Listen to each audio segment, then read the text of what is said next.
everybody's got to say, so we'll get through it, okay? First thing on the agenda is approval of minutes from October the 8th. Move to approve. Second. Any questions, comments, or concerns on the minutes?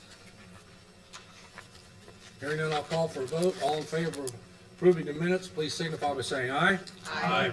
All opposed? The minutes are approved. Director Sheeline. First case tonight, Mr. President, is case P09P24. The petition of Civil Environmental Consultants, Inc. requested approval of approval of the final plat for Fairness Center subdivision. This is at the northeast corner of Cooper Street and Morgan Street. Move to approval. Second. Is someone here to represent this case? Please come forward. My name is Becky Fye, 1503 East Ohio Street, Indianapolis, Indiana, Civil Environmental Consultants. Here tonight to do the final plat for the approximately 23.7 acres located at the northeast corner of Cooper and Main into 3 lots.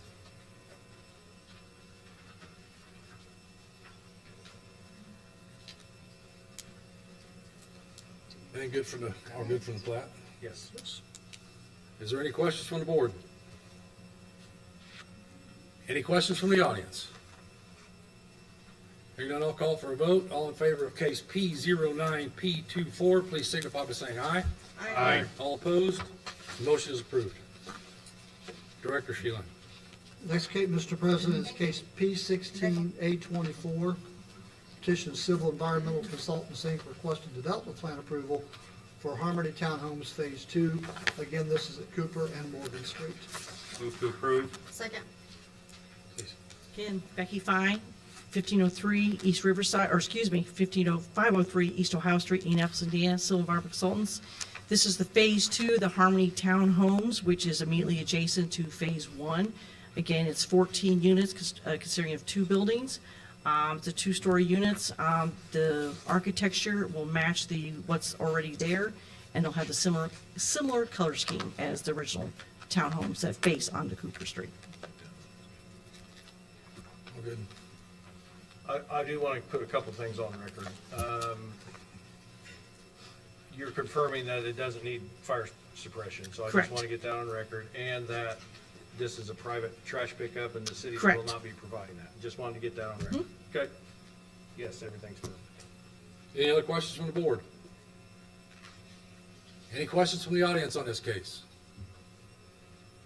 Hearing none, I'll call for a vote. All in favor of case P16A24, please signify by saying aye. Aye. All opposed? Motion is approved. Thank you. Thank you. Director Sheeline. Next case, Mr. President, is case P25Z24. Petition of Robert E. Lawson and Lois J. Lawson requested change in zone classification from rural residential to R1 very low density residential. This is located at the lot south of 4300 South 50 East. For approval. Second. We're ready for you. Wyatt Johnson, 118 East South Street, Tipton, and I'm representing the case for the Lawsons, and they would like to be able to sell a couple lots out of this land for residential purposes. So that's the reason for the rezoning. Any questions from the board before we have staff report? Director Sheeline. Staff report for case P25Z24. 40th Parallel Surveying LLC on behalf of Robert and Lois Lawson is requesting change in zone classifications from agricultural rural residential to R1 very low density residential in order to be utilized as a single family residential lot. This lot will need to be subdivided. Adjoining properties zonings are to the north, south, east, and west are all AR agricultural rural residential. According to the City of Kokomo Comprehensive Plan Future Land Use Map, this parcel is located in an area designated for medium density residential.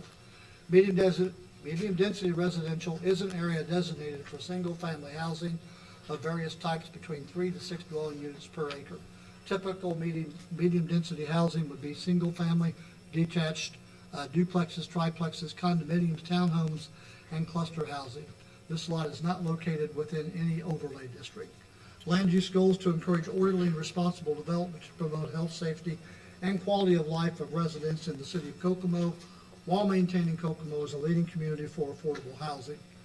Relevant land use objectives are to encourage adequate land for residential, commercial, industrial, institutional, and recreational uses. Designate specific districts in the community suitable for residential, commercial, industrial, institutional, and recreational uses. According to the City of Kokomo Comprehensive Plan Future Land Use Map, this parcel is located in an area designated for medium-density residential. Medium-density residential is an area designed for single-family housing of various types between 3 to 6 dwelling units per acre. Typical medium-density housing, again, would be single-family detached duplexes, triplexes, condominiums, townhomes, cluster housing. And again, this area is not located within any overlay district. Land use goals to encourage, you know what, we've already read this once. I had that double credit, I apologize. The goal of the City of Kokomo Comprehensive Plan Transportation Map is to enhance connections throughout the city for improved safety, function, and efficiency for all modes of transportation, including vehicular, bicycle, and pedestrian networks. According to the transportation map, this area of South 50 East is defined as being a local street. A local street is a street designed primarily to provide access to abutting properties and discourage through traffic. The traffic count for this area is 11,706 cars per day. The staff desires that the board forward a favorable recommendation to the Kokomo Common Council. Any questions from the board? Now we've had staff report. Any questions from the audience on this case? Please come to the microphone.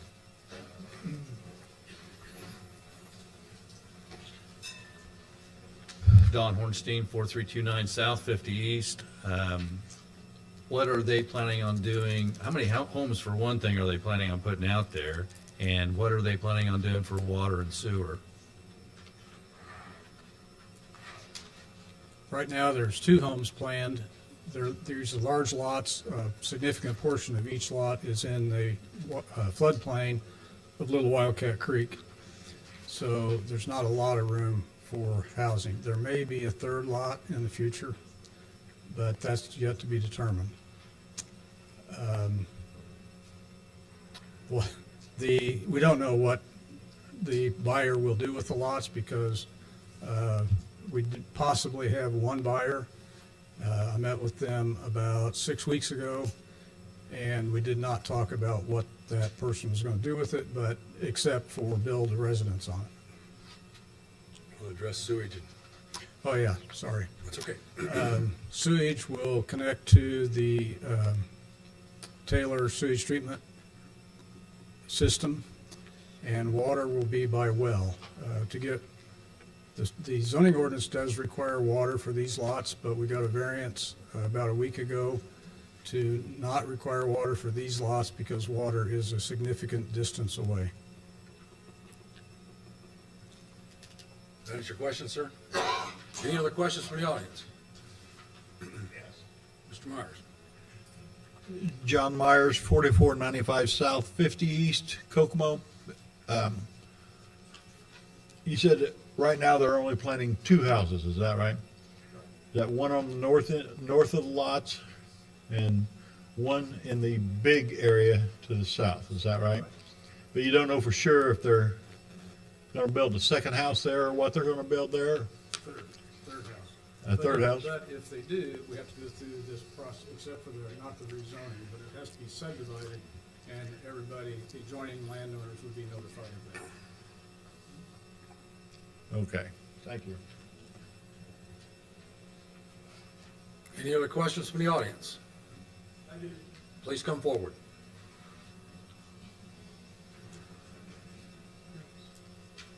I'm Bart Wiles, 4363 South 50 East, and I was here for the last meeting and I want to again express my concerns about the watershed across my property going in that direction and make sure that we won't have any issues or any concerns with water backup or flooding, additional flooding on either ends of that street. So those are my main concerns. And your And concerns, your concerns are on record from the BZA meeting. Okay, and also that we don't turn this project into some sort of a multifamily, multi-unit. There's not enough room for that, sir. Well, there's the 10 acres behind, and we don't know what's gonna happen in the future, right? Well, I wish I had a crystal I know, ball, but I I'm don't.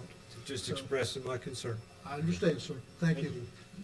Any other questions from the audience? Any questions from the board? Hearing none, I'll call for a vote. All in favor of case P25Z24, please signify by saying aye. Aye. All opposed? The motion is approved. It now goes to the common council and will be presented there by Councilman Griefu. Director Sheehan. The next case is case P11P24, petition of Robert E. Lawson, trustee, requesting approval of primary and final plat for Walnut Woods minor subdivision. Again, this is the lot south and east of 4300 South 50 East. Move to approve. Second.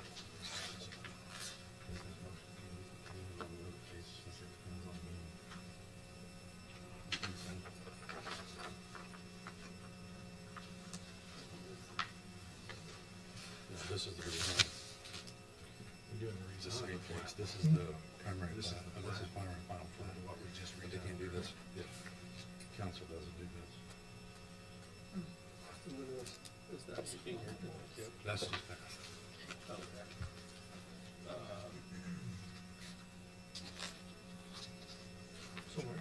Was that a contingency for? He's asking about a contingency to make sure that the rezoning. On the motion. It's passed. The approval of the plat is contingent upon approval of the rezoning, which is fair. I think we should, yes. Yeah, Yeah. I agree. Can I I have that? amend my motion for approval pending the approval of the rezoning of the previous case. I'll second. Thank you. Thank you, Mr. Wyatt. Sorry for the inconvenience, sir, bud. It's all right. Wyatt Johnson, 118 East South Street, Tipton. And I'm representing this case for Mr. Lawson. It's a one-lot subdivision, one residence can be built on it.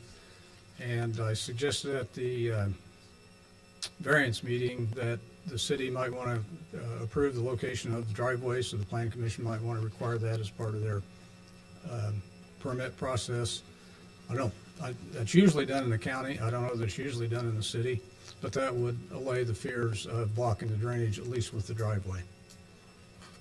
Yeah, they have to get approval from me, basically, to put a driveway in, so thanks for putting that on my shoulders, but that's okay. Well, you've got big shoulders, so. Everybody's got to do it. Any questions from the board? Any questions from the audience? John, let's go.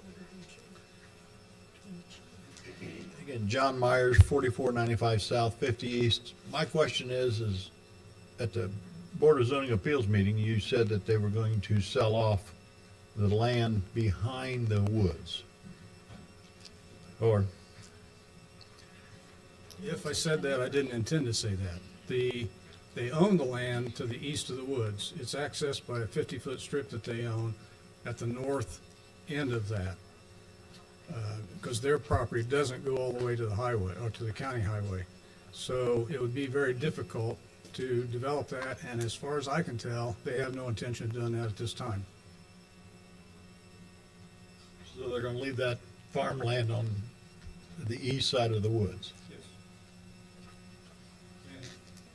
And again, if they do decide to develop that, which, like I said, I see no indication that they have any desire to develop that, this process would be gone through again. Any other questions from the audience? Just- You have to come to the microphone, sir. Sorry. You still talking about the Lawsons? Yeah, the Lawsons. Mr. Lawson owns part of the land, and his daughter owns another part. Any other questions from the audience? Any questions from the board before I call for a vote? I'll just do a clarification for the one gentleman's. A single-family house on 6.3 acres is fairly insignificant from a drainage contribution. So, in fact, if any of this is tilled and farmed, it's actually an improvement in drainage by putting grass in a house on it. It's not a very popular opinion, but that's what the calculations say. So. Can I make a statement? Please. I'd like to know if you've been out past my house at the time of spring and fall when that water runs across my yard. No, I've never been. Okay, then you can't make that real statement, right? Well, You can make a it's- general I can- statement. I'm making a general statement about how the calculations work out. So, So I'm just making my statement about what's my case. right, well, there's a fairly significant channel that runs through this property, and what I'm saying is that putting a house on that is a fairly insignificant addition to what's already running through that channel. And I think that's fair for me to say. Yeah, as are my points. Okay. When water has a chance to back up in my crawl space, that impacts me. Sure. Any other questions from the audience? Any questions or comments from the board? Hearing none, I'll call for a vote. All in favor of case P11P24, please signify by saying aye. Aye. All opposed? Motion is approved. Director Sheehan. In this case, Mr. President, it's case P26Z24, petition of Terry Lynette Lawson, trustee, requested a change in zone classification from rural residential to R1. This is again, it's south of 4400 South 50 East and 4376 South 50 East. Move for approval. Second. Wyatt Johnson, 118 East South Street, Tipton. This is the same situation as the last case, but it lies south of it. It's owned by Terry Lynette Lawson, whereas the previous property was owned by her father, Robert. Any questions from the board before we have staff report? Director Sheehan, staff report, please. Staff report for case P26Z24, 40th Parallel Surveying LLC on behalf of Terry Lynette Lawson is requesting a change in zone classification from agricultural rural residential to very low density residential for the parcel shown below. This will utilize a single family residential lot. This lot will need to be subdivided. Also shown below is a portion of the lot that falls within the floodway. There are also easements identified. Adjoining properties to the north, south, east, and west are, to the north, south, and west are AR, agricultural residential, and to the east, agricultural. According to the City of Kokomo Comprehensive Plan Future Land Use Map, this parcel is located in an area designated for medium density residential. Medium density residential is an area designated for single-family housing of varying types between 3 to 6 dwelling units per acre. Typical medium density housing would be single-family detached, duplexes, triplexes, condominiums, townhomes, and cluster housing. This area is not located within any overlay district. Land use goals to encourage orderly and responsible development to promote health, safety, and quality of life of residents in the city of Kokomo while maintaining Kokomo as a leading community for affordable housing. Relevant land use objectives are to encourage adequate land for residential, commercial, industrial, institutional, and recreational uses. Designate specific districts in the community suitable for residential, commercial, industrial, institutional, and recreational uses. The goal of the City of Kokomo Comprehensive Plan Transportation Map is to enhance connections throughout the city for improved safety, function, and efficiency for all modes of transportation, including vehicular, bicycle, and pedestrian networks. According to the transportation map, this area of South 50 East is defined as being a local street. A local street is a street designated primarily to provide access to abutting properties and discourage through traffic.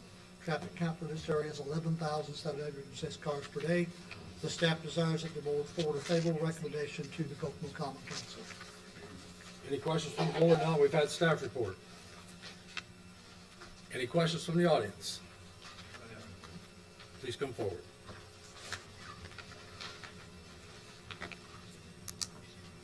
Don Hornstein, 4329 South 50 East. Same concerns. You're going to be putting in a well, I'm assuming here, and the same deal with the sewer. You're going to be hooking to the Taylor line. Has anybody checked with the Taylor line to see if that impact is going to make any difference to them? Same situation, the well, we'll have a well, not city water. They will connect to the Taylor sewer system, and we do have a letter from Taylor Sewer System saying that they will accept it. Okay. On the other ones on the wells, is it going to be one common well, or are you going to put in? One for each house. Any other questions from the audience? Any questions from the board? Hearing none, I'll call for a vote. All in favor of case P 26Z-24, please signify by saying aye. Aye. All opposed?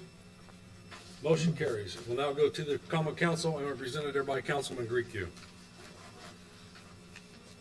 Next case, Mr. President, is case P12, P24, petition of Carrie Lynette Lawson, requesting approval of primary and final plat for Butcher Block minor subdivision. Again, this is lot south of 4400 South 50 East and 4376 South 50 East.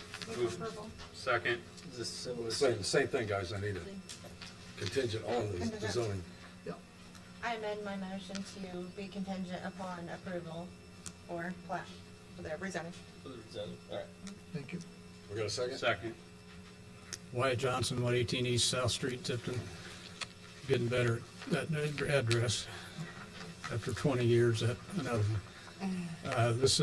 We've already covered everything on that. If anybody has any questions or would like me to say any more on it, I would. But it's the same as the other case, except a different size lot, but they're both large lots. John, we go over everything? Everything's good? Any other questions from the audience?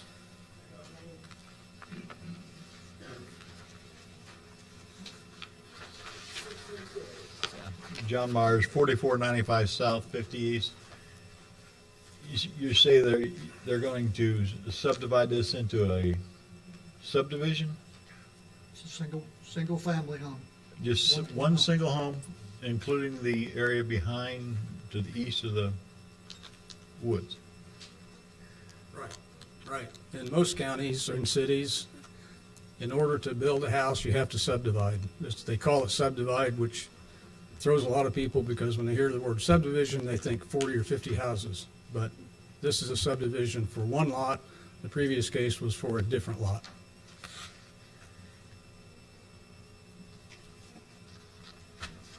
I just want to make one point about your traffic pattern, part of this deal here, is that with the Oakford, new churches going in Oakford over there, our road is quite a thoroughfare on Sundays and heavy traffic through there on other days as well. So the traffic pattern has greatly changed since those buildings have went up there, and not only do we now have one church sending traffic our way, we have two large populations of people going through our neighborhood as well. So, Thank you. Any other questions or comments from the audience? Any questions from the board before I call for a vote? All in favor of case P12, P24, please signify by saying aye. Aye. All opposed? Motion is approved. Thank you. Thank you, Wyatt. Next case, Director Schulman. Next case is case P22Z24, petition of Robert Groves and Charles T. Groves requesting change in zone classification from R4 medium density urban residential to NC neighborhood commercial. This is property at 110 West Butler Street. Move to approve. Second. My name is Robert Groves. I live at 1700 North Buckeye, and I'd like to put up a pole barn on the property at 110 West Butler Street. I'd like to use that as I want to grow tomatoes on this lot and have a wooden table out front, maybe sell my tomatoes if I'm capable.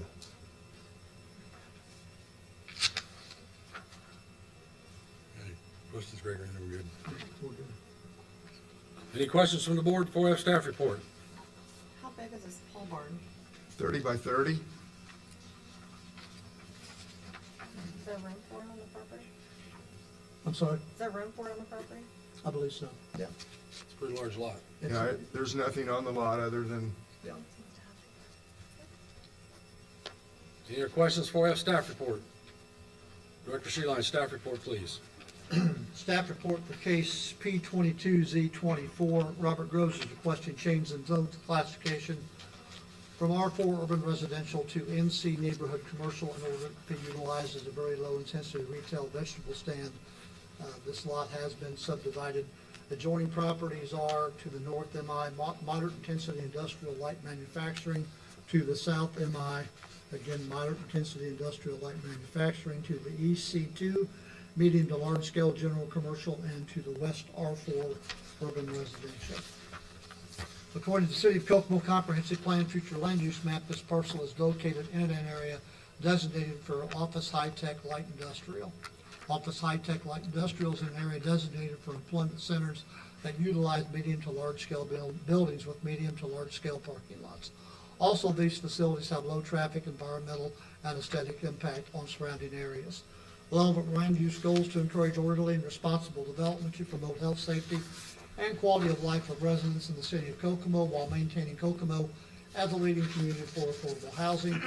Relevant land use objectives are to encourage adequate land for residential, commercial, industrial, institutional, and recreational uses. Designate specific districts in the community suitable for residential, commercial, industrial, institutional, and recreational uses. The goal of the City of Kokomo Comprehensive Plan Transportation Map is to enhance connections throughout the city for improved safety, function, and efficiency for all modes of transportation, including vehicular, bicycle, and pedestrian networks. According to the transportation map, this area of West Butler Street is defined as being a local street. A local street is a street designed primarily to provide access to abutting properties and discourage through traffic. The traffic count for this area is 4,873 cars per day. The staff desires that the board forward a favorable recommendation to the Kokomo Common Council. Any questions from the board? Now we've had staff report. Any question from the audience? Hearing none, I'll call for a vote. All in favor of case P22Z24, please signify by saying aye. Aye. All opposed? The motion is approved. It will now go to the Common Council and be presented there by Councilman Griefu. Congratulations. I thank you and I thank the audience. Director Sheila. Congratulations. The next case is case P23Z24, the petition of Embracing Hope of Howard County, Inc., requesting a change in zone classification from R4 medium density residential to IS institutional use, and this is 1104 North Bell Street. Move to approve. Second. Someone here to represent this case, please step forward. Hi, Alexis Cowan, 711 West Boulevard Street, Mar Design. I am here on behalf of Embracing Hope of Howard County, just moving for the Douglas School, and we are currently at R4 and want to go to institutional use for the purpose of having it as a cultural museum. Any questions from the board before we have staff report? Director Sheila, staff report, please. Staff report for case P23Z24, Alexis Cohen on behalf of Embracing Hope of Howard County, Indiana, is requesting change in zone classification from R4 to IS institutional use. The reason for the change,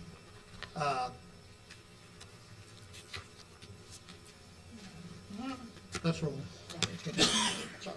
It's for institutional use. As Alexis just said, this is going to be for a cultural museum. So our staff report was wrong for some reason. Anyway, joining property uses to the north, south, east, and west are all R4 urban residential. According to the City of Kokomo Comprehensive Plan Future Land Use Map, this parcel is located in an area designated for medium density residential. Medium density residential is an area designated for single-family housing of varying types between 3 to 6 dwelling units per acre. Typical high-density housing would be single-family detached, duplexes, triplexes, condominiums, townhomes, and cluster housing.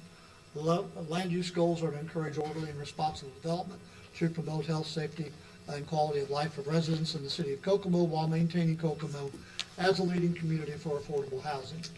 Relevant land use objectives are to encourage adequate land for residential, commercial, industrial, institutional, and recreational uses. Designate specific districts in the community suitable for residential, commercial, industrial, institutional, and recreational uses. The goal of the City of Kokomo Comprehensive Plan Transportation Map is to enhance connections throughout the city for improved safety, function, and efficiency for all modes of transportation, including vehicular, bicycle, and pedestrian networks. According to Transportation Map, this area of North Bell Street is defined as being a local street. A local street is a street designed primarily to provide access to abutting properties and discourage through traffic. The traffic count for this area is 5,236 cars per day. The staff desires that the board forward a favorable recommendation to the Cokeville Common Council. Any questions from the audience now that we've had staff report? Please. My name is Mildred Cook, and I own property at 1103 North Purdom, and I received a letter saying something about Embracing Hope, wanted to change the zoning. What is Embracing Hope? They are a local, they own a few churches. I don't, he owns a few churches. He's a pastor down the road, actually. So he is over all of that. So this is not going to affect my property then? No, this will simply just be a cultural museum, so it's just gonna be, Frederick Douglass, it's gonna be that school. We're just Okay. gonna, it'll be the same, we have the Historical Society already involved, and it'll be staying in place, just enhancing the property overall. Good, Yep. thank you. You're welcome. You're welcome. Any other questions from the audience? Any questions from the board before I call for a vote? All in favor of case P 23Z24, please signify by saying aye. Aye. All opposed? The motion to approve it goes now to common council and represented there by Councilman Griefu. Thank you. Thank you. Director Schilling. The next case is case P24Z24, petition of revitalizing Auto Communities Environmental Response Trust. This is Racer requesting to amend the well restriction overlay. I am Bob Hare, Racer Trust. Move to approve. I'll second. Please go ahead. Bob Hare, Racer Trust, Detroit, Michigan.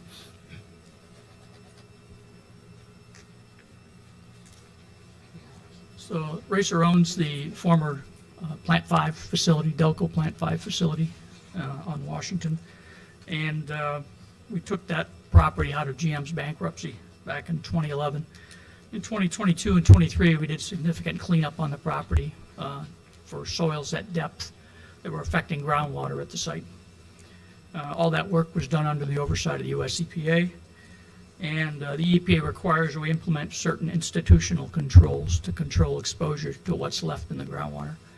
That includes an environmental restriction on the property and the emplacement of a well restriction overlay district for the affected areas. We became aware that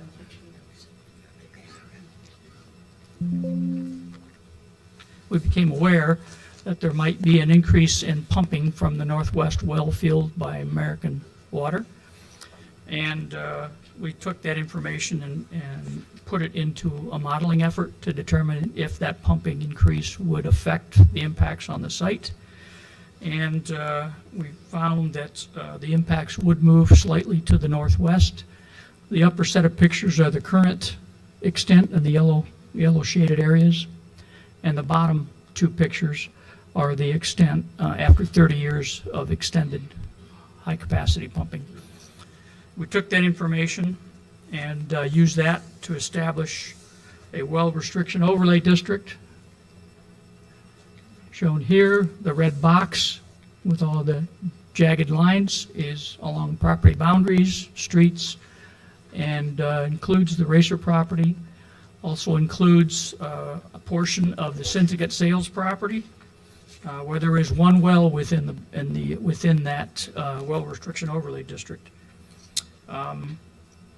We spent some time with Syndicate Sales, reviewed their operations, and determined that that pumping is not for human consumption, so there won't be any impact. But that well was included in the modeling effort that was used to figure out if any of these impacts would move.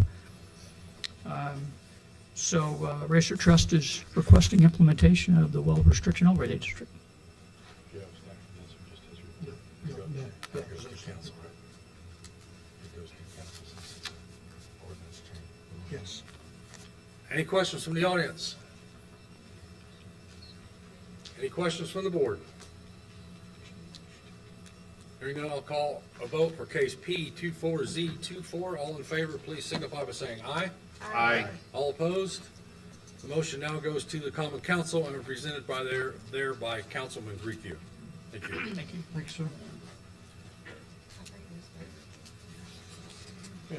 Okay, Mr. President, next case is case P13, P24, petition of Wildcat Resources LLC, requesting approval of primary plat for Walnut Hills subdivision. This is at 5811 South Park Road. Move to approve. Second.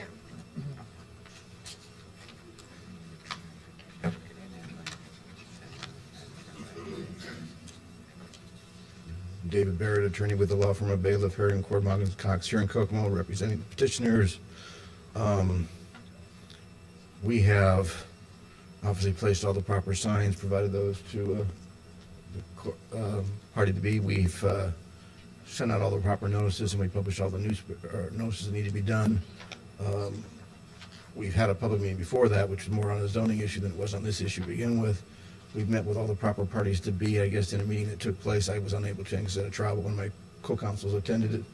My understanding is that we've addressed all the questions that everyone has as far as what we're planning to do going forward with this matter, and I guess if there's any questions I have, here the gentlemen with me, they can address anything of a more specific nature. Any questions from the audience on this case? Please come forward, sir.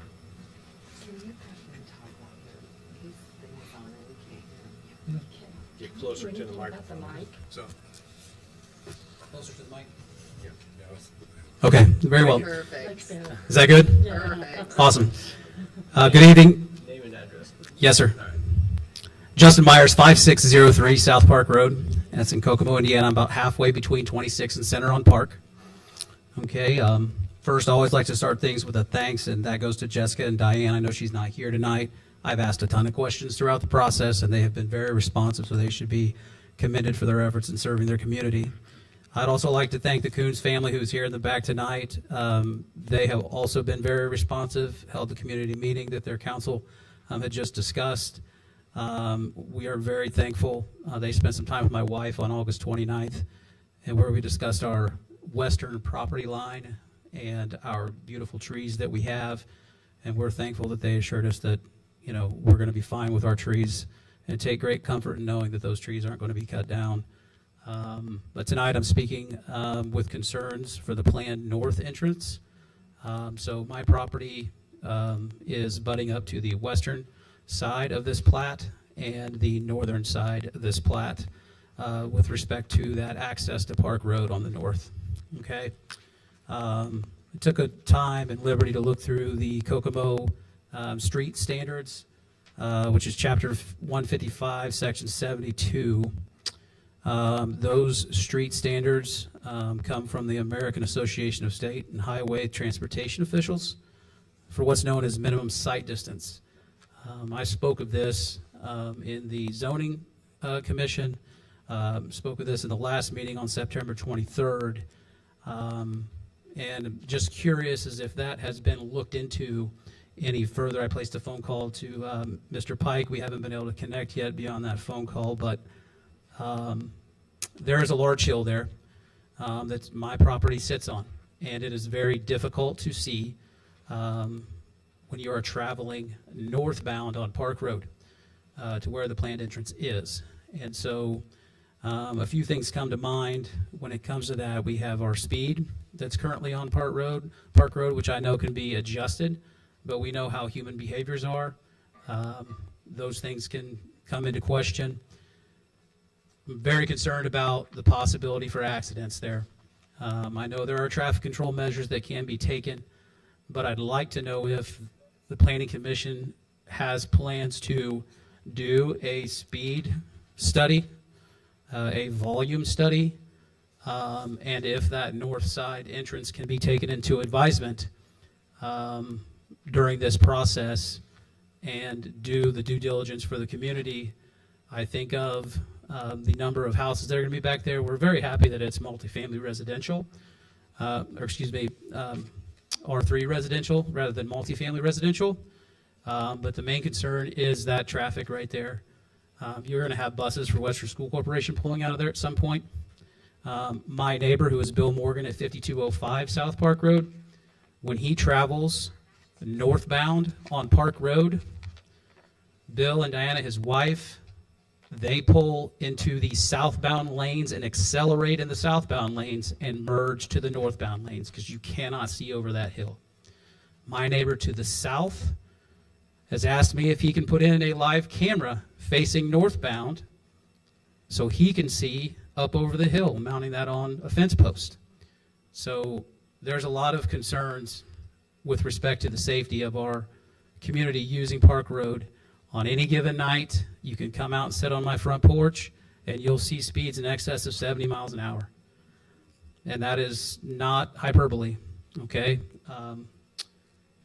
We want this thing to go through, but we want it to go through safely. So I guess my question is, do we plan to have a speed and volume study on Park Road before we're approving a north entrance? Is that something we'll do, John, or? No, I mean, I can do a speed study, but there's been one done fairly recently, and it doesn't, I mean, the 50th percentile is roughly 55 miles an hour. So, which is, 5 miles or 10 miles above the speed limit or something like that. So, Okay. I could probably quell a lot of your thoughts, and I don't know how much, that north entrance isn't an entrance exit anymore. The developers changed after discussion with you. It is emergency entrance only, so it'll be gated off to the public, and only, say for example, in the event of a fire and there's an accident at the, we have safety concerns as well. If you have 140 homes in there, having just one entrance exit is problematic for safety personnel. Yeah. But this will be gated off. It's no longer open to the public. That's the way it's presented now. Oh, okay. I was unaware of that.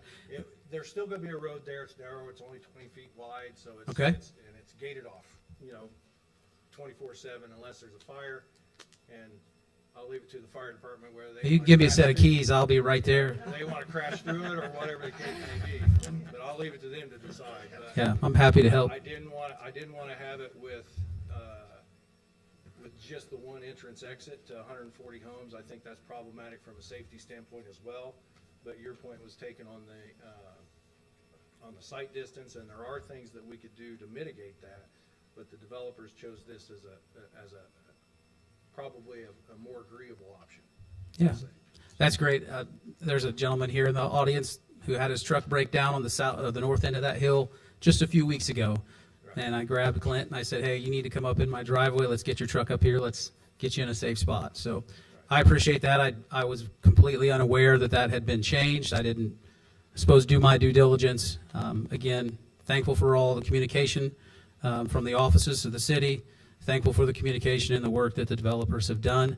I do know there are some concerns about sewage and stormwater and those sorts of things. I do not have that to share with you tonight, but I do know there's some community members maybe here that would like me to reclaim their time. Thank you. Thank you, sir. Anyone else in the audience? Any questions from the board? In response to what he indicated, there was a gentleman that was here earlier that had a question regarding the storm. They met out in those artifacts out there, and I believe they've resolved that issue, so I believe that's been taken care of. Well, and this is primary plat, so there'll be time to go over more We'll go details. over Just telling you that there was another gentleman who's here who's been spoken to, and my understanding his question's been resolved. Yeah, there'll be another public hearing when development plan comes forward for this whole development. So those types of things will be discussed during development plan. Any other questions from the audience? Any questions from the board before I call for a vote? All in favor of case P13P24, please signify by saying aye. Aye. All opposed? Motion is approved. Thank you. Thank you. In this case is case P20Z24, petition of Pumpkin Vine BESS LLC requesting change in zone classification from agricultural within the US 31 Ag Overlay to LI, Low Intensity Industrial Business Park within the US 31 Ag Overlay. This is at the northeast corner of Goyer and Lincoln Road. Okay, you ready for me? Not yet. Sorry. Move to approve. Second. Now I'm ready for you. Please come forward. Thank you so much. Good evening, everyone, members of the Plan Commission, public. My name is Mary Soliday. I'm an attorney. I'm based in Indianapolis, 2700 Market Tower. We are here, and we have a group of folks to speak on behalf of the Pumpkin Vine Battery Energy Storage System Project. So we would really appreciate your indulgence this evening. As you had tasked us to do, we have spent considerable effort in the last month in community engagement, meeting with folks. We've put together a lot of materials. We've brought with us subject matter experts, and would just appreciate patience tonight because I think there's a lot to talk about. There's been a lot of technological advancement. This is a kind of a technical thing we're talking about, so my guess is there'll be questions. We encourage those. We also would appreciate an opportunity to have rebuttal at the end of the discussion after we hear from the public, simply because as with all items of technology, at least in my experience, often there's misunderstandings and things that best be explained or maybe repeated. And so we would just appreciate that opportunity. I don't know, legal counsel, if that's allowed under your rules of procedure, but if we would be allowed a short period of time, 15 minutes perhaps, to rebut, we would really appreciate that. So, first thing I already mentioned, we've spent a lot of time over the last month engaging with neighbors. I also think it's very important because we sort of did not do the best of jobs perhaps last time, explaining to the Plan Commission the following. Indiana has been a leader in battery storage. In 2023, the state legislature adopted a comprehensive regulatory framework.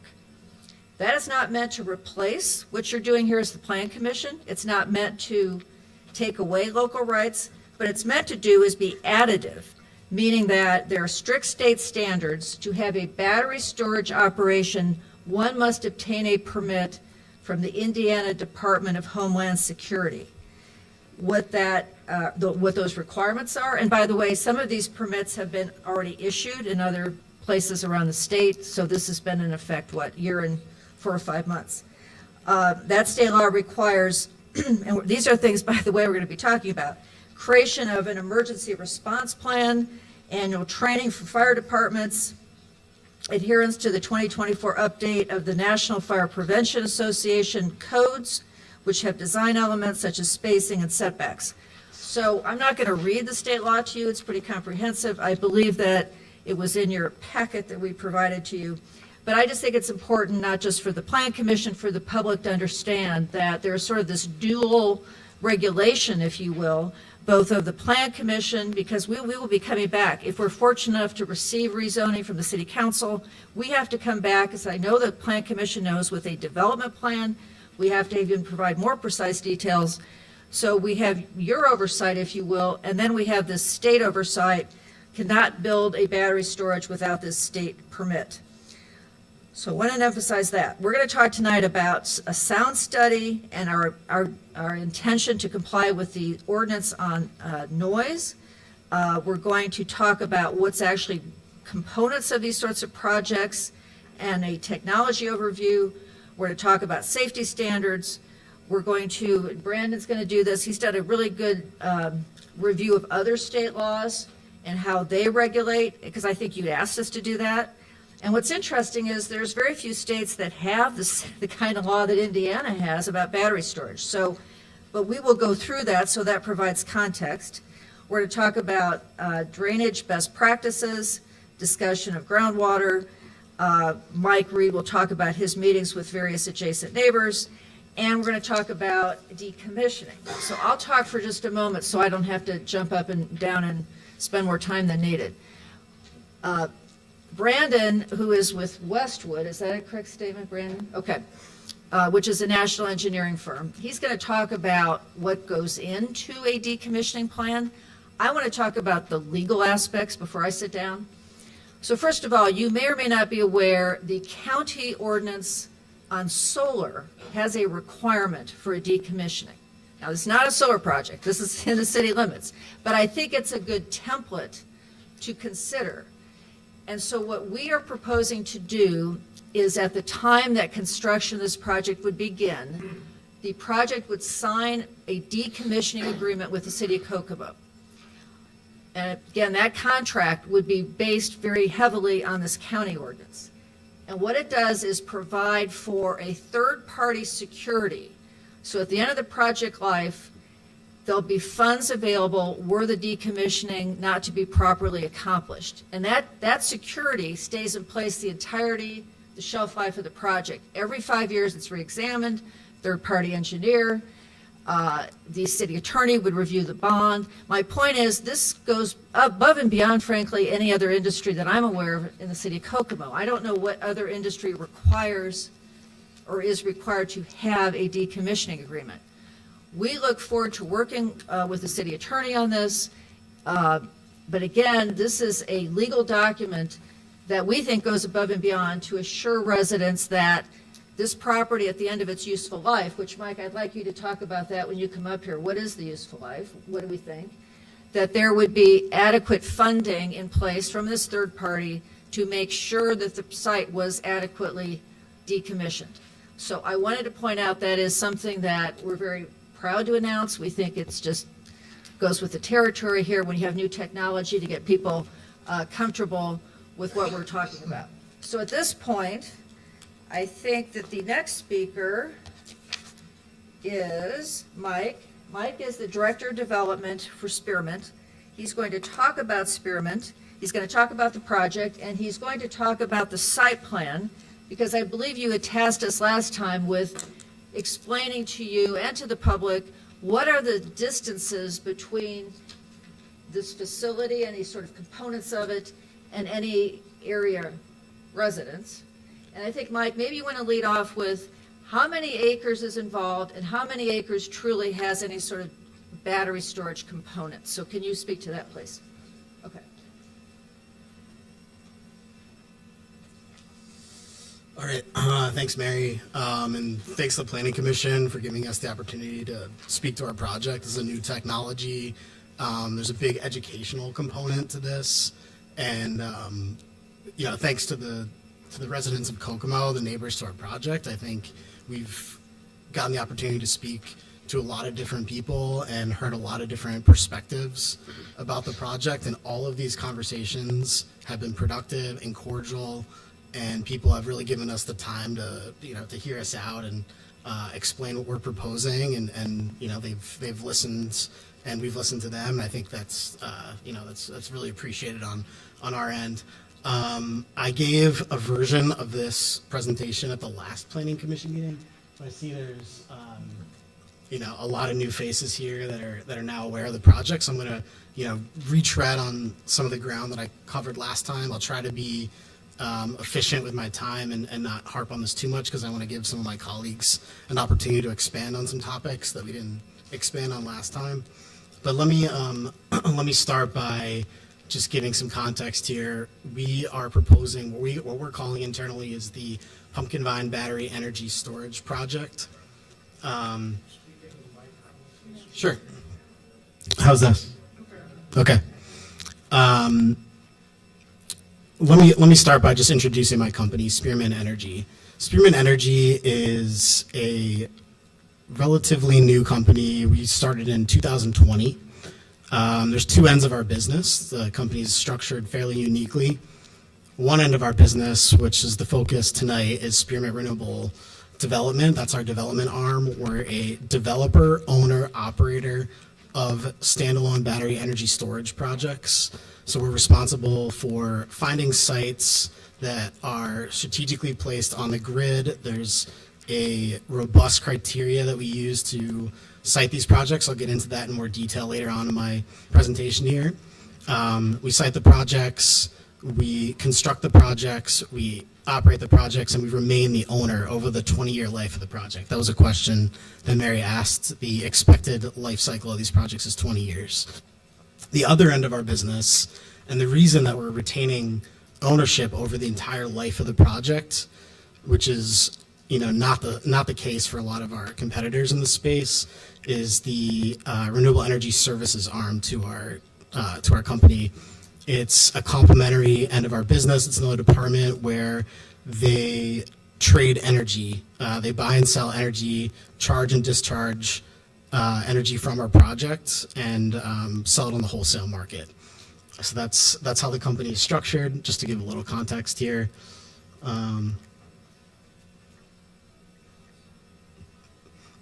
Just a little bit more about our development arm. We have about 20 projects over 20 projects in development. We're all over the U.S. We had our first project go online in Texas this year. We'll have somewhere between I think it's 5 projects next year that'll be online that'll be under construction. We have offices in Miami and Minneapolis, so we're not too far away here. So now I'll get into a little bit more about the project. One thing to mention here, and I think there was a lot of misunderstanding with our project.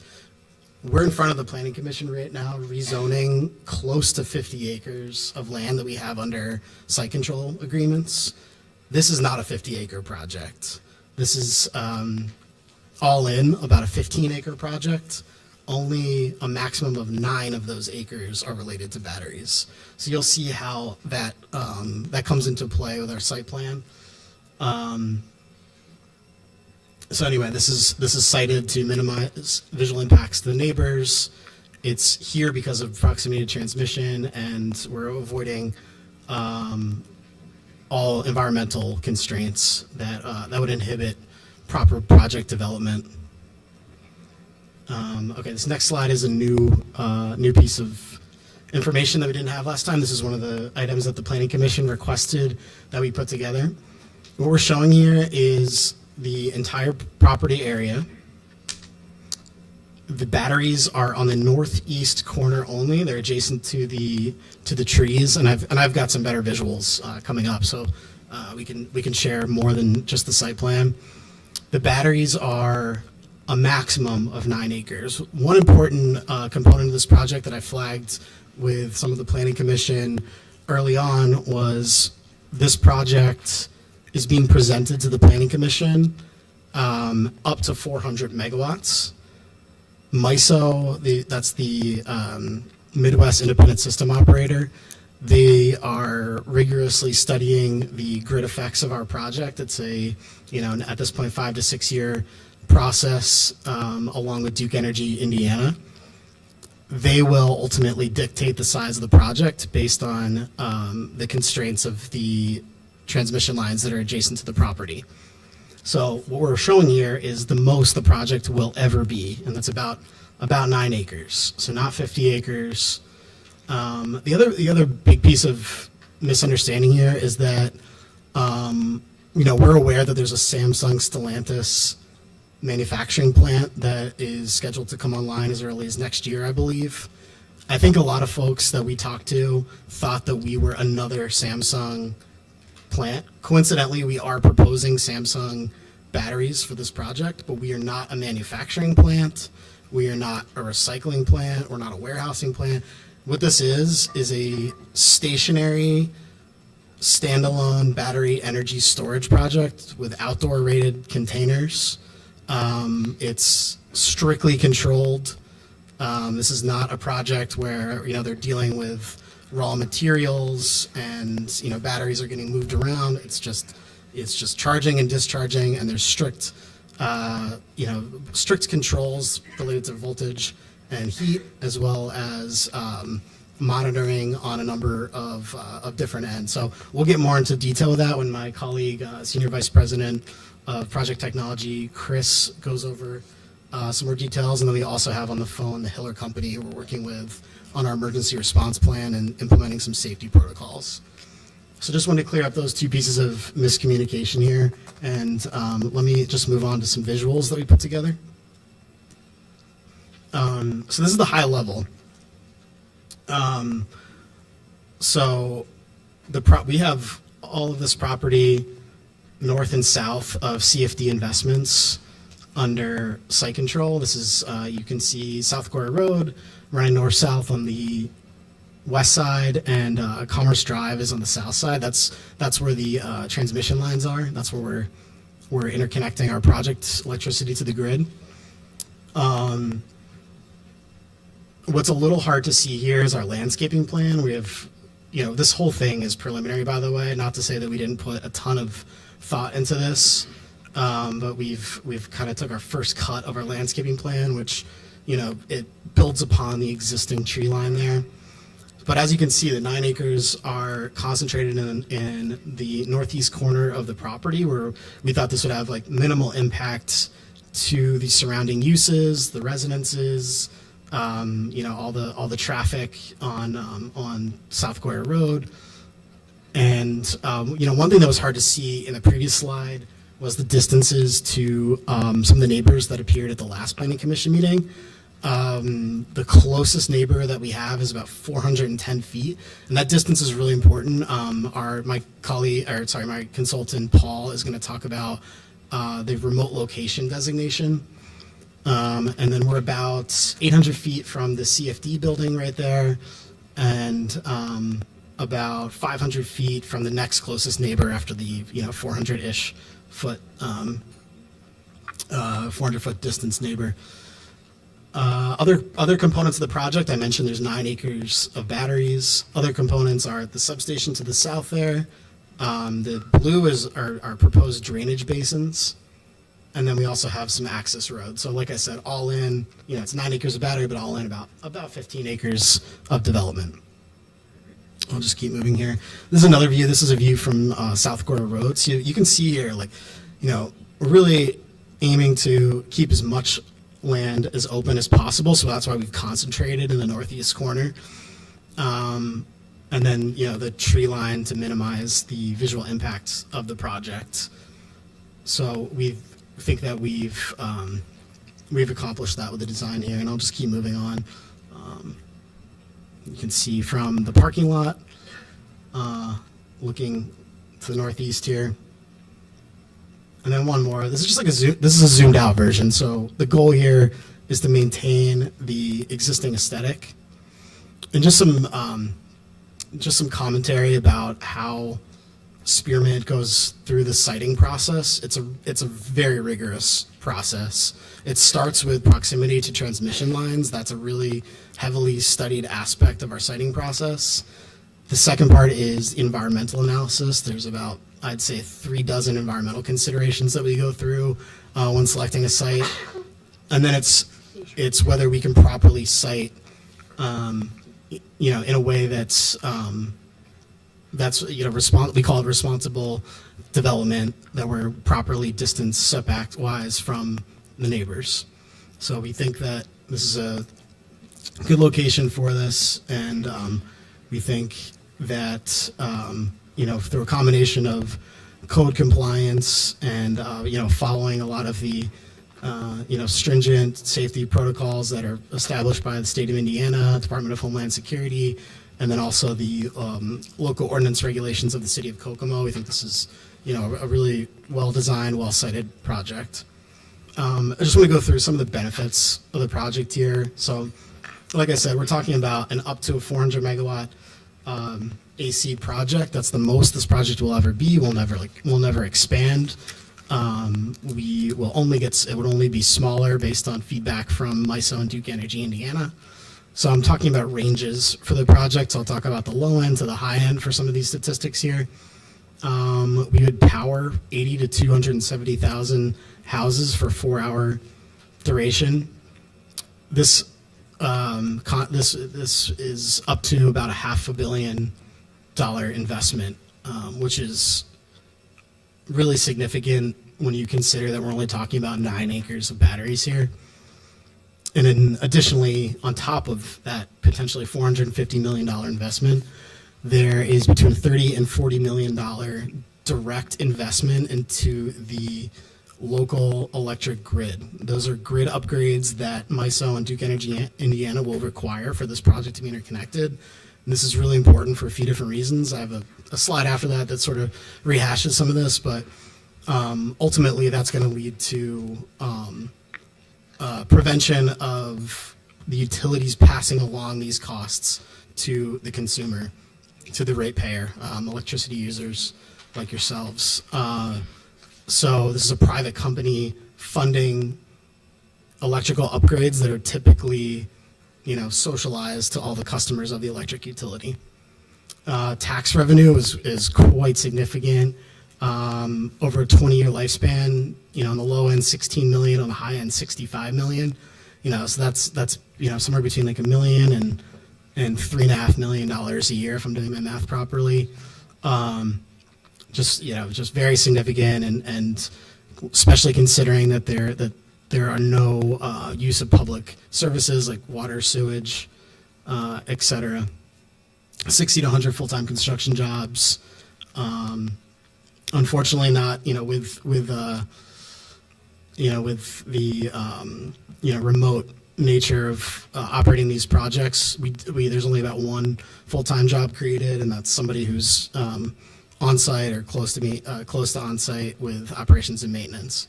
So that's what the project is. And then permitting, we're in front of the City of Kokomo, and we'll be also working with the Department of Homeland Security on the battery storage permit here. So like I said, we're going to get into like what BESS technology is, battery energy system storage systems. That's an acronym that you'll hear a lot. We'll get into what that is, but the benefits to the local community, like I mentioned, like huge investment into the local grid. Batteries lead to lower electricity prices in a lot of cases. I think a battery in Kokomo is especially well suited given the expansion of the manufacturing sector here. Energy gets put into the grid and it gets used along the whole territory of Duke Energy, but electrons flow to the path of least resistance. So if you have a lot of demand in the local area, that energy gets used locally. And I think Kokomo is a great example of where the energy would, where the local area would most directly benefit from the energy here.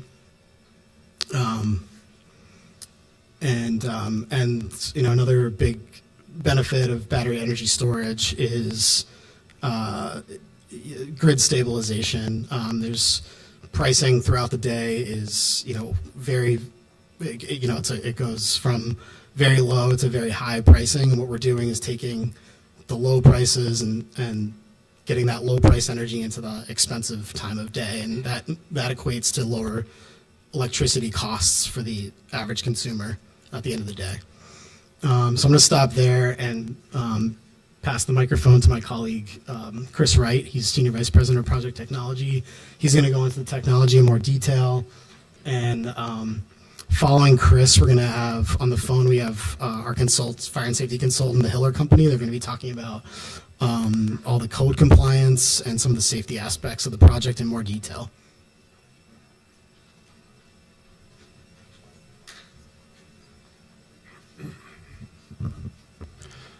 Thanks to the commission for letting us speak tonight, and thanks to those in attendance. My name is Chris Wright. I lead the engineering, procurement, and interconnection activities at Spearman Energy, and I've been doing battery energy storage projects since around 2011. Tonight, a little bit before I started talking too much about the technology, I did want to frame a little bit about the question. There's always a question of why do we need battery energy storage? The story's been told a few times, but just to repeat it again, as we put more and more intermittent renewable energy generation sources onto the grid and we retire more traditional thermal projects, you end up with, you need a grid that's more adaptable and more flexible. And so battery energy storage allows the grid to be more flexible because it allows you to store and allows you to release at different times and essentially act as a dispatchable asset. Interestingly, I was doing a little research here for Indiana, and this is a great case study itself. Not only do we see more intermittent renewables going onto the grid and seeing thermal retirements, we're also seeing what looks like some pretty significant demand growth in electricity requirements due to data centers and increased industrial activity. So not only are you seeing a grid that needs to be more flexible, it also needs to be more adaptable. And it's very common for battery storage projects to also provide what's called reliability services. And so they can do things like frequency response and things that also help the greater grid actually be more reliable in itself. So it's kind of interesting. But so anyway, I'll talk a little bit about the technology we're proposing for Pumpkin Vine. What we're proposing, as Mike mentioned earlier, we're actually proposing Samsung battery system. They've got about 10 years of lessons learned in their designs. They've also incorporated a lot of the newest codes and standards in their requirements, and a lot of general improvements in the technology itself has happened. If you go back 10 years ago, like when I first started working in battery storage, we used to take 40-foot shipping containers. We used to weld in the field, racks inside of them. We threw batteries in the field inside of them, and we had big air conditioning units that just blasted air across to try to cool the batteries. Wasn't always the best solution at the time, right? So now we've significantly brought that technology forward. So now what you'll see in the modern systems, including what we're proposing for Pumpkin Vine, you'll see what's essentially 20-foot factory-installed customized enclosures. They come to site, the batteries are inside of them. You're not doing any field installation of anything inside the units. They have multi-level battery management systems all the way from the battery cell through the modules, through the racks, and through the enclosures itself. They have advanced thermal management systems. What we say when we say thermal management is how you keep the batteries cool or how you keep them within their operating range. These advanced thermal management systems now are liquid-based. They're normally like a 50% water, 50% glycol, just like what goes in a car. But they have chiller systems and they have heating systems, so they're able to maintain the batteries in an operational range much tighter with much more variations in ambient temperature, which was something you really couldn't do with the air-cooled systems. They also have, interestingly, they have a lot of integrated safety systems. I'll talk about those in just a second, then Hiller will also expand on them later on. And another interesting point is that we're easily exceeding 200% increases in energy density from 10 years ago. So these projects are using much less land now than they ever had to. A lot of stuff you hear in the story and the news is the story, about lithium-ion battery fires and what we talk about a lot of what you see in the news is what we call a thermal runaway induced battery fire. So what you have with a thermal runaway, what that is a thermal runaway event of a battery cell is when a battery cell, to simplify it, it's essentially an internal short of the battery cell. That internal short starts driving up the internal temperature of the battery cell. And that increase in temperature essentially degrades the physical barriers inside the battery cell between the positive and negative side, and then the battery shorts itself together. And so that's a thermal runaway. You normally talk about that in regards of like a single cell. Like you don't have a battery enclosure go into thermal runaway. Thermal runaway is something that happens at the cell level. Then you can have a thermal runaway induced fire, which again, I'll talk about in just a second here. So we look at these, we look at like the systems, the industry does this, not just us. The industry looks at these, like how do you mitigate, how do you handle this risk? And we normally look at it like how do you prevent it, how do you detect it, and then how do you mitigate it, right? So first I'll talk about the ways that the system we're proposing at Pumpkin Vine is designed to prevent. So number one, we use tier 1 battery suppliers. I think you all know who Samsung is, but a tier 1 battery supplier, high quality cells, right? High quality manufacturing, high quality factories, etc. We have multi-level battery management systems now. So now we have battery management system at the module level that is able to detect that has managed or measures the cell temperatures and then the voltage and currents into the modules. You have a BMS at the rack level that manages the voltage and currents into all the racks. And then you have one at the enclosure level that effectively rolls up all the measurements and generates what's like a state of health measurement of the battery system. And so state of health is one of the performance metrics you keep your eye on to know, is your battery degrading too fast? If it's degrading too fast, there's something going on with the battery. So that's one way we do it with a multi-level BMS.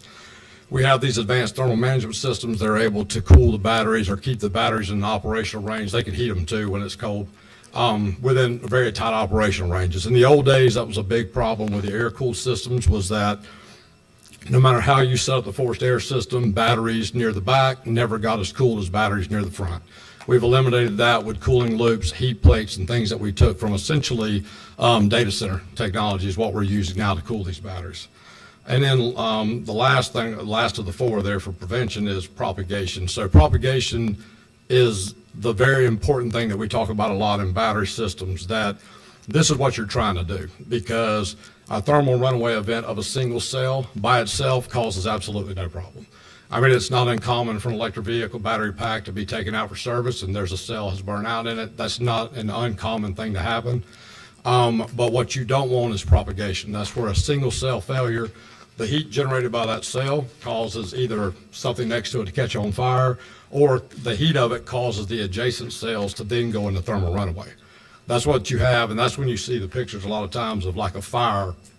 What's happened is a thermal runaway event has actually caused propagation through other cells, cell to module, and could be even module to rack. So we spent a lot of time working on propagation, which is we put thermal barriers between the battery cells, so the heat from one battery cell, if it did go into thermal runaway, would not cause the next ones to go into thermal runaway. And you do a lot of work for module rack spacing. You even do a lot of work on modeling heat on the enclosure side. So how far apart do you put the enclosures is part of NFPA 855, which Paul at the Hiller Group will expand on more, and that's actually NFPA 855 is in the Indiana State Code. And you do modeling related to that to determine how far apart do I put my enclosures. So that's prevention, detection. So we have, first we have our battery state of health monitoring, which is the calculation. Secondly, much more important or much more relevant to most conversations is we have heat detection, smoke detection, and gas detection systems inside all of these enclosures. Now, this is common across the industry. This is not specific to the Samsung ones we're proposing. Heat, I think heat's pretty straightforward. It's an infrared, inside of it. Smoke is very straightforward. So gas detection. So why do you need gas detection in a lithium-ion battery enclosure, right? So we all have lithium-ion batteries in our laptops and in our cell phones. They do not emit gases when they operate normally. There's no problem there. But what can happen in a thermal runaway event is the battery cell can heat up enough that the electrolyte in the battery cell will vaporize. It builds up a pressure inside the battery cell, and the battery cell will pop open, and that vapor will come out. So all modern battery cells now using stationary storage systems have effectively a burst disk that where it's designed to come out if the pressure increases inside the cell, it comes out in a certain area. It doesn't just break the battery cell open itself. Those are lined up in the modules to where there's channels where that vapor goes out to where it can be detected. But that vapor, the electrolyte, can be flammable. And so you have the gas detection systems because you could have flammable vapor from a battery cell thermal runaway event inside the enclosure. The gas detection systems are designed to detect the off gases and the components that come from the electrolyte, and they're designed to activate what's called an active ventilation system. So if it detects a certain amount of gas, flammable gas inside the unit, it'll turn on an active ventilation system to try to keep that level of gas down below enough that it's not flammable or even explosive in the worst case. That's for detection. For mitigation, active ventilation systems, again, they detect gas, they come on, they're just pushing out of ventilations to get the gas out so nothing builds up inside the enclosure. We also have what's called deflagration systems. I think some people here may understand what a deflagration system is. There's versions of those on heat treating ovens and industrial processes. There's also a version of that in, I think, grain elevators and grain storage. And this is essentially where you could have, for grain as dust in the air, for lithium-ion batteries, it's a flammable gas. If the flammable gas was to get to a concentration that it could actually be explosive in nature, the deflagration system is designed where if it was to ignite, that energy is sent up the top of the enclosure through these essentially panels that open up and close. They've been designed based on how much gas is in the unit, how much gas could, how much off gas could happen, and what the size of any kind of ignition event could be. But they release the energy up, straight up out of the units. They do that for a couple of reasons. Obviously, one is safety. You wouldn't want anything like that coming out the side. You'd want it going up. Secondly, it maintains the equipment so you don't breach the equipment. You don't, blow a door off or anything like that. And it just is a general way of ensuring that if that was to build up inside, it is released. The energy is released. So those are the main mitigation systems we have. The last one I put on here is we also, the exterior walls for all these battery enclosures now are normally 2-hour or more fire rated. So you could have a fire inside the enclosure and the fire inside the enclosure will maintain inside the enclosure because of fire rated doors, the fire rated walls. Now that's designed for two reasons. One, to essentially keep it in there. Number two, if you have a battery unit close to it, the fire rating will keep heat from one unit getting to the other and causing a propagation event. So those are the main mitigation routes. Just a little bit more, right, just a general hardware description of what the project site looks like, right? Battery cells are the building block. You put battery cells, you electrically interconnect them into a module. You put modules, which look like big suitcases, into racks. Those racks, up to 8-10 racks go inside of an enclosure, and then inside that enclosure is all the racks, plus all the monitoring, the other stuff I've talked about. The output of these enclosures are DC. So what you'll see on the site layout is you'll see what looks like a pad by itself that's sitting near a group of the boxes that doesn't look like the other boxes. That's what's called a PCS, a power conditioning system, or it's an inverter that inverts the DC to grid quality AC and normally has a step-up transformer to step it up to medium voltage before it sends it to the substation.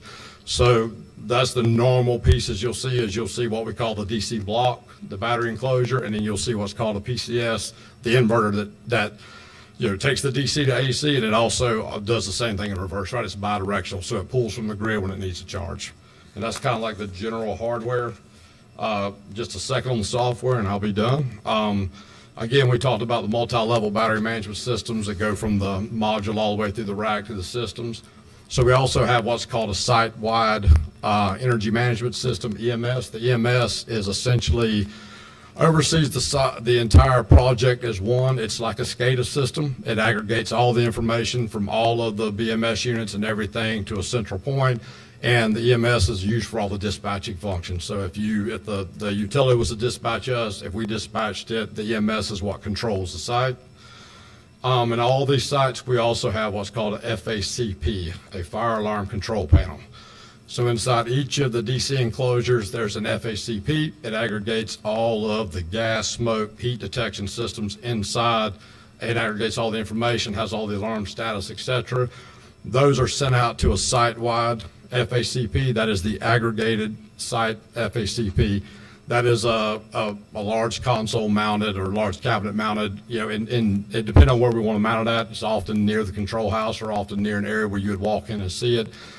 That site-wide FACP pulls in all the alarms, statuses of all of the FACPs in each enclosure, and then it aggregates them all there. You can walk up to it, you can hit a button if it's the visual kind, and you can look at it and see what the status is of all the units.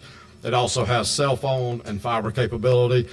Not uncommon to have those connected to a first responders fire department, so they can get one of the first signals. Those FACPs can do that, and those are monitored, and they actually have backup batteries in them, separate from all the other systems. So even if we lost grid power at the project site, the FACP system still operates.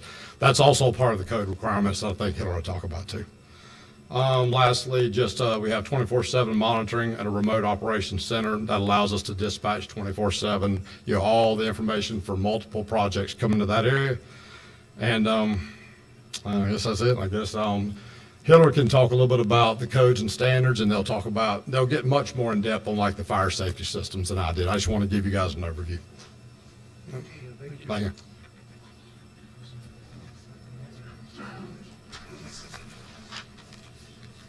Good evening. Can you guys hear me?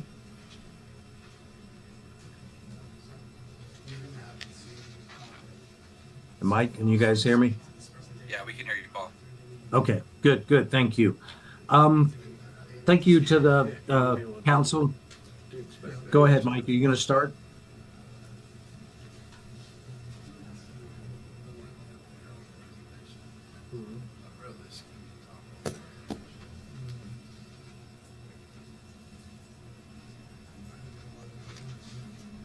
So whenever you guys are ready, let me know. Oh, he has it already. Thank God for people who know how to do technology.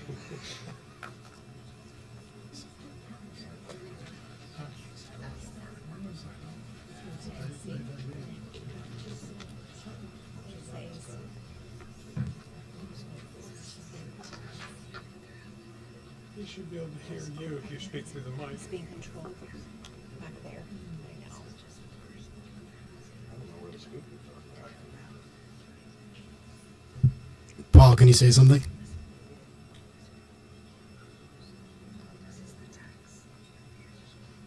I can barely hear something. I didn't hear him at all. Did you hear anything?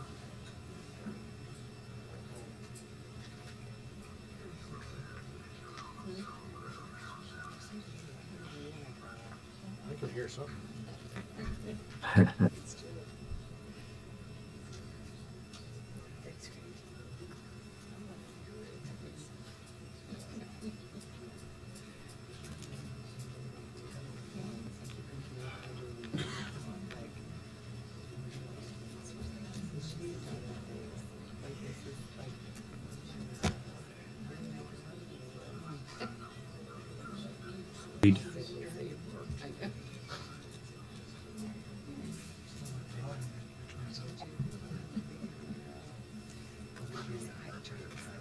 Let's see.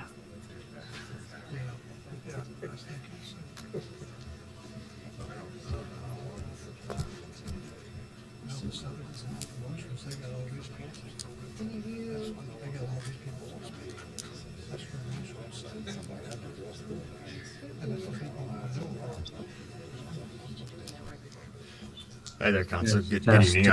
My name is Brendan Miller. I'm going to go ahead and speak. I was going to speak after Paul, but we'll let them give him a minute to run through the technical difficulties here. So, my name is Brendan Miller. I'm with Westwood Professional Services at 10170 Church Ranch Way in Westminster, Colorado.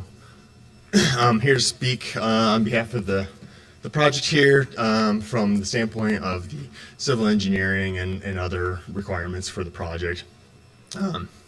One of the issues that's been brought up on as a concern is around the mitigation of water, stormwater, and groundwater contamination concerns. The first thing I'm going to mention is, and Paul will go into this in more detail, is that these units are required to meet a certain testing specification called UL 9540, and this includes what they call a large-scale fire test, which is UL 9540A. When they do this testing, they go through a large number of observations as part of that testing, including how these fires could potentially propagate, but more importantly to this particular conversation is they do look at air contamination and groundwater contamination in that test. And what they found is that there really are no significant concerns around what would happen during a thermal runaway event as far as leaching into the soils, any chemical contamination and whatnot. With that said, obviously, these projects have to meet all local, state, federal requirements as far as how any potential contamination would be dealt with, and this includes potential runoff from equipment. So for this project, we are proposing the battery storage facility, which was previously mentioned, is about 9 acres.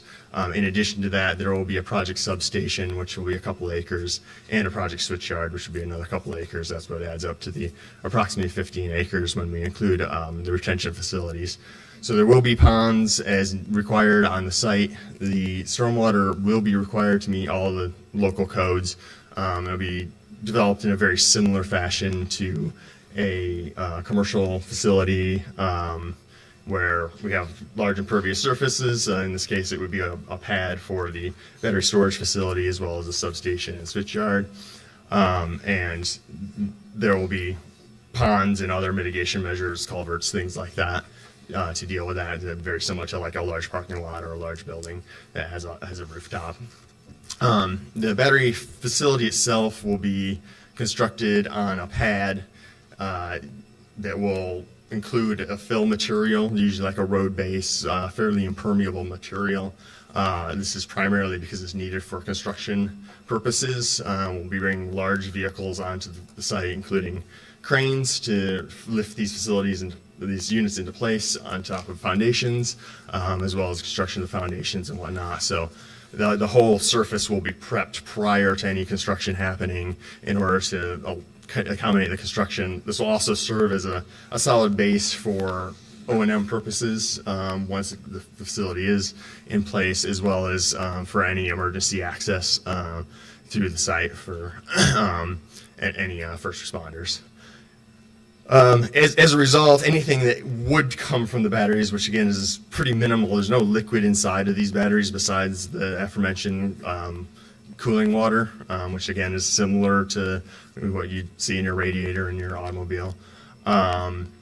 So there's pretty minimal concern about that. Should, upon building permit, when we get to the building permit stage, we go through all of the required reviews and whatnot. Should there be a particular reason why the ponds would need to be lined, that was brought up in the information packet that was distributed here. That would be added to the site. Certainly that's an engineering design consideration, but we would not anticipate that's necessary at all for this project. And of course, the project will go through a full building review. That means that it will be designed by a registered licensed engineer. It will be approved by the city prior to any groundbreaking even happening on the site. So all of these will be reviewed in detail, and those design decisions will be made at a later date. The only other thing I wanted to bring up was the decommissioning. So as I kind of talked about, we'll be bringing equipment in. We'll be putting foundations on the site. There'll be trenching. There'll be placement of cables in the ground, above grade cables.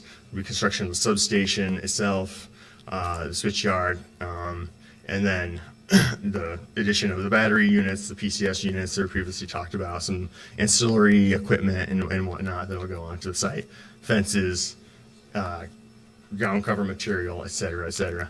The decommissioning process is basically the exact reverse of that, right? We're gonna take out the equipment. Those will be recycled, disposed of in whatever manner is appropriate. Everything from the battery units themselves to the foundations to the materials, aggregate materials placed on the site, the fencing materials, et cetera, will all be part of that decommissioning process. And it's like I said, essentially an almost exact reverse of the construction process. One final note on the layout of the site. I don't think this was fully explained, so I just want to make sure that it's kind of a little better understood. There will be the battery site itself. There will be a substation. That substation will contain a high voltage transformer, as well as switching equipment, small enclosure to control all of that equipment and whatnot. Underneath that transformer, there will be a containment pit. That will be the one piece of containment that will be on the site. That's because the high voltage transformer contains a volume of oil that would require that. The oil is just used as a coolant because you can't put water inside of a transformer because water and electricity don't mix. So that's the reason that we use oil in those, and then there will be a containment pit that will be made out of concrete. The switch yard itself is basically just a series of large wires and breakers and whatnot. To the untrained eye, it would just look like a bunch of wires there, but there's obviously more to it than that, but generally there's not too much on that site. Let's see if our, you good? All right, so I'm gonna go ahead and pass it along here.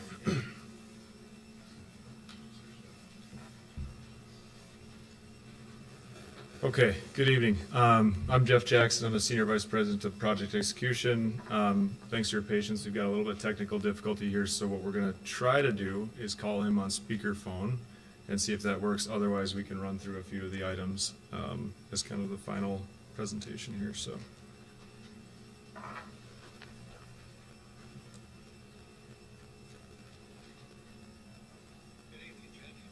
All right, Paul, I'm going to put you on speakerphone here. We'll try this.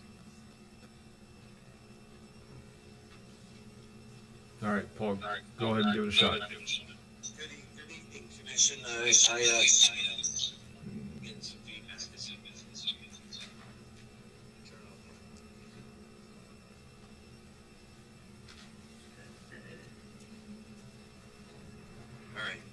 Are you guys able to hear me? Actually, surprisingly, yes. So Jeff, can you hear me? Yes. Yep. Jeff? Yes. We can hear you. All right. Thank you. Thank you very much, Commissioner. I appreciate you guys indulging in the opportunity to speak. I wish I could be there with you to speak to you in person. Hopefully I don't come across as a bad subtitle movie between the visual image and the speaker coming through. But my role, I'm a fire protection engineer. I am a principal member in Hiller. I am a principal member on NFPA 55, which is the code that governs energy storage. although understand I do not speak for NFPA or represent them. But in the current cycle of code, I led probably 10 different task groups. So a lot of the changes in the code that incorporate best practices were under my task groups, including explosions, suppression, toxics, listings, power, hazard mitigation analysis. A good portion of what's coming out in the current code was a lot under my direction. So my role with Spearmint is to provide oversight, direction, guidance on both best practices and compliance to the code.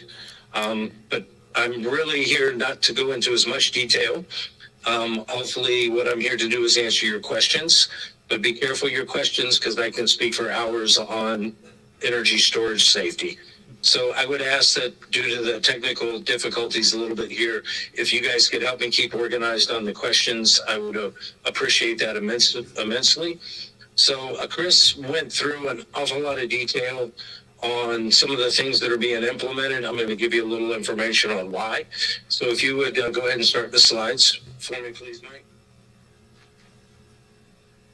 So one of the things that I think that's important to recognize is while we talk about this as being new, it is the same technology that's in your phone right now. It's in your laptop. It's in your power tools. It may be even your garage. It's in your cars. So there's nothing uniquely different with the battery technologies that's being employed right now. It is just the technology. It's a lot more dense. So there are a minimum of 700 facilities installed and operating. That is growing exponentially right now across the country for a lot of the reasons why they explained grid stability, having energy at their demands for operational issues.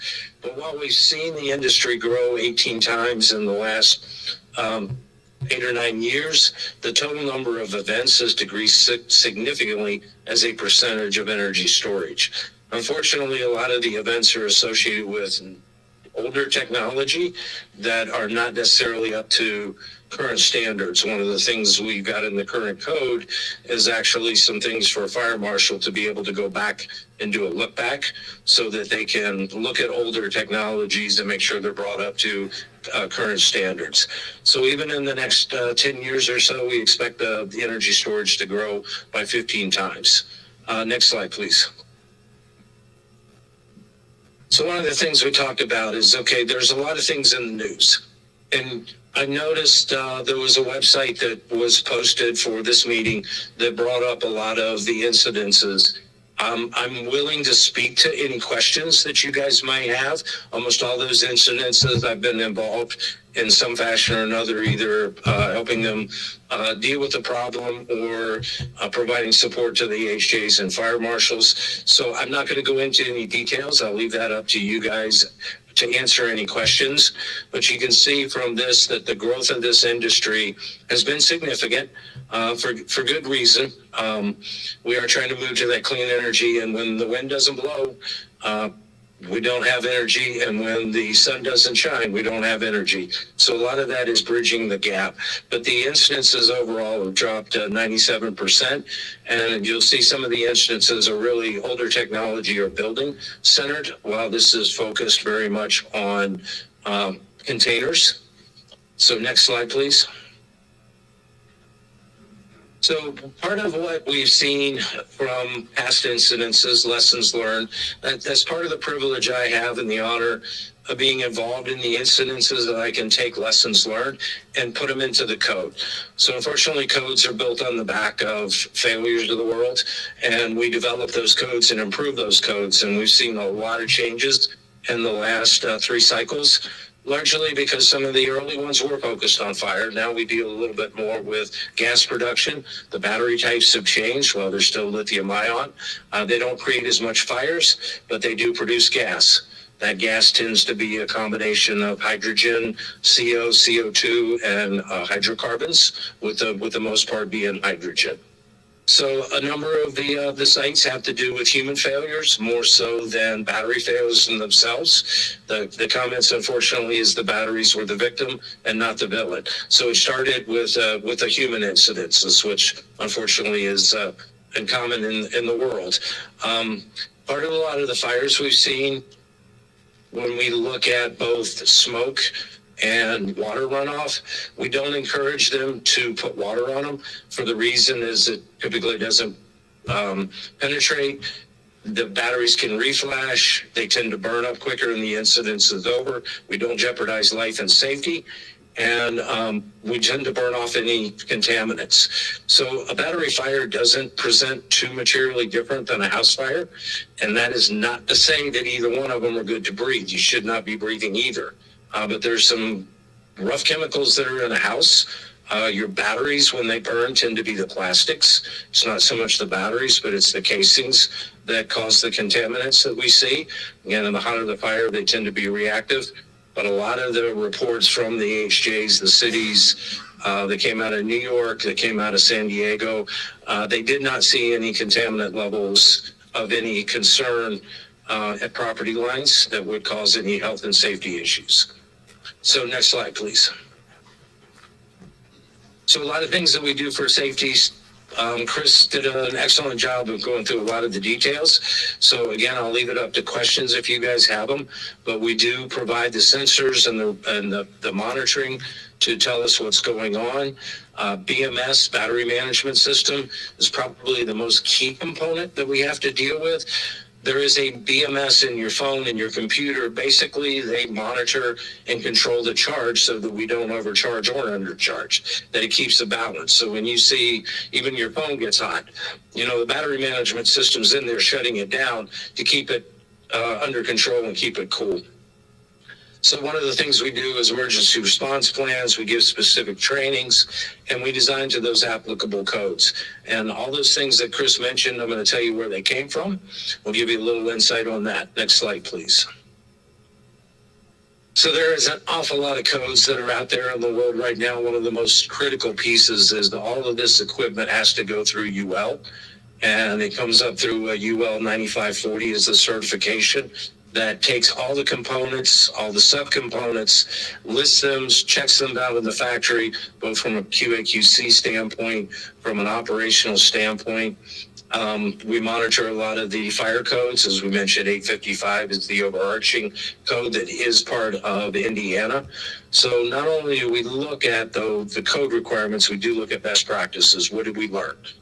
Codes always tend to be behind, unfortunately. So what is it that we can bring to the overall process that says, hey, we learned something today. How are we going to implement it? I had the honor of being at Samsung's large-scale fire test.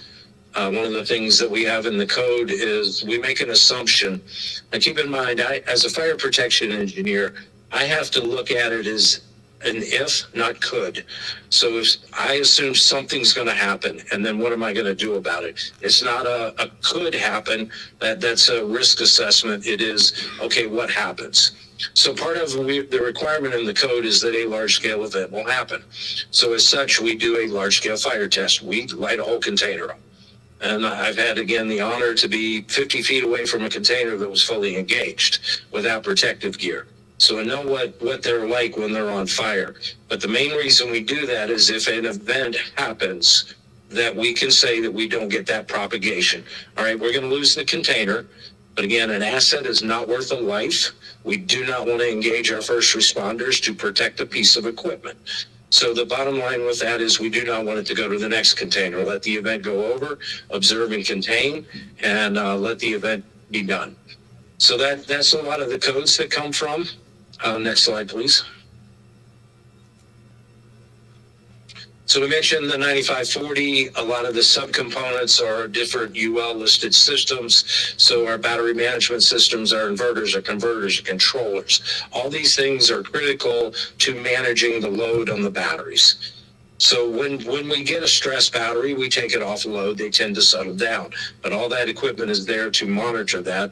We also have to meet the International Fire Code, which is what Indiana is adopting for 2024, which will reference NFPA 855, which will bring in the most current edition.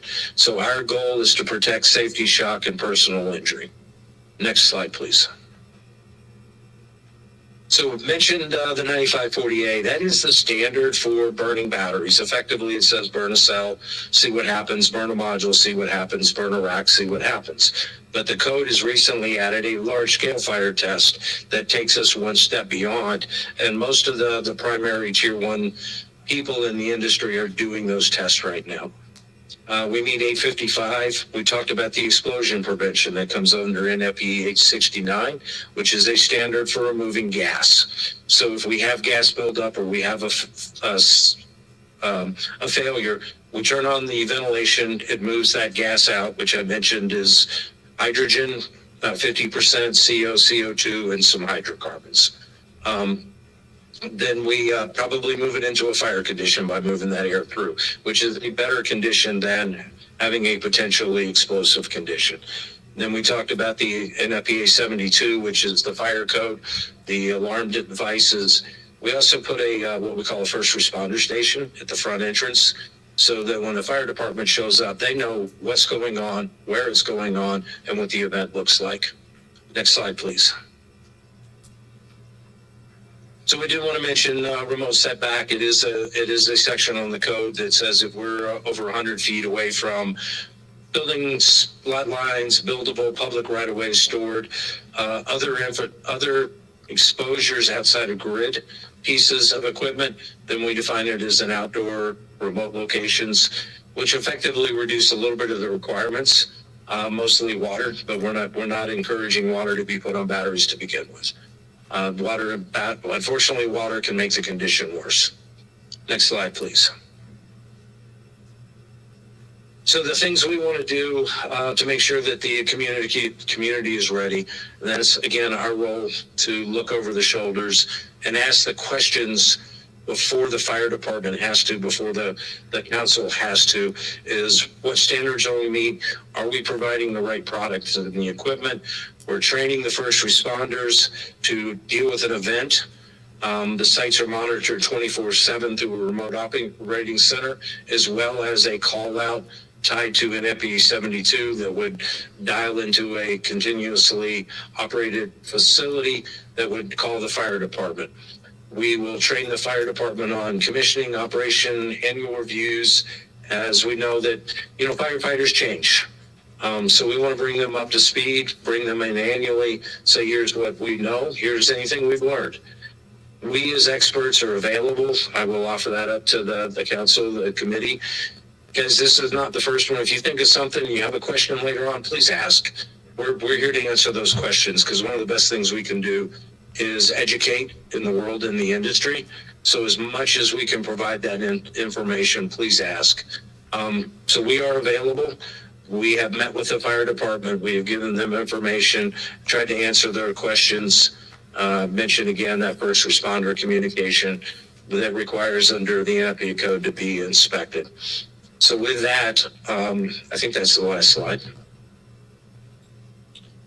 References for you guys, if you want to go out there and look a little bit, energystorage.org has got a lot of good information on batteries, and including ordinances that communities can adopt as appropriate. We always encourage, again, not just code, but best practices. So then there's NFPA has a couple of sites too, specifically devoted to batteries. So please, feel free to go on there, look. If you see anything else, ask the questions, and we're good to answer what you got. So with that, I don't know where we sit on the agenda, but please ask the questions. So Paul, I don't know if you can hear me through the presentation, but I just want to take a moment here. I'll hand it back over to Mike and Mary, but I want to thank the commission and everyone in attendance here. I know this was a really dense presentation, but what we were trying to address is the concerns that we had from some of the neighbor meetings. So again, just want to thank everyone. I know this is a information-packed meeting.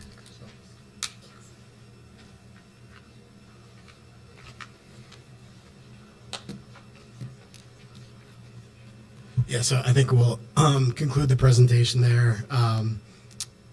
Happy to answer any questions. We'll get the right people up here to answer those questions, maybe starting with the Planning Commission, and happy to answer this question. Thank you. Yeah, I just want to say, this is not your typical rezoning meeting.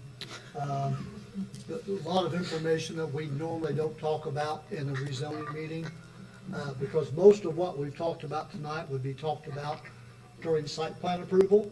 However, as debated as this development was, we felt like it was necessary to get the information out. So unless I'm stepping on the president's toes, what I would like to suggest is we go ahead and read the staff findings for this case, maybe take a quick bathroom break, and then I know there's a list of speakers that the remonstrance has that would like to come forward and speak. So we've got 4 other cases after this one tonight, so we'd like to keep moving forward as quickly as we possibly can. So if you're okay with that, I'll do the staff report, and then we'll take a quick bathroom break. Okay. Okay, so staff report for case P20Z24, Pumpkin Vine BESS LLC on behalf of 4 Cherries LLC are requesting a change in zone classification from ag within the agricultural overlay to LI within the agricultural overlay. The US 31 agricultural overlay is designated to recognize existing uses along the corridor and provide for their continued operation. Much of this area is used for agricultural purposes. However, there are areas within this overlay that are currently used for residential and non-residential purposes. It is the purpose of this zone to allow existing uses to continue and operate and expand. Adjoining property zonings are to the north, AR agricultural, rural residential, and agricultural. To the south, LI low intensity industrial business park.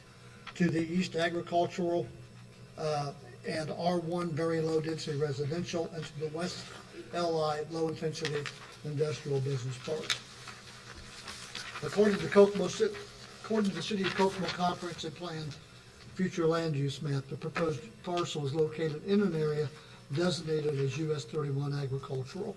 Under land use goals is to encourage orderly and responsible development, to promote safety and quality of life of residents in the City of Kokomo, while maintaining Kokomo as a leading community for affordable housing.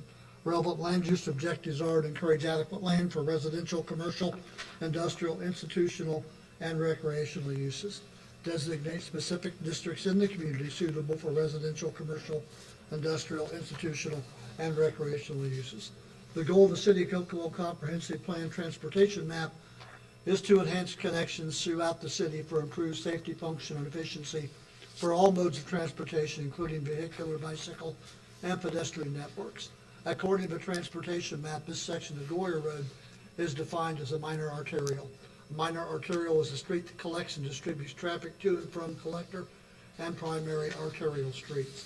Traffic count for this area of Goyer Road is 7,861 cars per day. The staff desires that the board forward a favorable recommendation to the Kokomo Common Council. So with that being said, if everyone's okay, I think we take maybe a 10-minute bathroom break. Would that work? 5-minute bathroom break? 5-minute bathroom break, so go quick.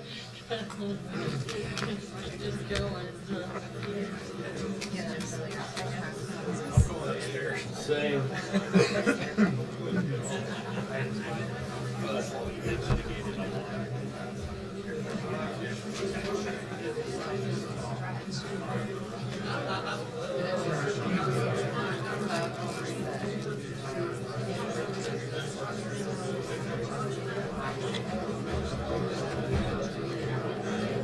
For the tip, I forgot to read it.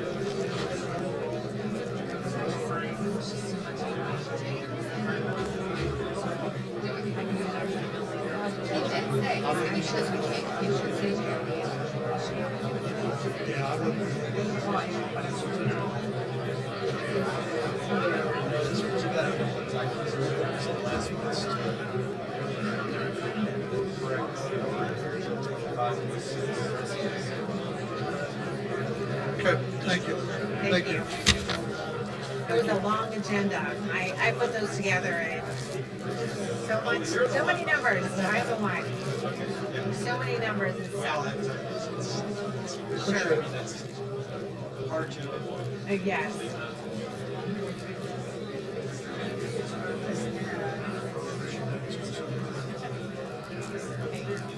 They got it right. Did I tell you we were?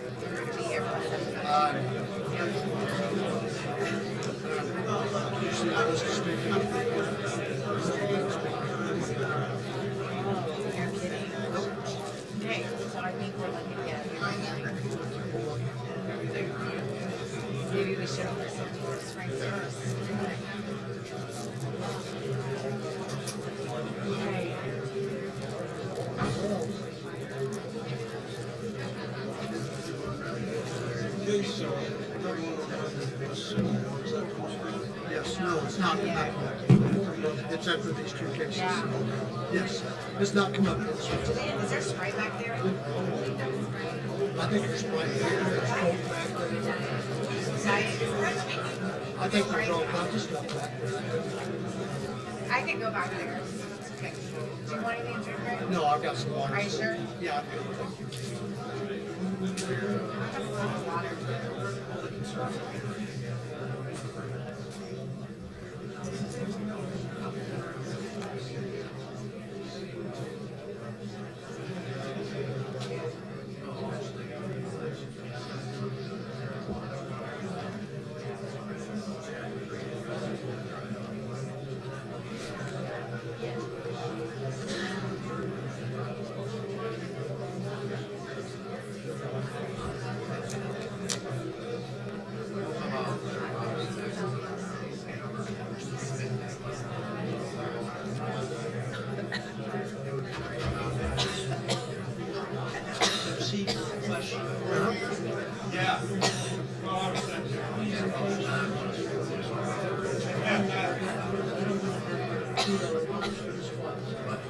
Should be just for this case, because this is for the PUD.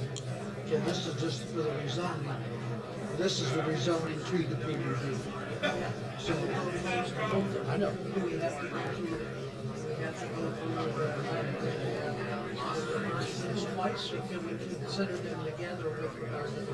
Well, that's something you might want to ask our attorney, because my thought is if the first one gets turned down, there's no reason to do the second one.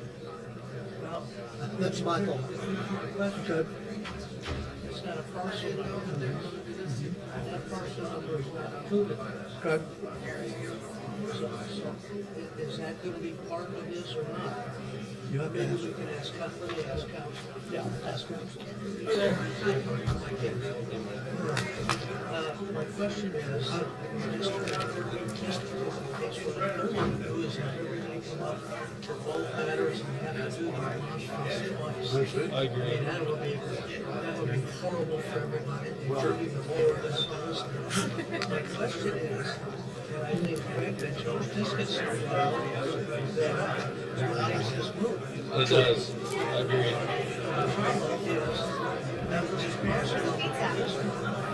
I thought about it, but I didn't tell her to do it. I did think about it. I have to, because I put it in the. Can you ask, can you talk to Jen, that question, Jen? I think that person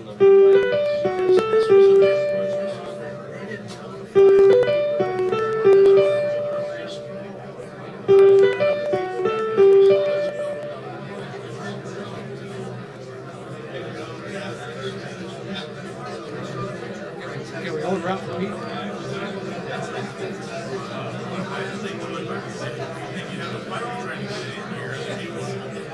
Can we hold around for Pete? It's on the cutting edge, I see. All the rules are there.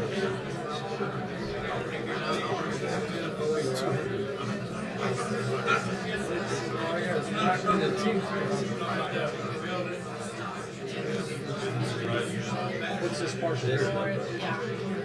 I think that's a strip. I think there's a strip. Which parcel is it? This one, this parcel here. I think good.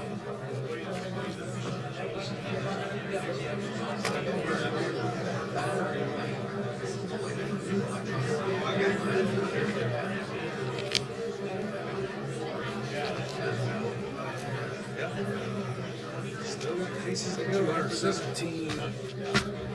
And others on 20, so this shows 20. You did? Did you order it? I don't know why, I know, I didn't notice it. This is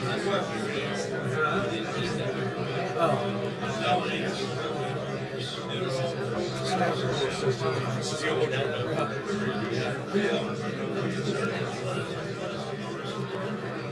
I think for the most part, I think a lot of these are is this partial showing up?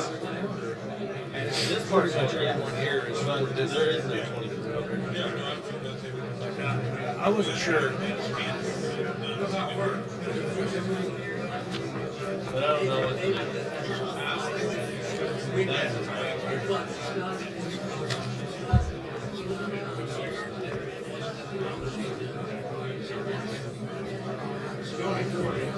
They're all stores.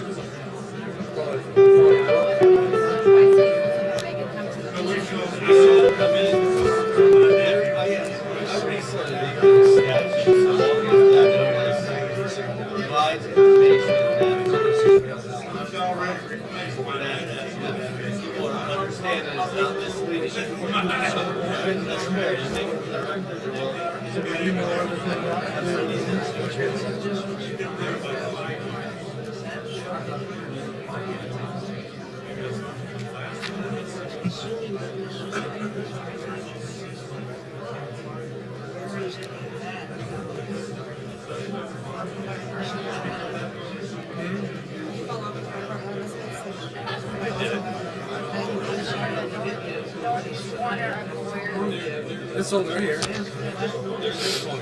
it's on. Yes. I don't mean. I called the mayor. I called the mayor. Had him. 3014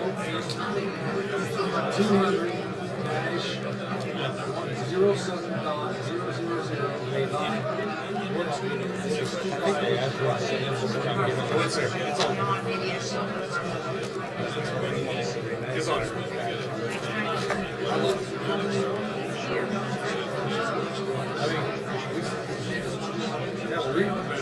We're only here.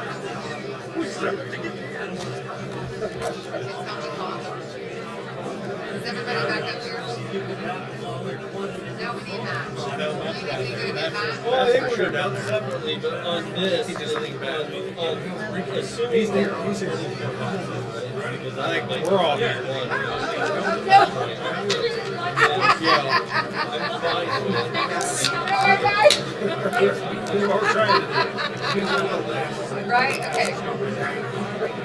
Mike, do you need a gavel? Mike? Yeah. And I think if Oscars was dropping one of the others, somebody would just come up and they've got response to say. Ask them if we can get them up the cups. We want a coffee and silver cups. Yeah, for the coffee, right? I think maybe we make it a difference. Do you have any else? For the record. I've never done a vlog. Okay. What number does that have on it? I don't know. It's got 25. It was correct. The letter was correct. The letter was correct. I guess the letter comes upstairs. I understand that's what it is. I got it. I'm with you. Depends on what happens. Depends on what happens. Depends on the board approves of it. No, it goes to the council, right? Let's start talking about DoorDash and some coffee. It goes to the council regardless. It goes to the council regardless. Even if we deny it, it doesn't even go to the We council. don't give them a favor, They don't want to hear it. my understanding is the petitioners have the petition going to board first, council president, and he can determine whether he puts it on there. Fair enough. That's my understanding. I thought it would automatically just whether it was a favorable or unfavorable recommendation.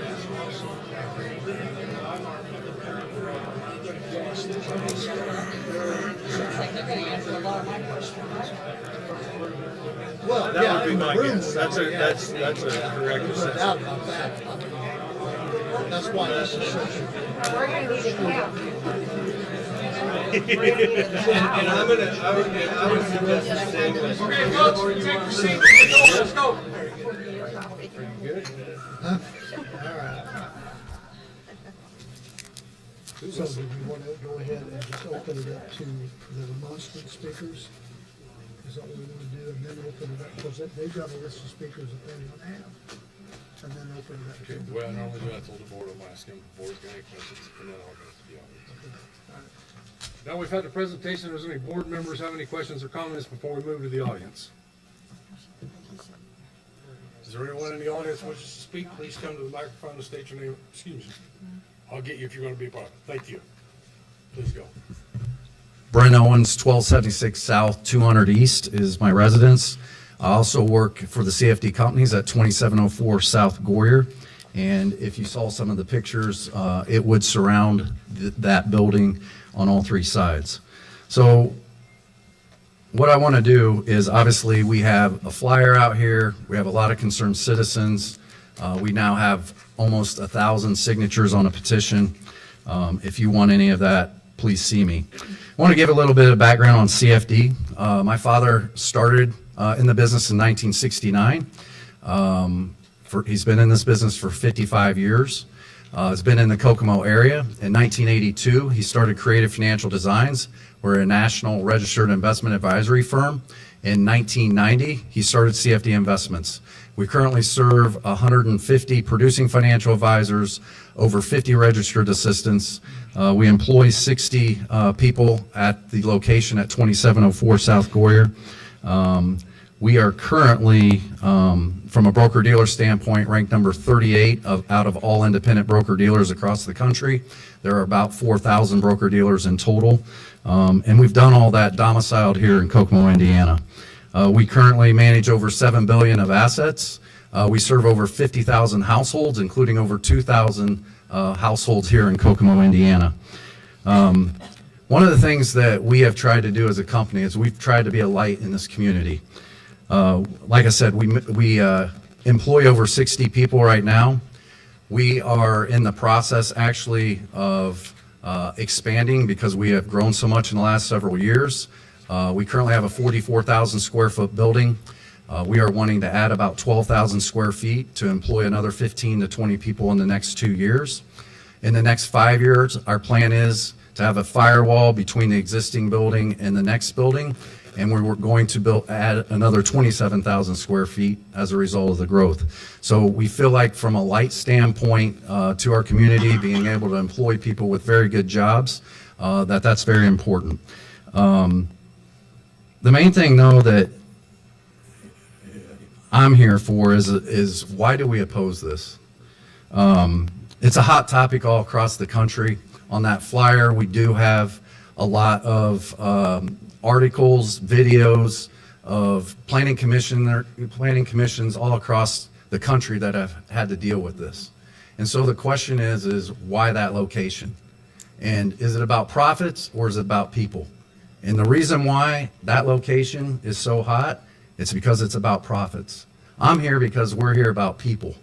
And the reality is, forget about the CFD companies being surrounded on all three sides. I'm also here with my fellow Kokomo residents that have property that is around it. We have neighbors over here on 200 East that it says they're going to be 490 feet from it.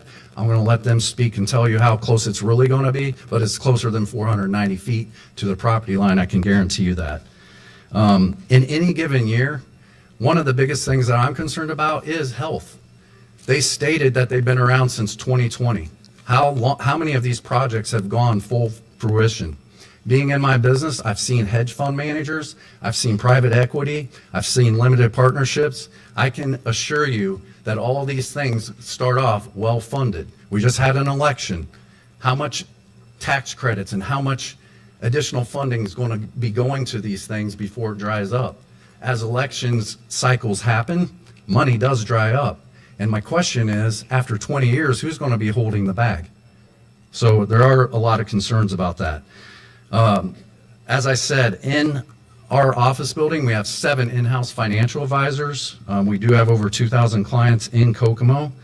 We have a spring conference, a fall conference, where we bring in anywhere from 300 to 400 people. We fill up the hotels in April and in September. We try our best to give back to the community, such as the YMCA, the Kokomo Police Department, the Fire Department, various schools. If you go around the county, you'll see CFD Investments on scoreboards. You'll see CFD Investment Stadium at Highland Park. All of these things are important to us. We're very focused on the city. But I also want to focus on other businesses. Right across the street is a Microchips daycare center. We've got businesses like Brad Howe Ford, Kohl's, State Farm. We have neighborhoods like Stony Brook, Cedar Crest, Quail Run, Walton Woods, The Vineyard, Terrace Meadows, and Cricket Hills, all within a mile of this location. You've got apartment complexes such as Ashbury, Winding Brook, Lincolnwood, and others. So we obviously have a lot of health concerns because, again, they keep talking about the technology being new and improved. I'm sure in 2019, when these presentations were being made to various planning commissions, what was going on with the technology then? Because the reality is there are a lot of factual things that we can show where these things don't succeed. We heard from Hiller. He is if and could. Well, what if? What if something happens? What kind of strain is that going to put on our fire department? Are residents going to have to evacuate? Is our business going to have to evacuate? We have to be on site. When the markets are open, we have to be open. We serve over 50,000 clients. But beyond health concerns, and this is where I'm going to get a little bit selfish, we invested in Kokomo, Indiana. We've been here for 55 years. We built a 44,000 square foot building that cost more than $4 million. We're ready to pour in more assets into this community by building and providing more jobs. What's it going to do to not only our property value, but what's it going to do to the property value of, say, Travis and Crystal, who live right behind it? It's going to drive property value down. My question is, again, why this location? There's Crane, Texas, I believe. Where was that built? Was that built in the city of Crane, Texas, or was that built several miles outside of Crane, Texas? My question is, why does it have to be in that location that close to so many people? So I understand you guys aren't approving the Spearmint Best thing tonight. I understand this is about rezoning, but this is like a snowball, and the snowball is just going to keep getting bigger and bigger. So what our request is for an unfavorable recommendation so we don't have to battle the next battle. Thank you for your time.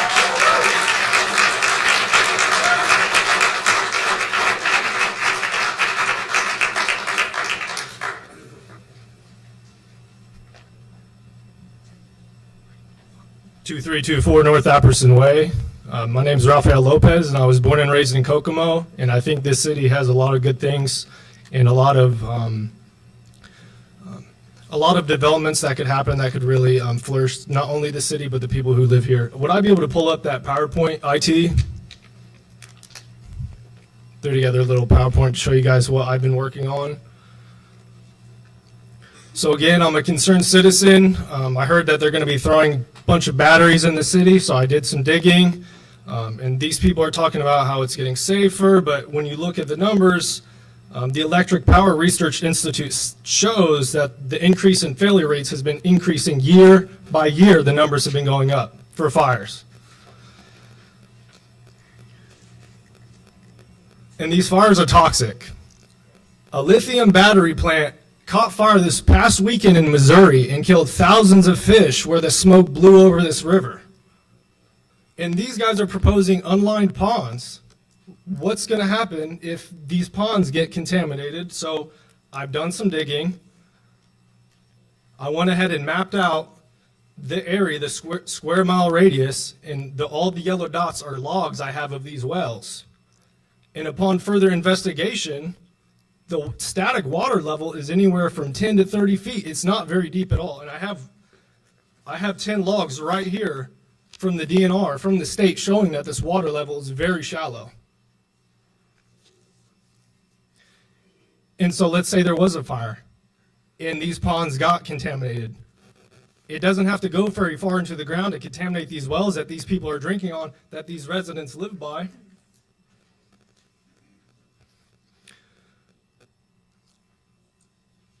So it had me thinking, could this be proposed in an alternative location?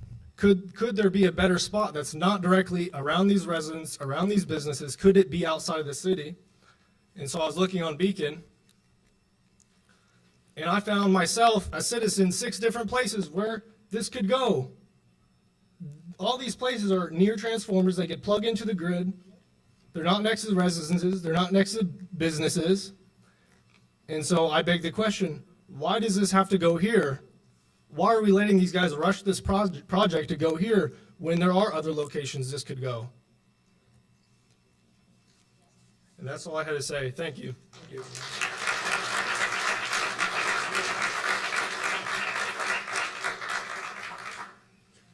Good afternoon. My name is Warren Holloman, 3109 Winthrop Lane, Kokomo, Indiana, 46902. The lawyer that spoke on behalf of BEST initially said that the concerned residents were informed about this. I live less than a football field away from this proposed site.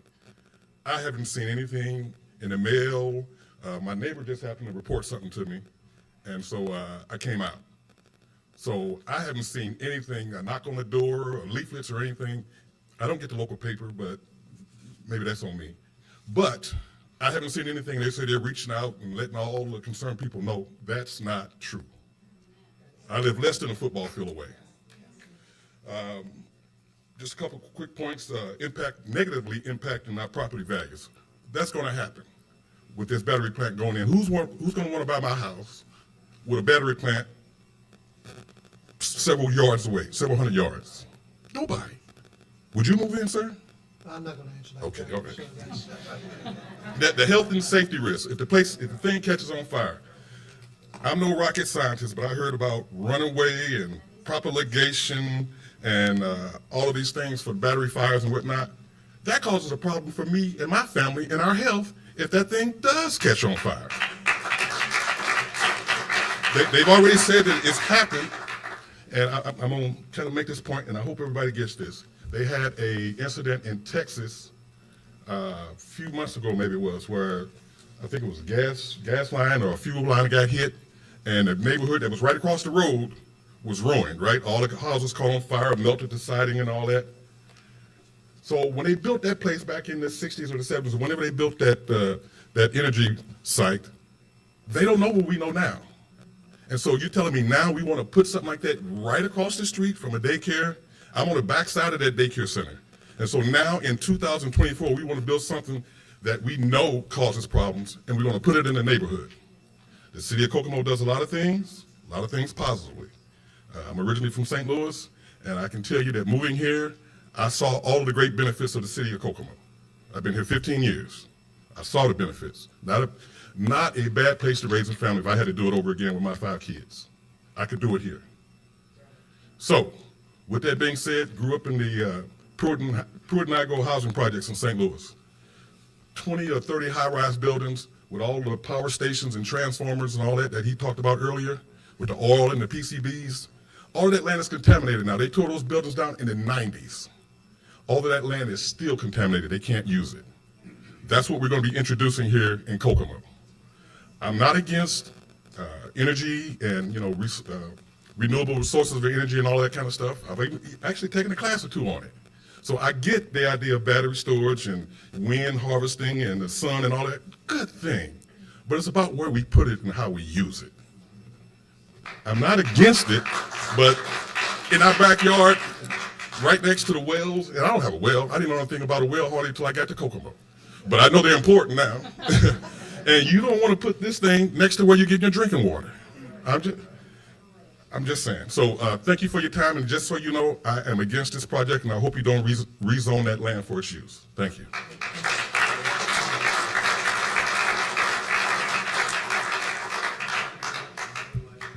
Anita Upchurch, 3113 Winthrop Lane, Kokomo, Indiana, 46902. I have one comment to make. I never received anything in the mail, nothing on my door. I found out from a friend at the gym.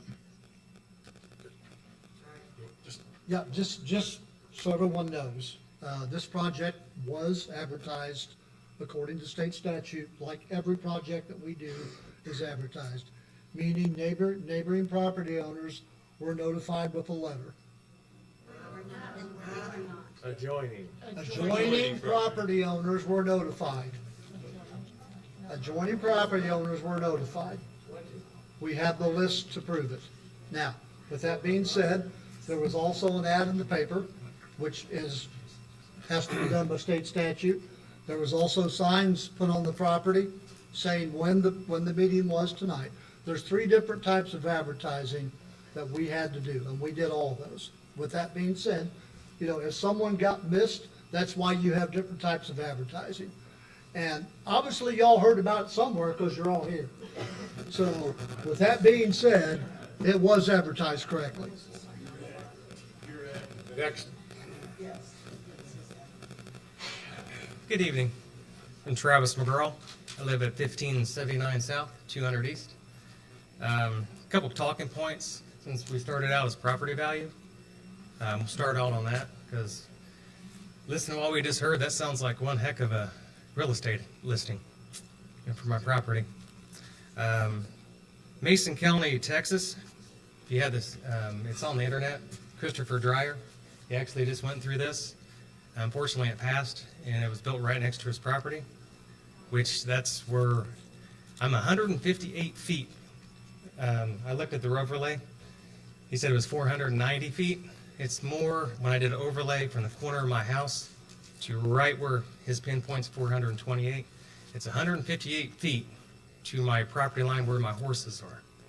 So I got to be their voice. You know, if anything happens, they're going to be the ones sitting there breathing it, right next to it. What's going to happen to them? You know, who's going to cover that? That's one of the things. Christopher Dreyer, he actually had damages to his home during the construction period of it, with all the heavy machinery, internal issues in his house. It's on him. His wife actually had to move out for, I think it was a month, maybe 3 months to finish her schooling because of the noise. Unfortunately, unlike everybody else, they can just walk away, if they go to work. I got to see it 24/7 when I'm home. I'm not in my house. I actually work outside in my pole barn, and I'm out in that pasture working with the horses day in, day out. Snow, rain, I got to see it. And I got to deal with it. Think as I don't want to do, pointing things, but Mount St. Helens, the 80s. Everybody says it was inactive. It's going to be a ticking time bomb in the back of my property, and I got to wait for it, and I got to take the brunt if anything happens. So, agriculture, farmland. I spoke with a farmer locally. He stopped. We talked to him. He's been farming that land for 35 years. Rich, fertile, soybeans, corn. Murphy's Law. We always hear, the joke about Murphy's Law. If anything can go wrong, it will go wrong. It's there to be a humorous, reminder. Be prepared for things to not go as planned. To take steps to, potential problems. I think that's why we're all here. So, that's why I got it. Thank you.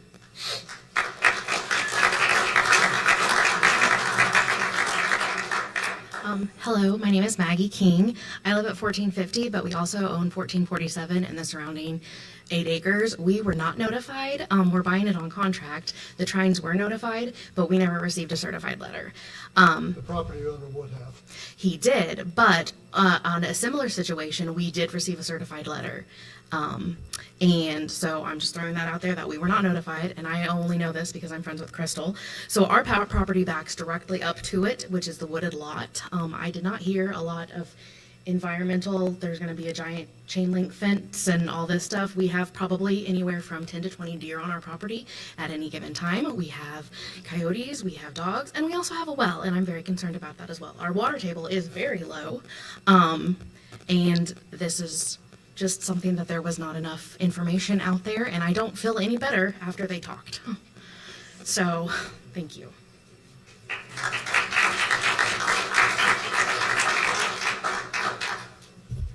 Hello, I'm Matthew Berenberg. I'm at 13114 South 500 East in Amboy, but I work in Kokomo. Actually, I'm the Chief Compliance Officer at CFD. And my role I want to give you a little bit of more background of CFD, that we have 50,000 clients in all 50 states. We have $7 billion of client funds that we are responsible for. And that's very important, because one of the things that I do as a chief compliance officer, my job is to make sure that we follow the regulations that are in this industry. And one of the regulations is that I have to have a contingency plan in place.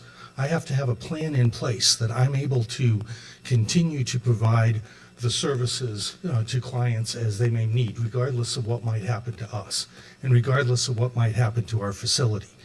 Now, the fire events that often happen at BESS facilities will often those fires don't get put out, and they stay lit for a long period of time.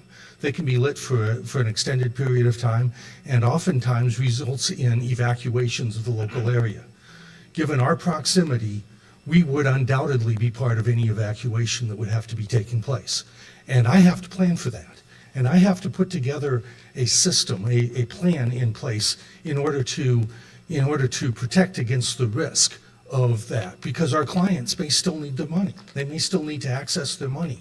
Our clients may still need financial services. Our clients will still have needs, and even if we can't access that location, we will still need to do that. So we will need to be, if this goes forward, we will need to be considering what we need to do. This may involve that we need to look at other locations to be as a temporary location. We may need to look at new hardware, new software. We may need to look at other types of systems. We may need to offload some of our responsibilities to third parties in order to do this. Any of those are going to be extra expense, extra time, extra cost that we are going to have to deal with in the event of something like this taking place. This is something that I'm going to have to do from a regulatory perspective, but there's other businesses out there as well that maybe they aren't going to do that sort of planning, and maybe that's going to be a difficulty for their business even to survive if something like this happens. Thank you. Thank you. My name's Ann Eames. I'm a small business owner here. I run an EPA microbiology and chemical analysis lab for drinking water. And so I really felt concerned, about our plumes not getting addressed that we currently have. But I really commend you all for getting that well overlay study done. That was very, very right on to do that. So we do need some more of that, actually. But a couple of things. I talked today to the EPA. His name's Christopher Black. He's the remedial project manager for the remediation of our Superfund site here for our groundwater plume. We've got 300 acres spreading northeast currently already. That's not the plume they were discussing. That's another plume. But one of the concerns, and he asked me to, because I was talking to him about some questions to ask, and he said make sure that it's a lined secondary container, just like Raphael mentioned. So when you guys said it's not going to be a lined container, I was kind of shocked. So please address that. It should be any retaining pond now, especially with industry right next to it, should be aligned. That's just a given. So the other thing, it's not just fires. Of course, that's a big concern. And like my husband mentioned, he's a very intelligent engineer with BorgWarner, and he said, one of the things with these batteries, it's manufacturing flaws that sets them off too. So you can just have those go over time, a weakening within the battery itself. So that's just a consideration. That's what causes some of these fires. Some of the fires are still not known. The one in Missouri was 5 miles from my grandma's farm. and it was devastating 2 weeks ago. So the things you have to consider, of course, are proper installation, but also the regular maintenance and inspection. And that's where a planning commission has to take that into account. And as you're looking at over time, are these things being monitored? The groundwater underneath will be affected. And the ethylene glycol was mentioned today, massive amounts of ethylene glycol. That's a poison, so that's on site. So you need to monitor for any kind of leakage of that or any kind of spillage. So monitoring needs to be as part of it. The East Hampton, New York fire last year at a BESS facility contaminated the local aquifer. You know, so we don't need any more of that here, honestly. We're really, really in trouble already. I'm sorry. But anyway, that was one of the issues. Putting one of these in your community is like putting a munitions dump. The energy storage, you've got to think about, it's like a dam. This is energy storage. So once it's breached, that's when you're in trouble. So to put it near people doesn't make sense to me. I'm sorry. Thank you very much.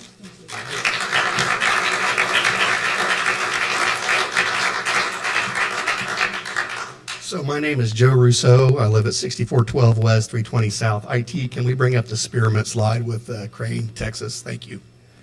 I want to ask you guys to take a look at this slide and pay attention to that. So I'm a small business owner here in the city, and I'm about 2 miles away from where they're proposing this site to go. So as part of being a business analyst, liking to look at that stuff, I took a look at Spearmint's developments, and I came across Crane, Texas. So as part of what I felt like was due diligence, I contacted Crane, and I spoke with a Manuela Kirkpatrick, who is one of the commissioners there. And I asked her about the development. This is about 2 years old. I think it's on 13 acres. She expressed to me that that development is 10 miles outside of the city limits. And I asked her why so far. She said because there's a great concern about fires and they should not be anywhere where there's heavy population. Now they're also looking at a second facility that's going to be 15 miles out of town. And in our discussion, she asked me in the development that we're talking about, how far away was it? I wasn't sure. I said approximately 1,000 feet. She told me that as a commissioner, if she lived in this community and had to make the decision, she would turn it down in a heartbeat because it's too dangerous to be close to this heavy a population. I can give you her name. I can get you their information. She also asked me to speak to a Judge Roy Hodges there. He has a lot more information on that. I've been trying to reach out to the judge, but he's been in court, so it's been hard to get a hold of him. The other thing I want to say, one of the things that they talked about here, so my background's in electronics analysis. I do chemical analysis on printed circuit boards. I've done it for 30 years. They're talking about water and batteries, water coming in contact with lithium-ion batteries. That's not really the biggest concern. The biggest concern is condensates come in contact with the electronic circuit boards that are in there that can cause the same shorting that you'll see from a battery. I deal with it all the time. So that's something you guys should keep in the back of your head when you're putting this out there, is it's not just water coming in contact, it's condensates. There's a lot of temperature that's generated in that. I'm not an expert on what the temperatures are. I haven't been able to look into it that far, but I would just say be very cautious about this. Thank you.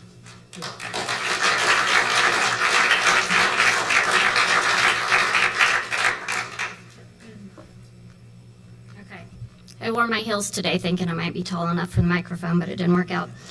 Crystal McGraw, 1579 South, 200 East. I could talk about how it's going to affect my property like my husband did, but I'm not going to do that. Tonight I'm going to talk about the City of Kokomo zoning ordinance, number 6279. In there's a noise ordinance, and for this facility, let me get over there to it. Got it all highlighted. So well, let's go over the fencing first, because I know in the beginning they said they were going to do 6-foot-high chain link fence, barbed wire on top. So Kokomo City ordinance says the following fence and wall standards apply. So all fences and walls must present in the non-structural face outward, the most aesthetically pleasing side toward the neighboring properties. The maximum heights of a fence or wall is as follows: 6 feet in a side yard, 6 feet in a rear yard, and 5 feet in a front yard. The other key point is that it must not incorporate security wire, barbed wire, or sharpened top spikes. That's against city ordinance. The other thing is the noise ordinance. So noise levels shall not exceed the following. No use on a property shall produce sustained noise over 50 decibels with adjacent to residential use, or 70 decibels when adjacent to all other uses. And then no use on property shall produce repetitive noise over 70 decibels when adjacent to residential uses, or 83 decibels when adjacent to all other uses. Decibel levels apply at all times of the day and shall be measured at any property line. You can find this in the City of Kokomo zoning ordinance. Now, I did my research, because that's what I do. I love to research. I found the Battery Energy Storage System Noise Challenges and Solutions, Noise Monitoring Services. So they have monitored and studied 13 BESS systems across the U.S. And in those studies, they have shown that their field measurements show a wide range of noise levels generated by the cooling systems of BESS equipment. Noise levels tend to range from 70 to 92 decibels when measured 1 meter from the component.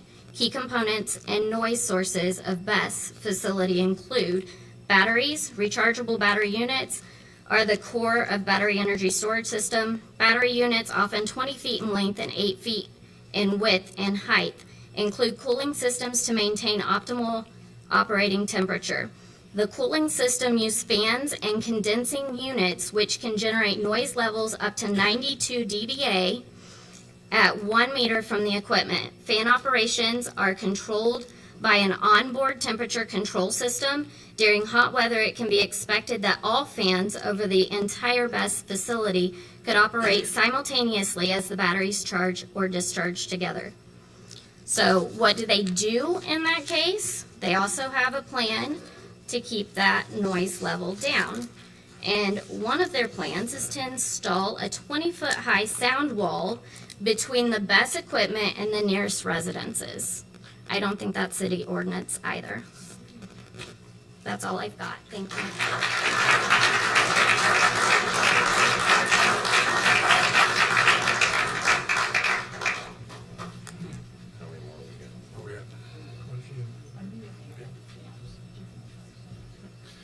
My name is Andy Rink.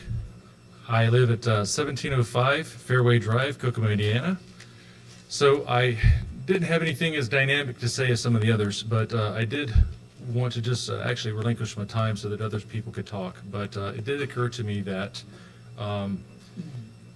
what they're doing here is they're really just taking the power from the grid and then selling it back to us. So if you wanted to put it down in a crude method, basically they're ticket scalpers. So I concede my time.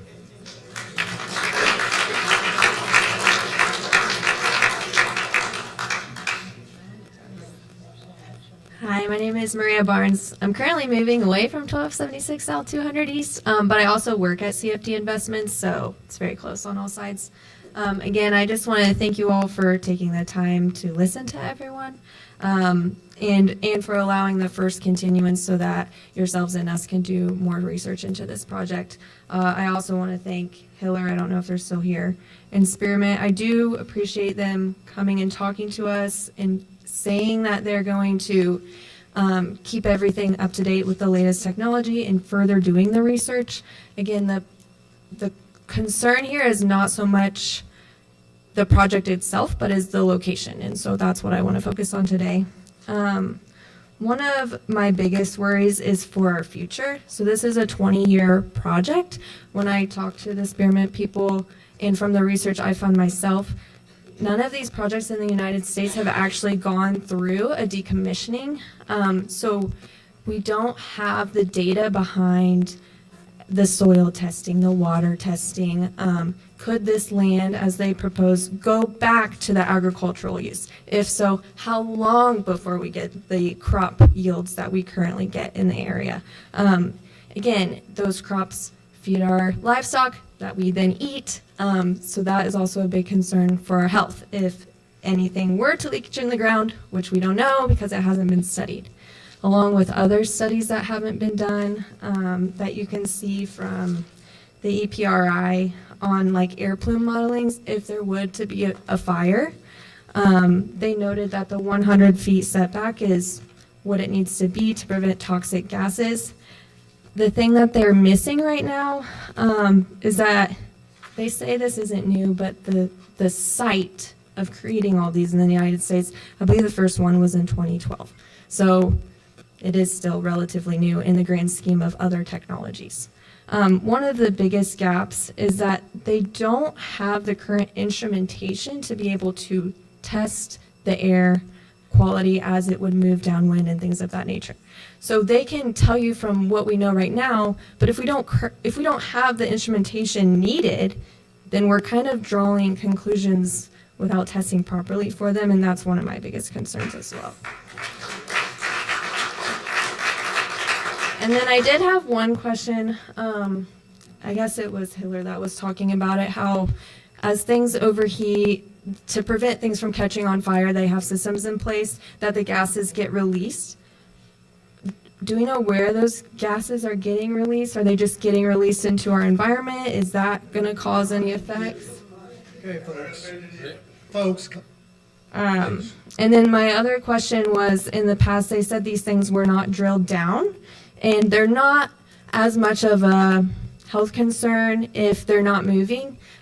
But we know, if we've lived here long enough, that Kokomo is kind of becoming a tornado alley. And with the types of winds and tornadoes coming through, if one were to get picked up and dropped somewhere, what kind of devastating effects would we have from that? So those are some of my concerns. Again, my biggest thing is I don't believe this is the right location and the right timing for our town, and I recommend you vote no. Thank you.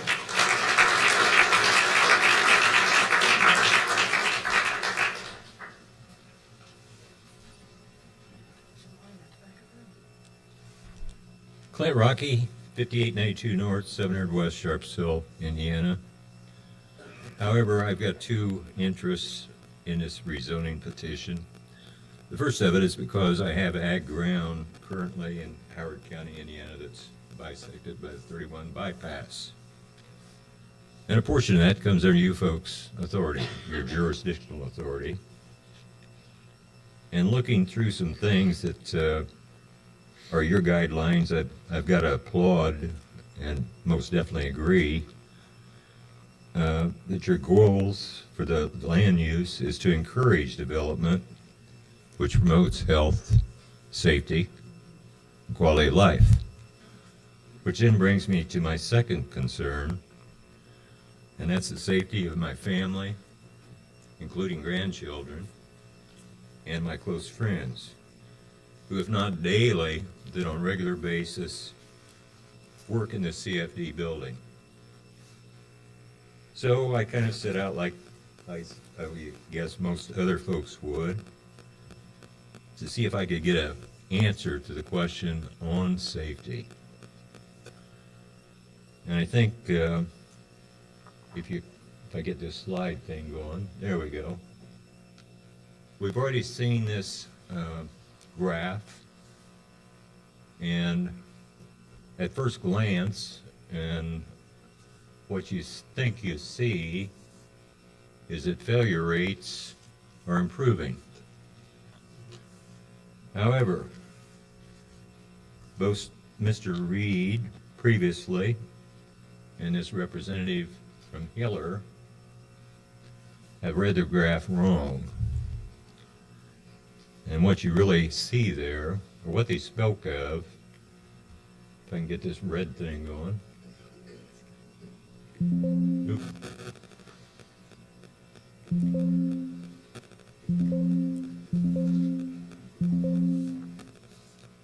Oops, oops, and oops. Big oops. Let's go back and back. There we go. Maybe I shouldn't push too many buttons. What they spoke to, and they mix up, there we go. Somebody's helping me out. The goal, or the trend line, the gold one. If you notice, it goes down, and then it goes, I'm going to call it flat, goes across. But that represents not the failure incidents, which both Mr. Reed and the Hiller rep talked about. It's the failure rate, okay? And my confidence level on any of these systems, and I'm not a real strong statistic guy, but if that line started up where it does on the left-hand tall side, and it dove down to the 4, my confidence level would be quite high. That is a trend. In other words, they are improving. They've learned from their lessons. And I would feel very confident And also, if you look at the graph itself, I call that blue area that goes up, just call it water. They're diluting their facts with that water. On the left-hand side, small pond. So if I have an incident, it raises up the rate tremendously. And a statement's been made about we've had a 97% improvement since 2018 to 2023. But all the time that this is going on, we're adding facilities, we're diluting numbers, so I call it illusionary. If you really start in 2021 and just look at that gold line, it's flat. So it keeps happening and happening and happening. So now I start doubting, do they truly learn from their lessons learned? Or they continue to repeat the same things? And there's a little paragraph over there to the right-hand side. The biggest issue with this information, this graph, and about anything I've tried to dig into, it's incomplete. It's like me. Okay, my analogy is, I'll give you a baseball score.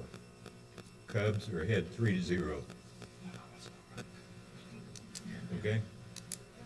That's the kind of stuff you get. It's incomplete. This thing says global up the top. It's not my chart, it's theirs. Global. The thing to remember, I've had 15 incidents up there in 2023. 7 of them were in the U.S. Because I really don't care too much about South Korea, but I do about the United States.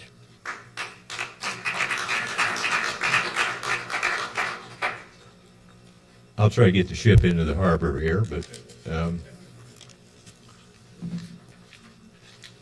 next slide. Did they learn from the root cause? Actually will, yes, thank you. What's that cognitive deterioration, or what that the one guy had? Anyway, if we look at the pie chart and we look at over to the side at this root cause, what you see in 2018, the green is really, it's operator error, operations error. Maybe the computer or the program was wrong. The sensors aren't robust. But as you move from the left to 19 to 20, that goes away. So they did fix things. However, it's kind of like dandelions, something else crops up to take its place. And the biggest issue we got going on in 2023 really shows up as two things. It's the design of these facilities, and then it's putting them together. There's a fellow down Texas that had a video, and I think the board was sent that, where he was speaking about his house was affected adversely because of property. He can't sell it. But he related to me a story in a telephone conversation. And he said one day 2 guys in a pickup truck from the large construction company that was putting this facility in. I mean, it's not online yet. They're putting it in. Out hops an older fella and a teenager. Teenager went into one of these containers, and the older gentleman came over and they had a glass of iced tea together. So he asked, what's the other kid doing? That's my nephew. What's he doing? He's checking all the work of the other fellas. How much training did he have? 3 months. So that's the kind of thing you get into. There's such a rush, such a glut of these things coming on board. We don't have the right number of people to run the ship. That is, the ones that are trained.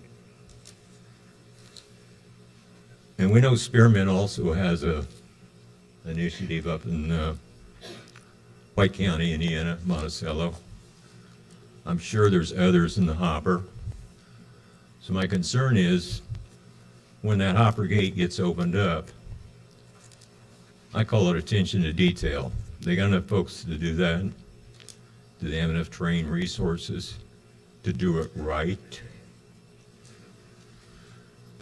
One more. Maybe. Here we go. All this is simply showing when these things fail, the first 2 years are the worst. Then it drops off. So I would suggest to you a couple things. If the bond conversation comes up, I think Spearmint mentioned a review in 5 years. Looks like maybe in 5 years it wouldn't even be there. If you, worst case, pardon me. Worst case, 5 years may not be there.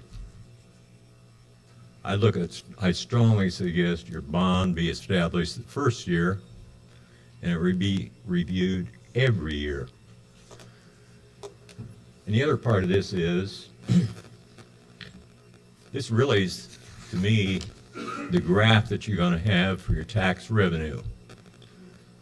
It's not the Indiana revenue, this $1 million or whatever it is that they're talking about a year. It's not fixed. These folks depreciate their equipment. It may look about like that. So the 10 years time, let's say it does last 20 years, half of that revenue should be gone if it's a 20-year depreciation. But is it? Or in 10 years' time, will it be depreciated down to nothing? Question to be asked. Thanks for your time. Thank you.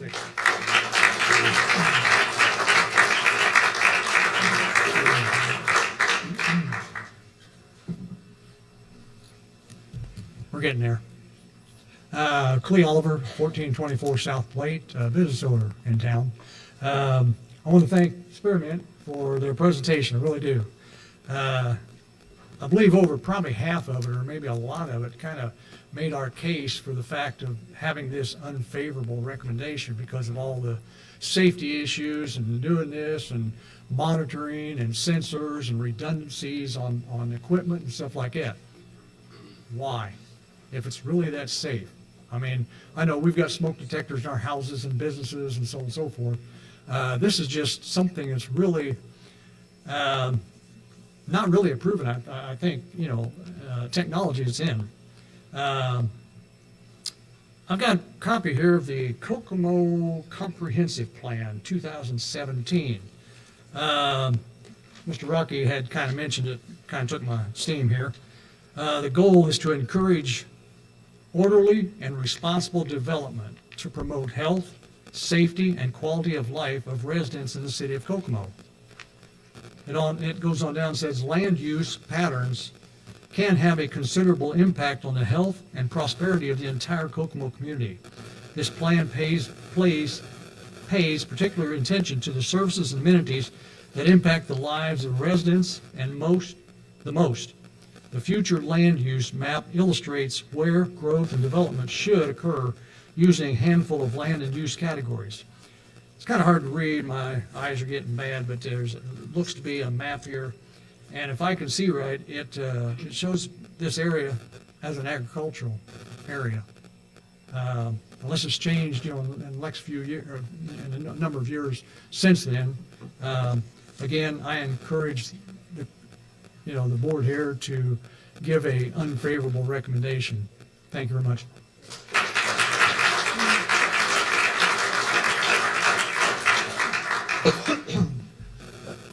For the record, my name is Mike Andrioli, 1393 West Oak Street, Zionsville, Indiana. And thank you very much for allowing the public to have an opportunity to comment on these particular petitions.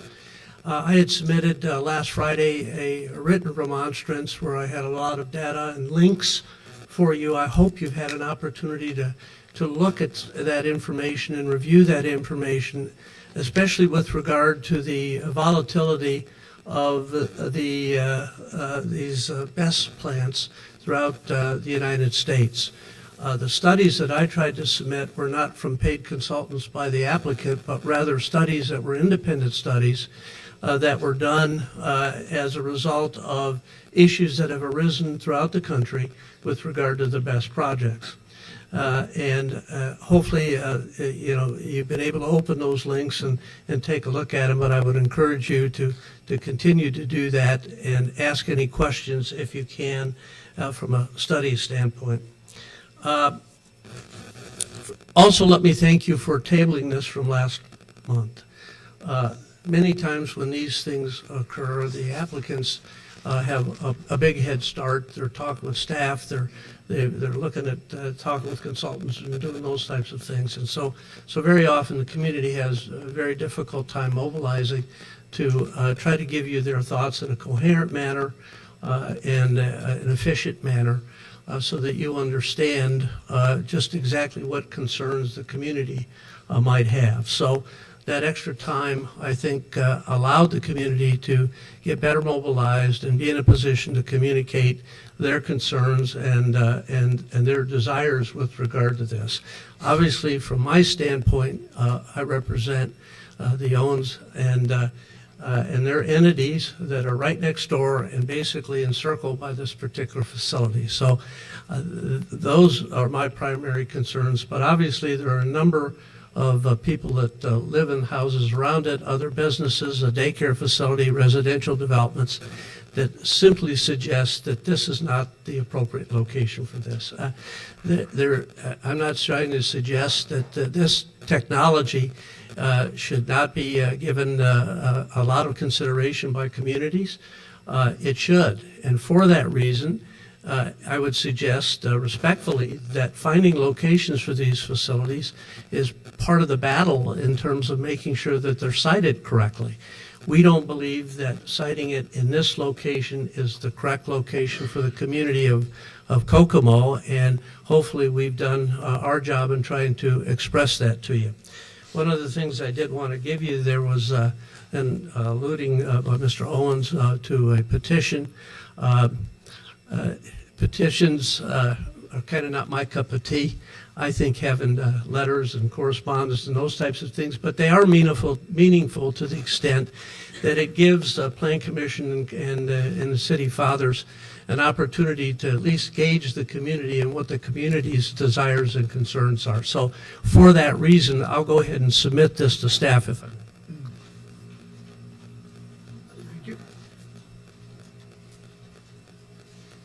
In my written remonstrance, I wanted to try to help you focus. I know you're all aware of the statutory requirements. I'm sure you've been through many of these petitions and know and understand the statutory requirements. And there are 5 of them, and I'm not going to go over all of them in particular detail. I did that, I think, in my written remonstrance, but certainly the comprehensive plan is the first one. Not that the comprehensive plan is a zoning guide. It is not that, but it is a guide that gives you some direction in terms of where things should be located. It's also important for people like my clients who understood when they located and built that building in this particular location that it was in a light industrial zoning classification. Now, I understand the applicant is trying to suggest to you that all safety standards are being taken care of and that they went through 45 minutes of discussion about how safe this is going to be and the efforts that they're going to make this safe. And I would suggest to you from a common sense standpoint, if they've got to talk that much about safety and fire suppression and those types of things, this is a volatile business. It just simply is. It's a volatile operation that they're suggesting to you that they're going to make safe. Nonetheless, it's a volatile business. And it is not a business that should be located from a land use standpoint in an I-1 light industrial commercial park district. It should be an I2 heavy industry district or somewhere else to the extent that you put it in its own classification. But the volatility of this particular business, given what has occurred in other places throughout the country where there's evacuations have occurred, there's smoke issues, there's the fire suppression issue and all of those things, all of that is extremely important from a land use standpoint because it shouldn't be in the I-1 district, whether it's done by a PUD, which I think is kind of an end run around this. It shouldn't be that way under any circumstances. It should be in a heavy industry district with all of the regulations and those types of things that come with it in a heavy industrialized area. It should not be in the I-1 district. Notwithstanding the district itself, you've got a daycare facility, you have residential subdivisions in the area, you have people on individual homes and wells right across the street in relatively close proximity. Studies have suggested, as I've shown in the links, that there's a correlation between having those businesses located next to your home or your business and whether or not your business loses value over the course of the years. And I would ask you subjectively, no one would want to purposely locate a business next to a battery storage operation. So the real problem is it should not be foisted upon those businesses or property owners in the immediate vicinity that really had no idea such a use could potentially be located so close to them. And that's one of the major concerns I think that we have. Mary and I have, Soliday and I have gone head to head on other issues. She represents solar farms. I remonstrated against those in Zionsville area and various other areas throughout the state of Indiana. We've heard promises over the years with regard to solar farms, how safe they were. One of the things I provided you in my written remonstrance was the most recent fire that they had with regard to a solar farm. It wasn't even a very large one, and it took 17 fire departments to put it out. So these issues are real, and the reason I included a solar farm with that is we've heard for years that there's no problem with those either. And of course, you'll never know what the consultants here tonight told you is fact or not. What they haven't told you is that they are absolutely certain there will never be a fire there. They cannot tell you that in good conscience because that is absolutely a possibility, and we've seen that happen throughout the United States now that these things have been in operation. So I think you should at least consider that or take that into consideration in terms of where this is headed. As far as the Mary had also mentioned a bond. That is an absolute red herring. To the extent that you want to consider that, you should consider that, have all the details worked out with that before you grant a rezoning. That is your leverage.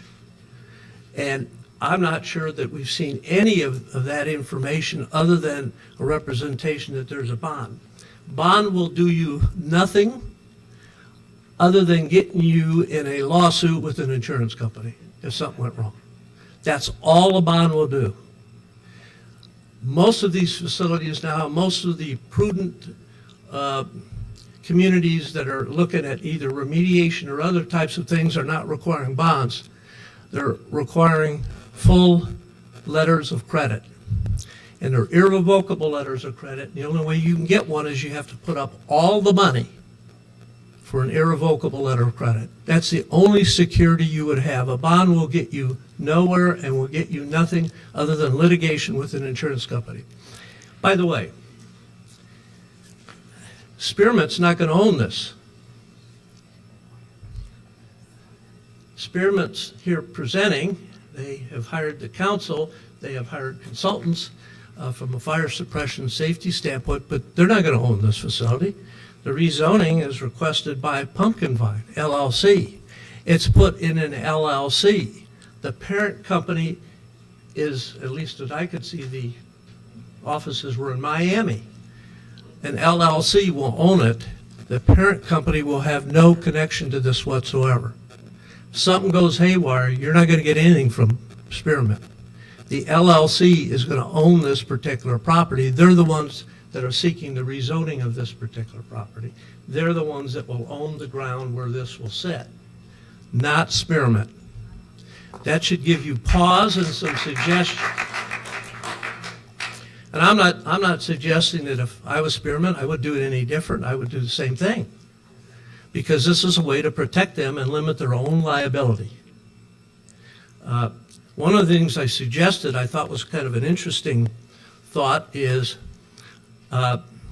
you may not be enthused by it or not, which is your prerogative, but one of the things I suggested and thought was it might be interesting to see if there's a facility, the one down in Crane, Texas, to get their insurance policy and see what they insure for. They're telling you risk is A. They may insure for risks A, B, C, D, E, and F. So you're hearing this is the risk, but they may have insured themselves for a whole number of other risks that you're not even contemplated at this point or have not been explained to you in any kind of reasonable or rational detail.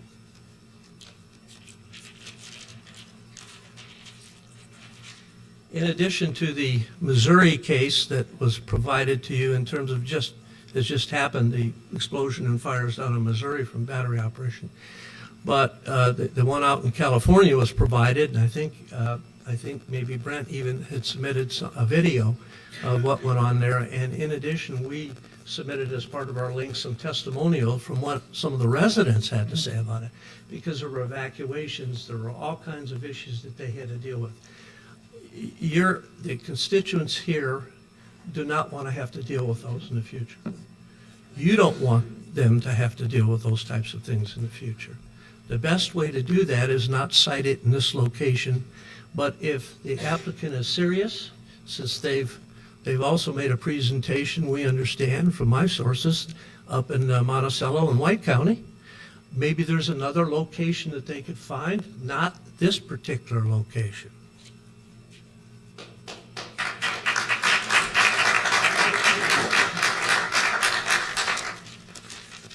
I'll just sum up and thank you for your time and attention. These are not easy jobs you have, and it's always very difficult to try to make these particular decisions and try to pass them on with recommendations to council. As the benefits being proposed, that's a council decision. Your decisions are land use based, not benefit based. I don't know whether there's benefit to the community by having them here with regard to taxes or not. I don't know whether the benefit outweighs the detriment. My sense is not at this location. But nevertheless, that's an argument, but that's an argument for the council. It's not an argument for the planning commission to deal with. Your land use based, not necessarily benefit based as they're suggesting. So hopefully you can marshal your thoughts with regard to the specific things that you have to deal with. I'll not go over the additional requirements that you have. You know them, and I've set them out. Thank you again for your time and attention. I really appreciate the opportunity to come up here. It's the first time for me, and I really have enjoyed how the meeting's been run and how it's been handled, and the fact that the community has had an opportunity to have their say. One additional matter, and I think we've talked about this maybe in the break, I would suggest, so that we don't have to deal with having everybody talk again for the next matter on the agenda that Pumpkin Vine LLC has, that all of the comments that have been made, pro and con, can be wrapped into the particular second matter on the agenda to the extent that that's considered, so that we don't have to keep you here for several more hours and try to remember what we said the first time. Thank you so much.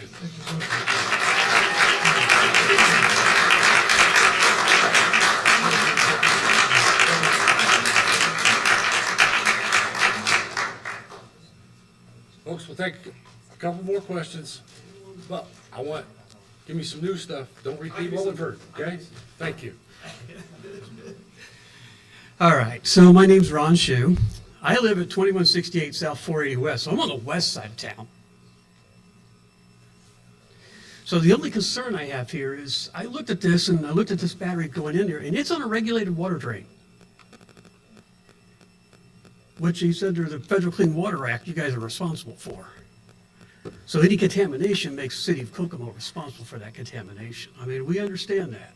That would be looked at during site plan approval, sir. I haven't seen anything with IDIB yet, so I haven't, so I haven't. And then the other thing, we understand that when they say hydrogen, they're not talking about hydrogen gas and there's stuff like hydrogen cyanide is released during a lithium-ion fire. You know, we had that at Delco, because I used to work at General Motors. Had it in Delco. We had to make significant safety improvements to keep stuff like that. We need that under consideration. So, and to make sure the board, the council understands that these are dangers that is there. Okay, that's all I wanted to say. Thank you.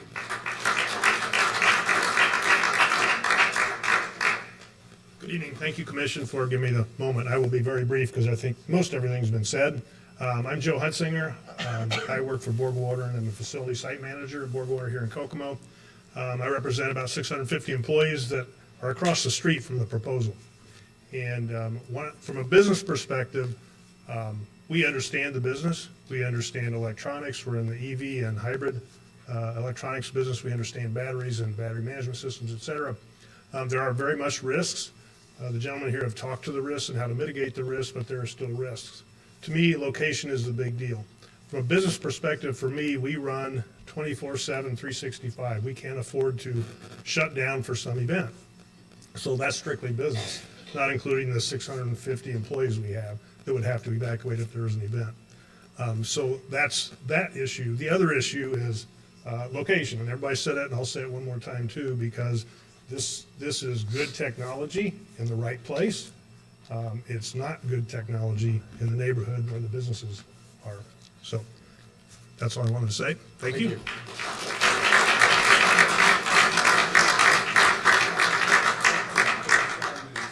Oh, okay.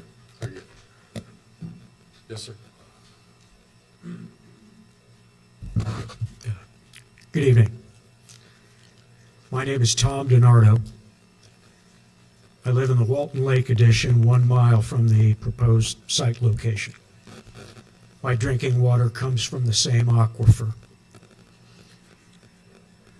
I come from 39 years of law enforcement in this community. I'm the retired chief of police for the city of Kokomo. I come from a world where we hope for the best, but we plan for the worst. You folks are saddled with a very difficult decision, and I very much respect your position. My comments tonight come from possibly a different direction than what everybody else here has mentioned so far, and that is that oftentimes when we look to the future, we would be prudent to learn the lessons from the past. Some of those lessons are very graphic, and they exist right here in the city of Kokomo.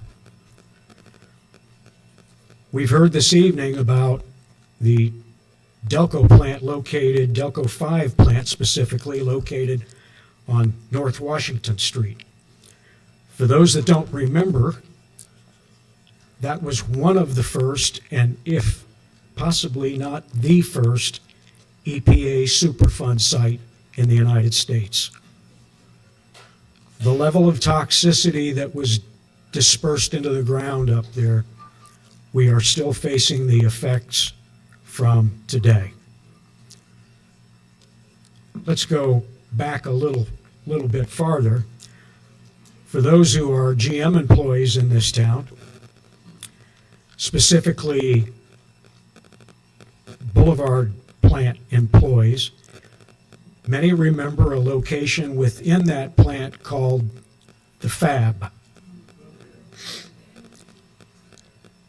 The Fab is an interesting location for a number of reasons, but for those of us who were public safety officials, we were very familiar with the Fab through a very, very specific lens.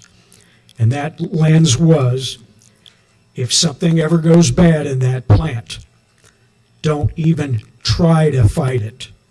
Run like hell. Evacuate, evacuate, evacuate. Do not, under any conditions, go in. Now, there's some very, very simple reasons for that, and that's because the chemicals that were used in that location are some of the most toxic on planet Earth. Very, very difficult to manage, very, very difficult to contain, and immeasurably harmful to human health. So what can we learn from that?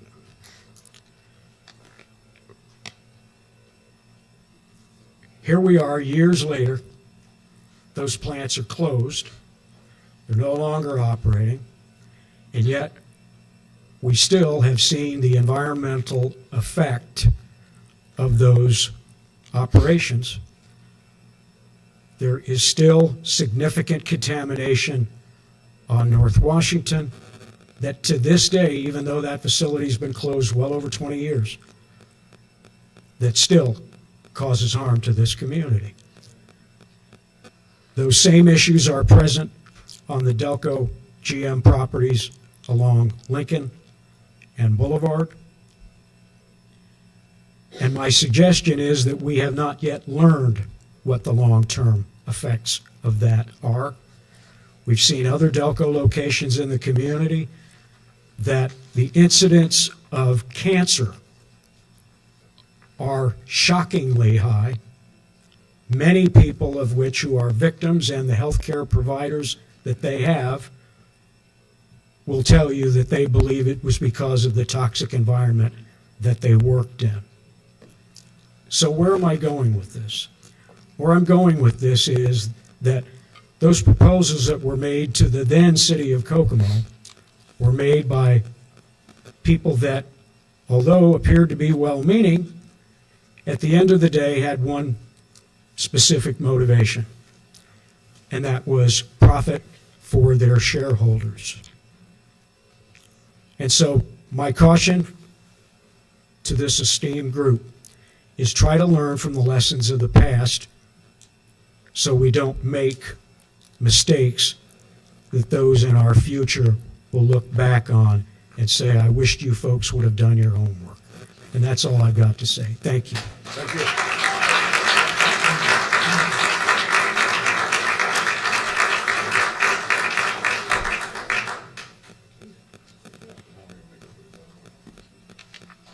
Any more questions before we go to their response?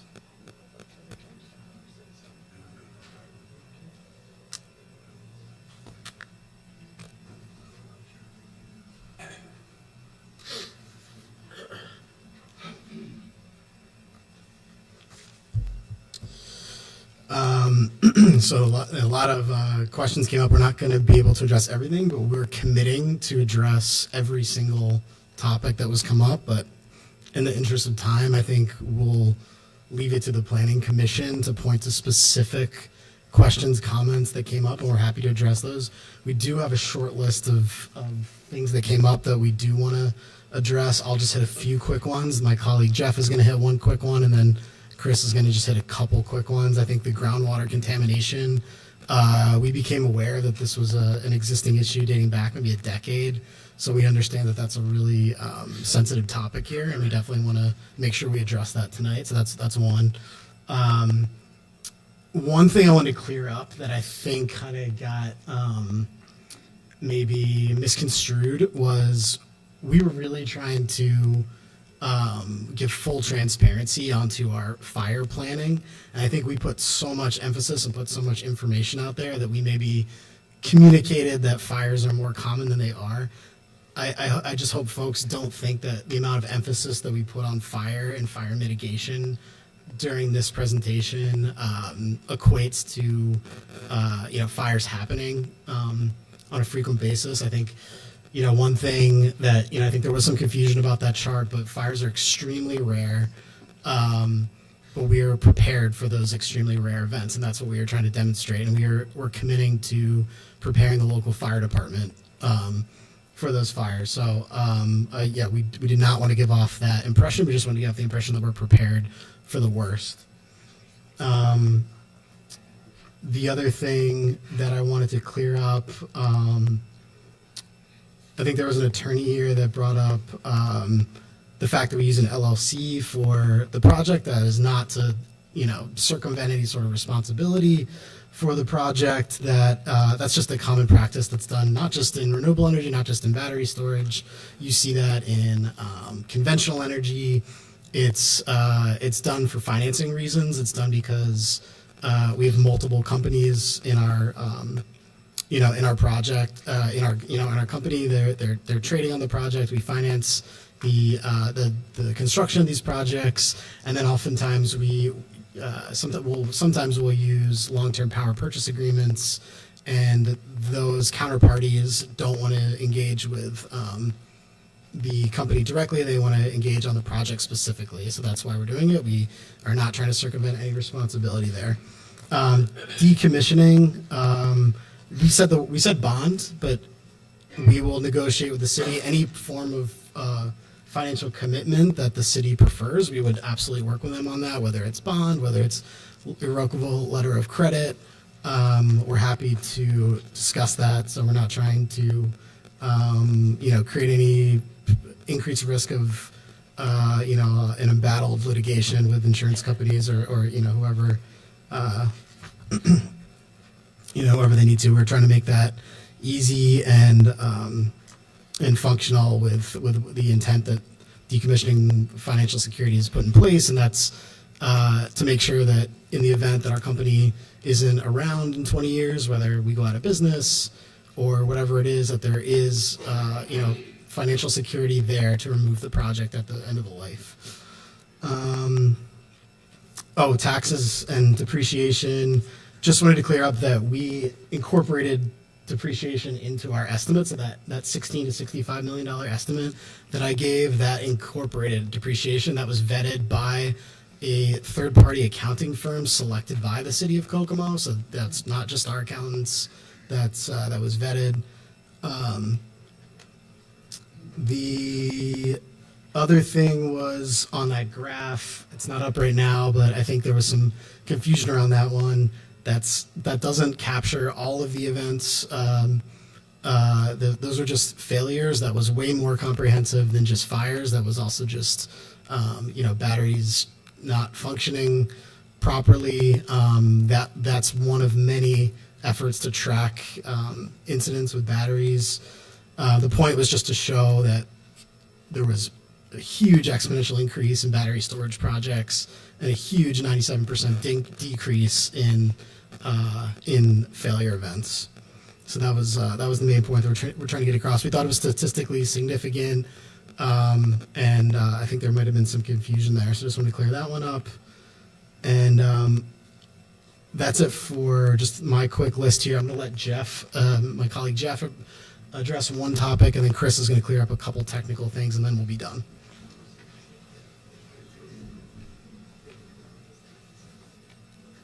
Hi, again, thanks for the time. Happy to address any concerns that the commission has after this. I just want to hit on the contamination and hazardous and toxic materials real quick, and then Chris is going to expand on some of the groundwater concerns. First of all, I just want to acknowledge I don't think that I fully appreciated the historical concerns in Kokomo. And I can only speak for myself. The project team probably understands this better, but I wasn't actually prepared really to address this. And the reason for that is that it's really not an issue, and I want to be definitive on that. The state of Indiana has looked at battery projects. The federal government looks at hazardous and toxic materials.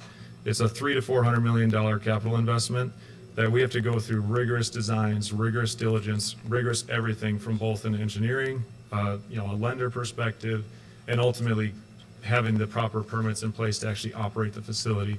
And so I want to be definitive that there are no material significant concerns about hazardous or toxic materials at our project, because if there were, we would be required to demonstrate that we're addressing that as part of our Indiana state permit and any federal permitting addressing hazardous and toxic materials, and we don't have to do that. So I just want to be very clear on that. Thank you.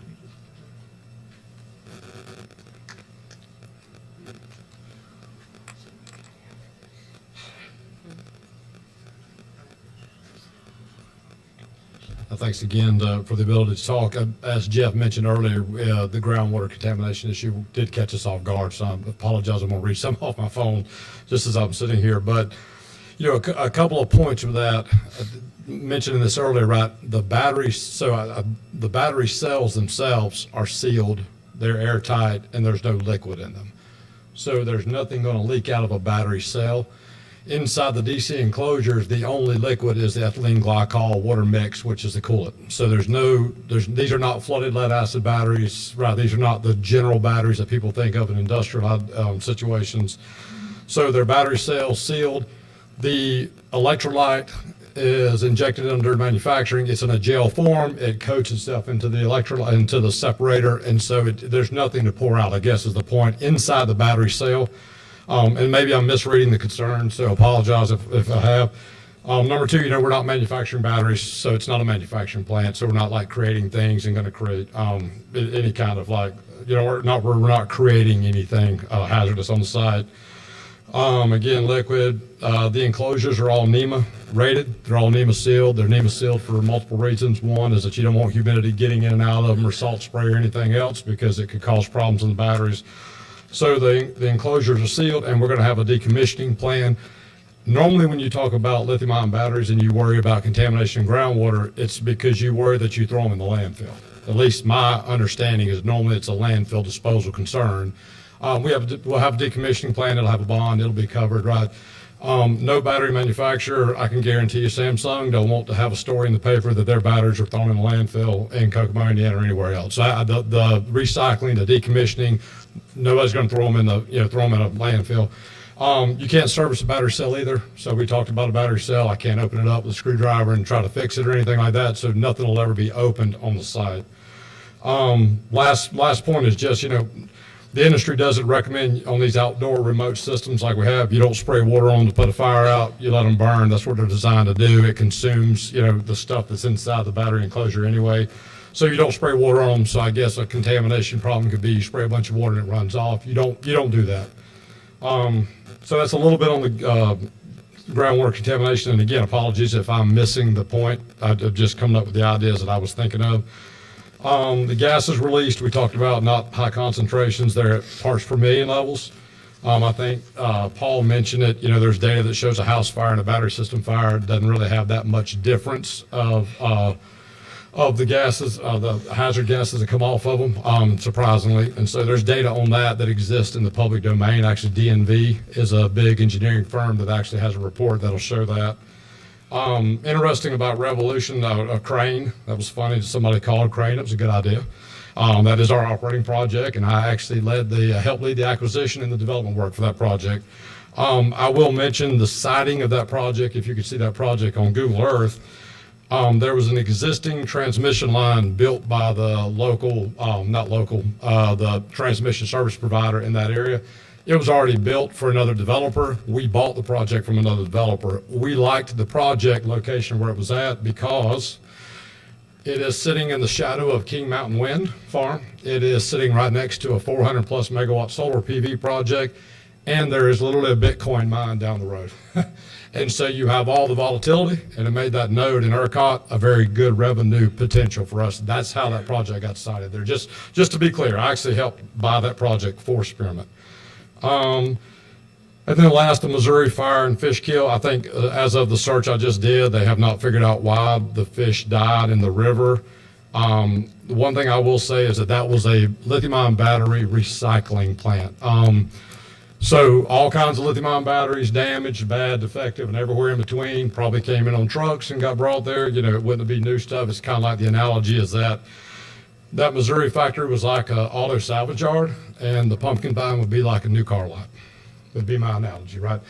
You have no idea what condition those batteries were in that started fire, but battery recycling is not a risk-free process at all. So, but that was the difference, is that it's a recycling plant versus a new battery project. So anyway, that's the few I had. Thank you. Thank you. Any questions or comments from the board? As you move. How many, you mentioned you have 20 projects in development. How many projects does Spearmint have operational?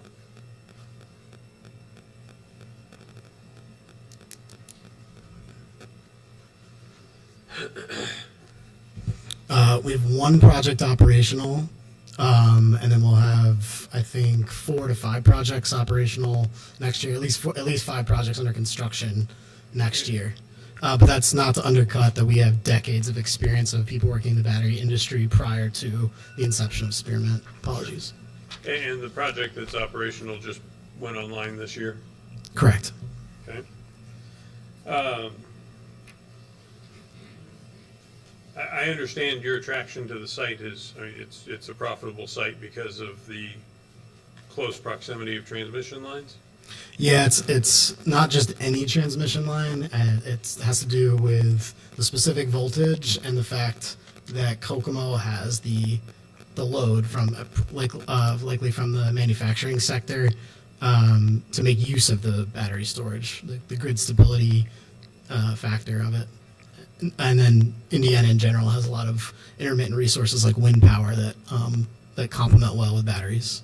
So it's I think a lot of folks here are like, you just put on like any old transmission line. It's very carefully vetted. A lot of interconnection engineers look at it. There's nodal analysis as well. So you're saying you're going to use 15 acres, 9 of it for battery placement, but you're asking to rezone nearly 50 acres. Correct. Okay, can you explain that? I mean, once we rezone this and put it as part of the PUD, then we really kind of lose control of if you decide to make this a much bigger project at some point.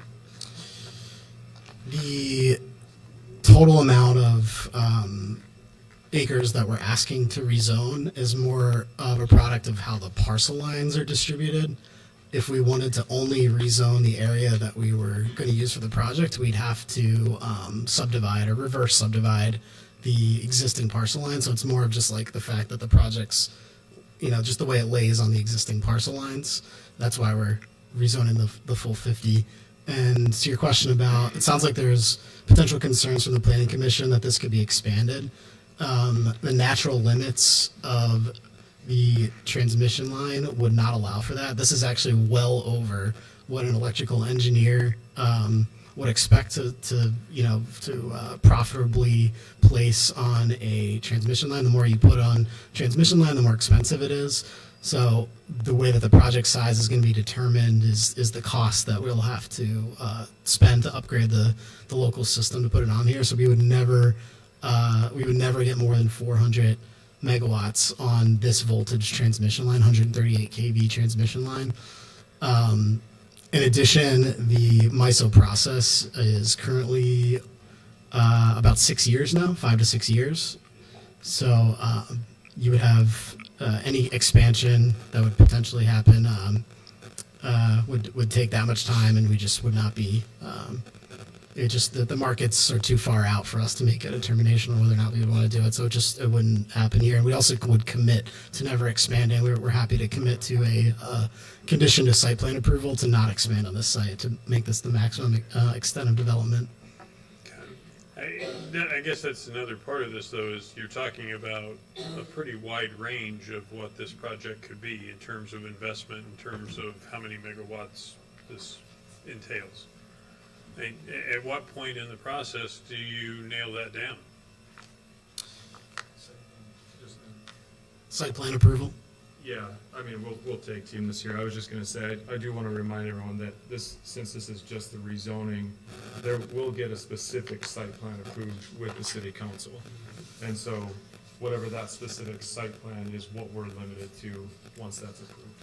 So there won't be opportunities for expansion unless we go back to the site plan approval process. Right. And I understand the process quite well. My concern is that there's a lot of unknowns to this. This isn't the typical rezoning that comes before us. That this is a new technology in the grand scheme of things, and there's a lot of, well, it's just different than what we normally see. So that just begs a lot more questions before we move forward with rezoning. One thing to add here is we have a project that's about a quarter of the size of this project, and in terms of actual development extent, it's only maybe 2 acres less. So, I think we're talking about, maybe, it's only a few acres to the extent of development. So I think there's just not a significant unknown in that respect here. Where would the monitoring for this site be done? I mean, you said it would be remote. How remote are we talking? Do you need to explain? Yeah, currently our remote operations center is in California, and then we're building one out in Minneapolis as well. So, and that's done through internet, or, I mean, how is that? Yeah, that's very standard in the industry. I mean, as Mike mentioned, we'd have 1 to 2 full-time technicians local to the project.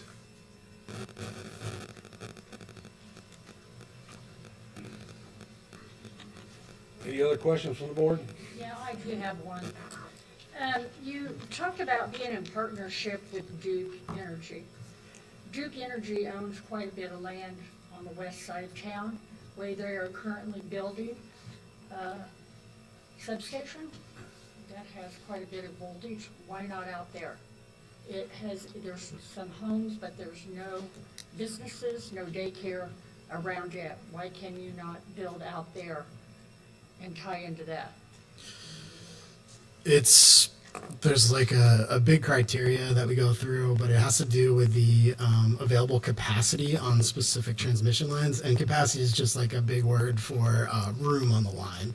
So just the way that the electrons flow on the grid, we have to site the projects where it's not astronomically expensive to site them.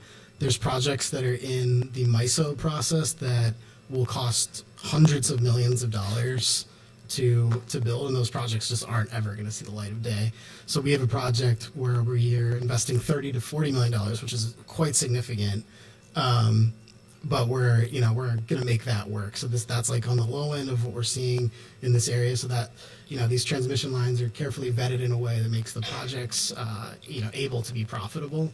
And that has to do with a combination of the energy usage and then the energy generation around the area. So it's kind of like how all the energy mix works within the local grid.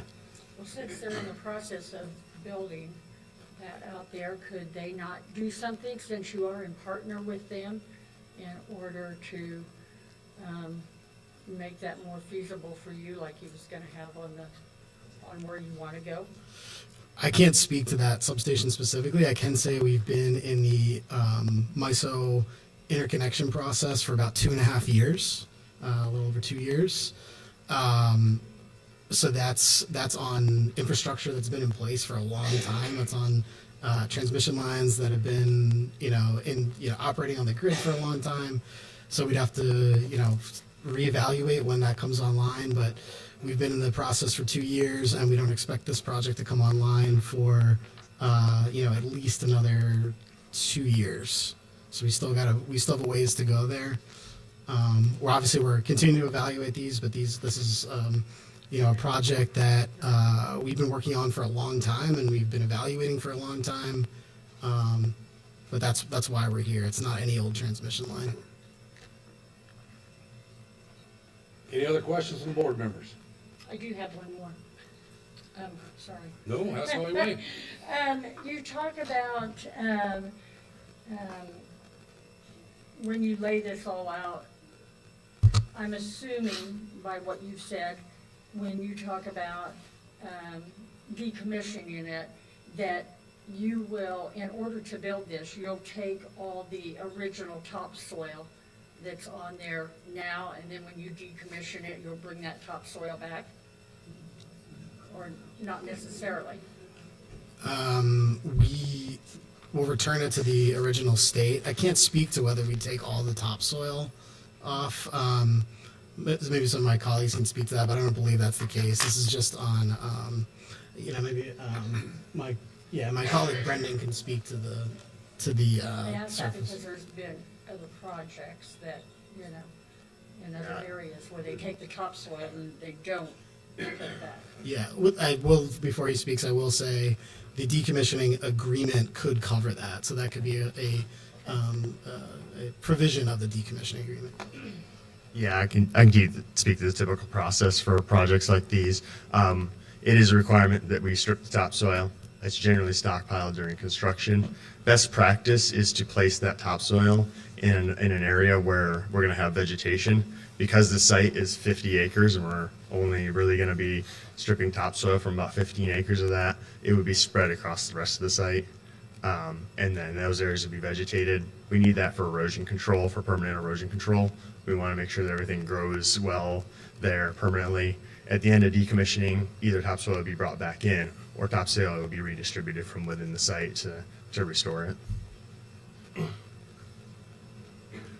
And just to reiterate, the actual disturbed area will, it's pretty minimal disturbed area, so that, just wanted to add that. Yeah.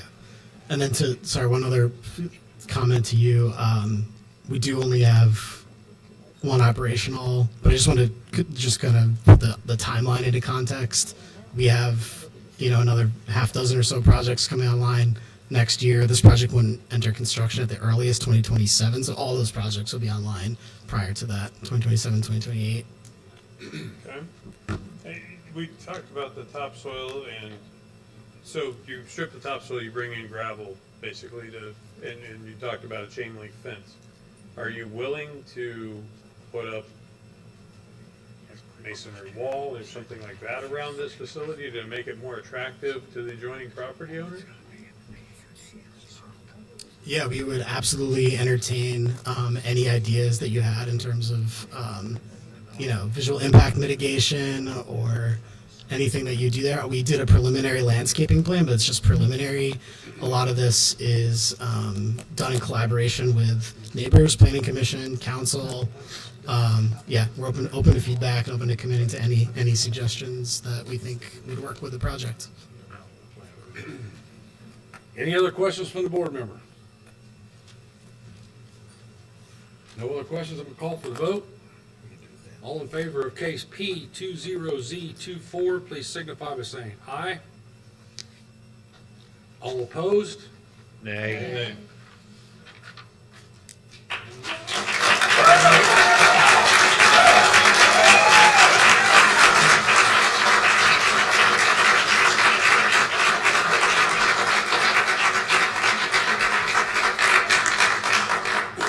The longer you clap, the longer we're staying. So, just for clarification, did I hear any yes votes? No, sir. They were all no votes. Okay. Thank you.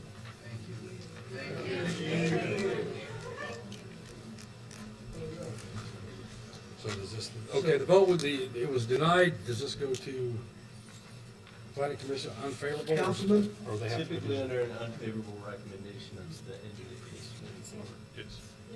There are avenues with this far as going, it's not on their Correct. record. This, That makes us So do we need to hear the second case? DUI. I guess that's, I want to talk to council about that for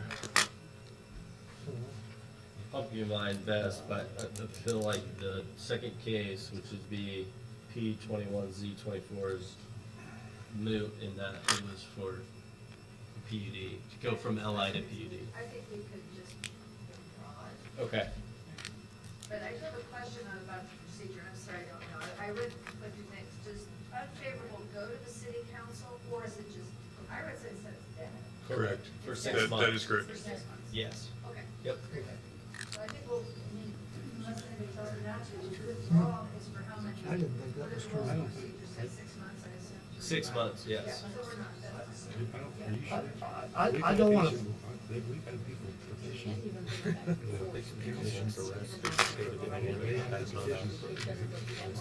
don't think there's a 6 months. I might be wrong.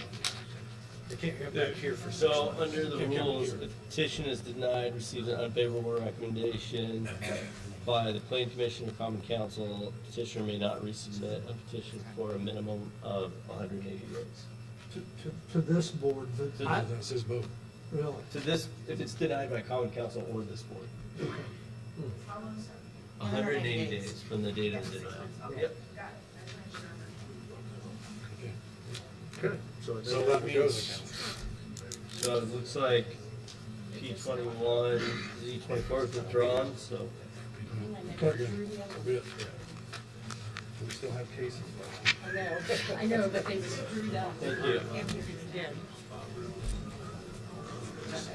Okay, folks, real quick, please, we still have more cases to go, so if you're going to leave, if you would do that quickly and orderly, I sure would appreciate it. Thank you very much. Don't stop out there, we can still hear you talking. I know.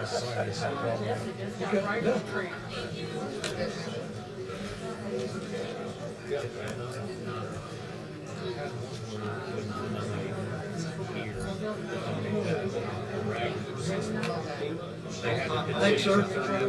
Somebody and they went to city council without. There's some sort of state of Indiana where they can go direct. I'm gonna need it. I was like, I'm gonna need it.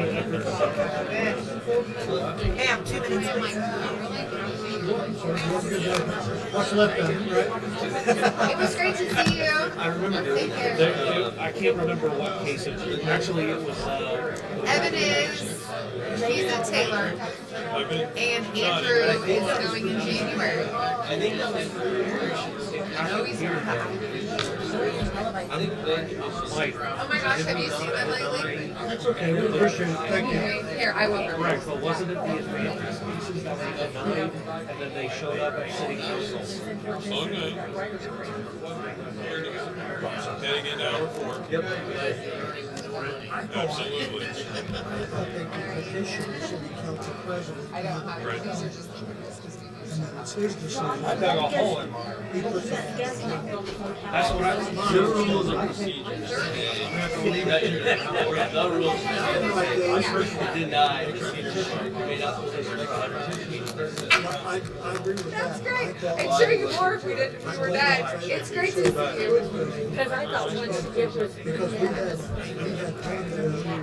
a couple of years ago, I wanna say it was all the Advantix stuff. I think they could get, changes and all that. then council president, he put it on. Originally, but then they presented it. Oh, I was out there all over that. You know what I mean? Maybe I'm So- agreed. I just don't get the. I'm using it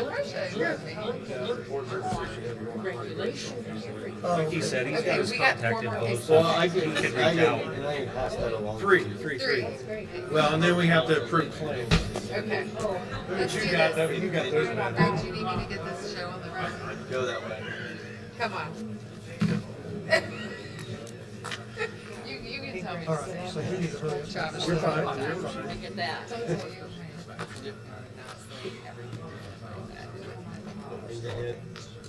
Okay, so, I would be the worst person so to be case around. P20, Z24 was denied. This case was withdrawn. I'm worried about my dog. Well, I'm worried about my dog. Well, she's got a big scar. I just don't know how for much longer. I know, yep. My son's. They got some really marker. I don't have to be cruel. No. Because I go to the, oh, I know, I just get real mean about it. We are ready for 14. For We agenda are ready 14. for item number 14. You didn't even know what happened. John was supposed to order pizza. I don't know where the pizza is. Yeah, we're. I forgot. Forgot. Let's do this. All right. So who are we waiting Danielle, what are we waiting on? Who we went, oh, Danielle went to the, she had to go take another break.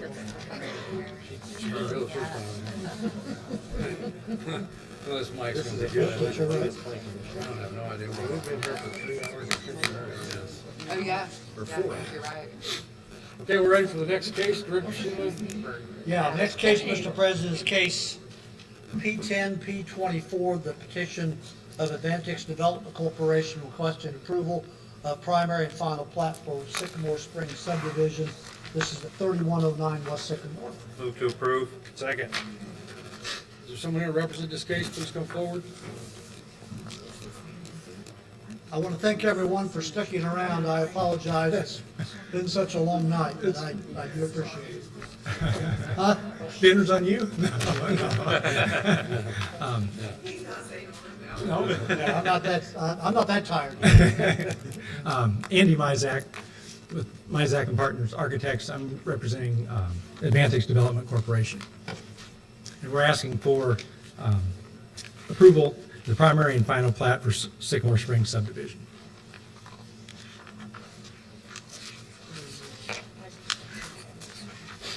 John, how we doing on the plat? They got everything done? Everything done on the plat? Yep. Any other questions from the board? Yes. I just have some, this is just some general questions for my own purpose. I know when we started this whole project between the two places they wanted to build, it was 75 units. Then it went down to 56, then it was 54, then it was 50, now it's 29. So during this time, have they placed people other places? I mean, I'm kind of like thinking of a timeline wise, or did we just decide we didn't need as many as we started with, or? That second half of this project, the property was split into two parcels, as you said. Okay. The second half of the project was not approved. So just this portion was approved. When you say approved, he means by the state. The state. Okay. That's what- Okay. Indiana Yes. Housing Community Development Authority, yes, they did not approve the second, we just got this one. Okay, but we're down to like the 29? 29 units Yes, on yes. this 4.34 acres. Okay, Correct. okay. Okay, on the final plat, any questions from the board? Any other questions from the board? Any questions from the audience on final plat? One behind you, sir. Pardon? Got one behind. Lee Oliver, 1424 South Plain. I think this is on the Sycamore project, correct? Correct. I was kind of, so, okay. I saw a letter, a document that I think you had mentioned something about sidewalks. Well, that's the next case. This is Okay. development. This Yeah, is this plat. is just subdivision, yeah. Okay, that's what I didn't. Yep. Okay.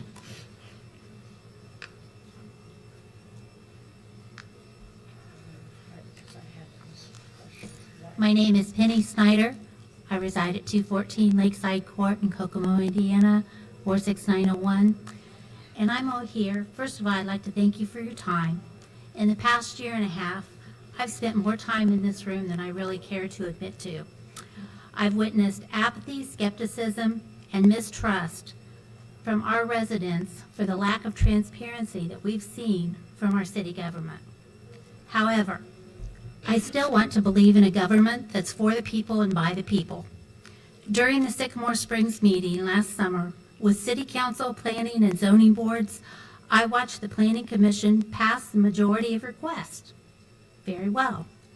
And give step-by-step instructions to what was needed to get questionable and unpopular requests granted. Advantix was being one of them. The people of Kokomo were represented by petitions, speeches, pleas, and attendance. We were told to bring numbers, and we did. So much so that the fire department shut this down,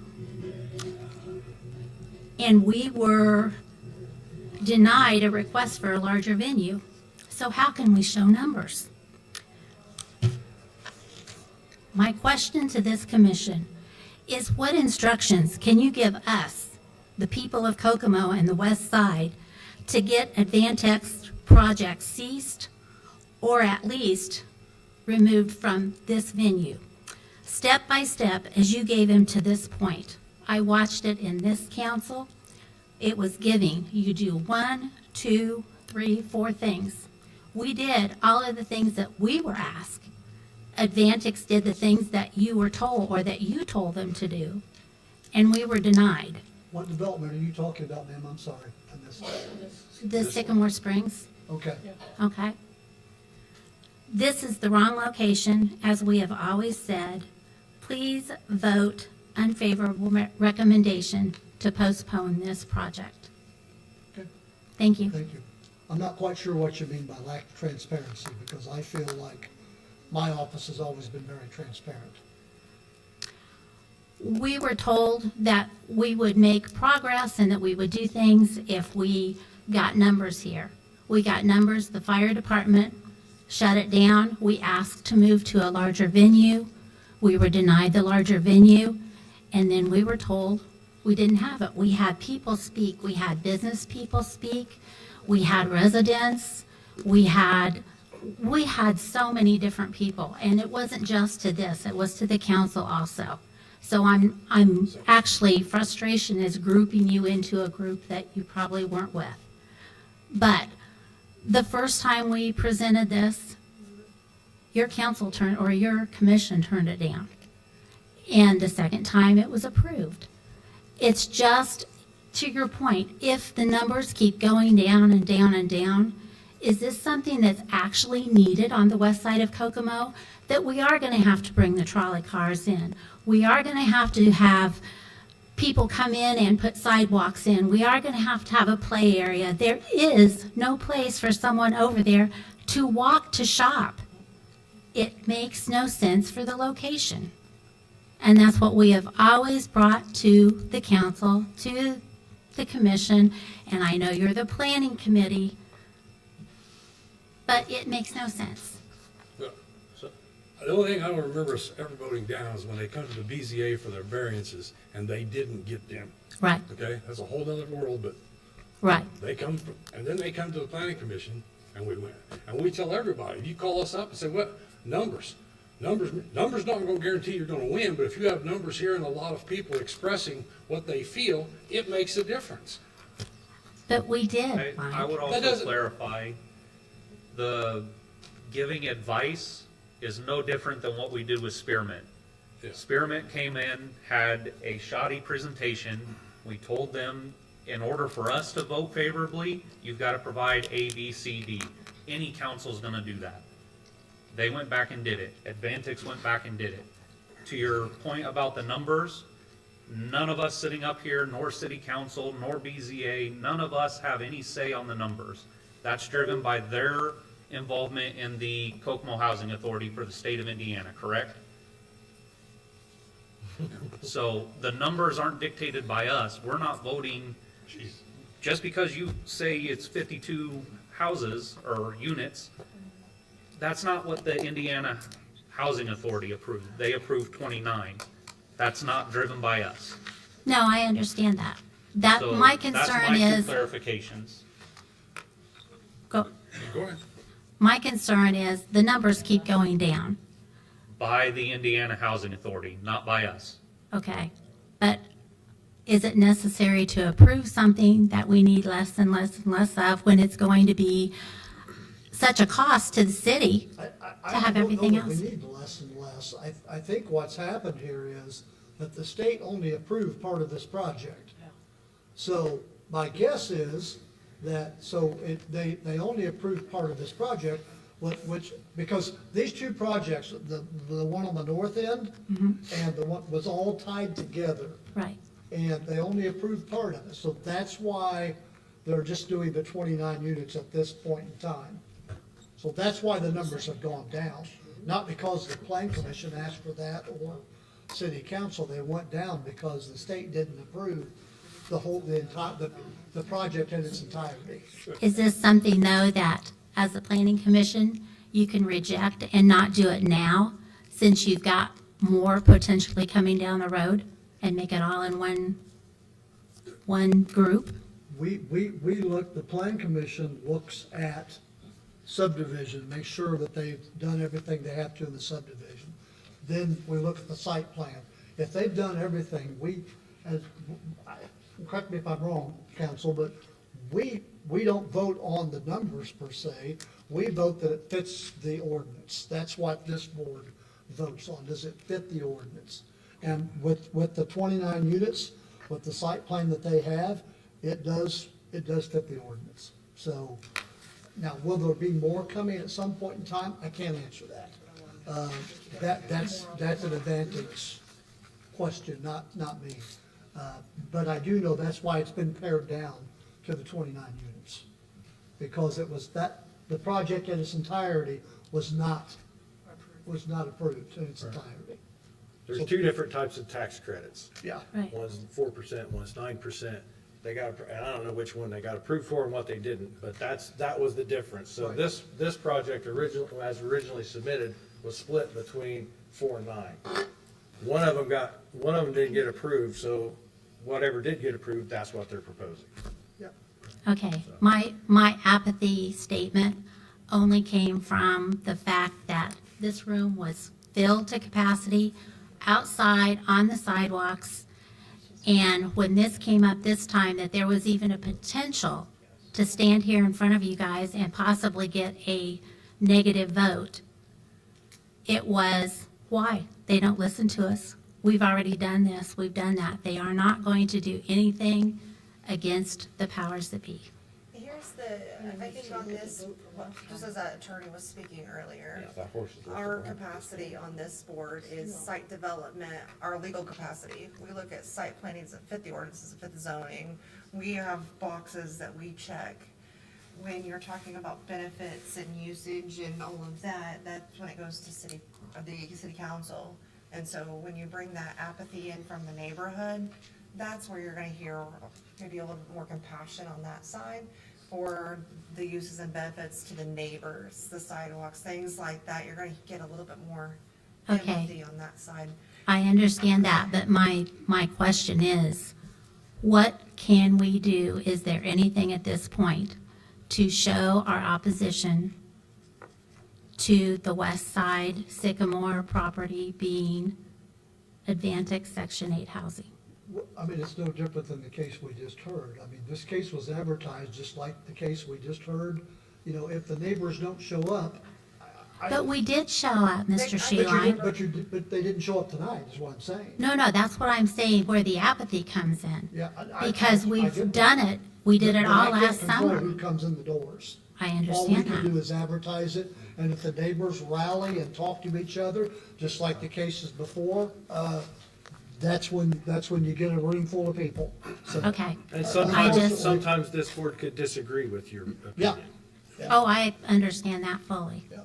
And I can appreciate opinions, but at the same point in time, I think that the community was very, very clear when they spent all summer last year trying to organize and do things to get someone's attention, and it just kept going and going and going. As someone said earlier, it snowballs. Once it leaves one place, it just keeps right on going. I do So- remember that, because we sent him away last year. We did. I remember that too. I was And here. Dang it. And he's back. And so, I mean, we have been here, you know, siding with you, and we've been asking, hey, look, you know. It has nothing to do with personalities. No, it's not about a personality, it's about a plan, and it's about making sure that it fits the rules and the zoning. And, you know, if we've already did a study not too long ago on a community capacity and needs base on the west side. We need more grocery, we need more, you know, fire services, we need more city services on the Well, it west seems side. like we're putting the cart before the horse, though. What do you mean, I'm sorry? Putting the cart before the horse. We're gonna have this project go in before we're ready for it. There's projects that are going in, and it's a double-edged sword. Okay. Projects need to occur in order for there to be development and additional city services, the tax base, grocery stores to come in. They do all that, you know, surveying within our community to make sure that we have the, you know, population base to be able to support the services that they're gonna provide to us. And so, if we Yes. don't- without the population base, they aren't moving in. But it's the chicken and an egg, really. What comes first? Do you create a market for the grocery store to come, or do you wait for the grocery store to come before you implement anything? I mean, that's a tough question to answer. It's a really one. You know, but that's really what it boils down to. Okay.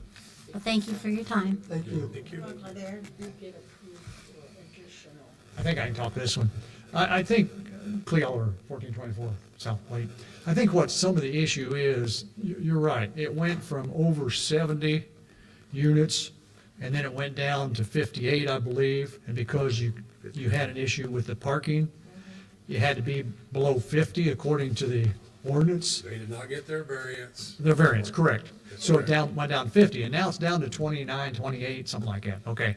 I think that's probably a lot of the concern that I've heard is the fact, okay, now it's going 29, okay, that's gonna be half of it. So what's gonna come later?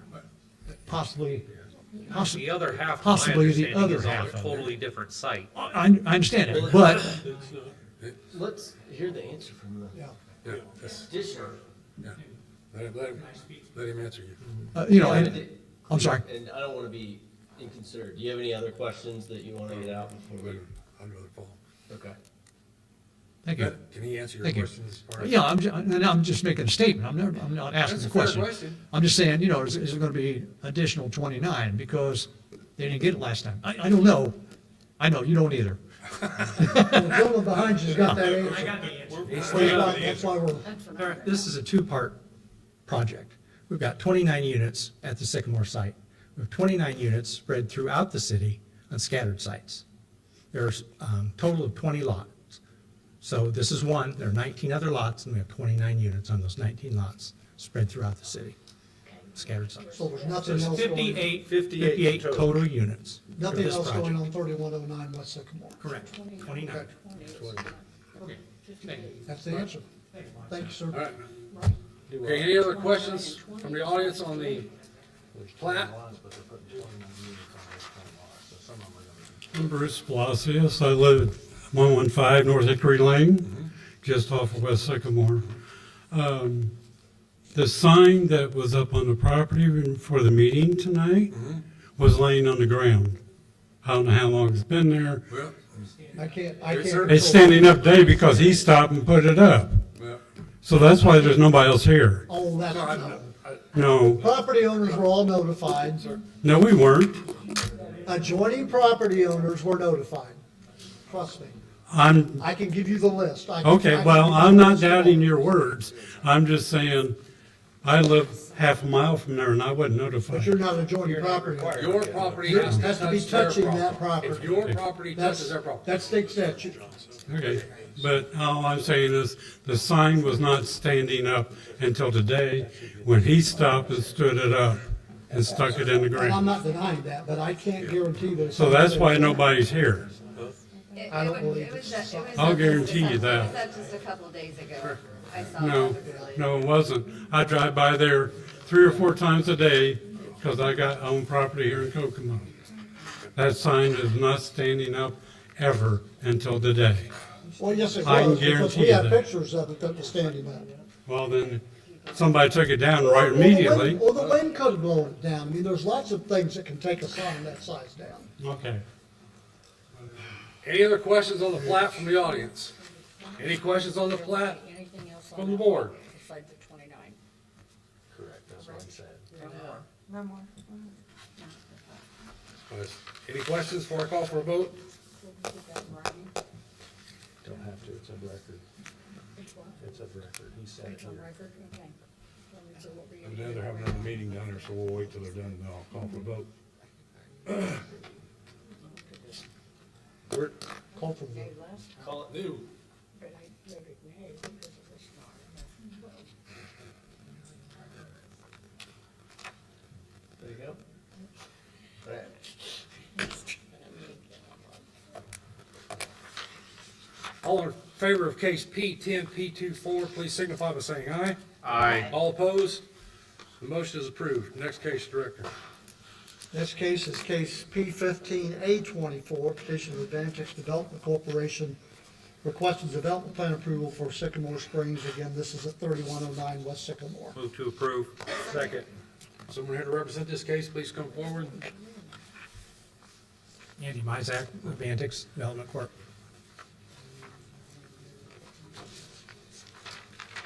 All good from plat? Yes.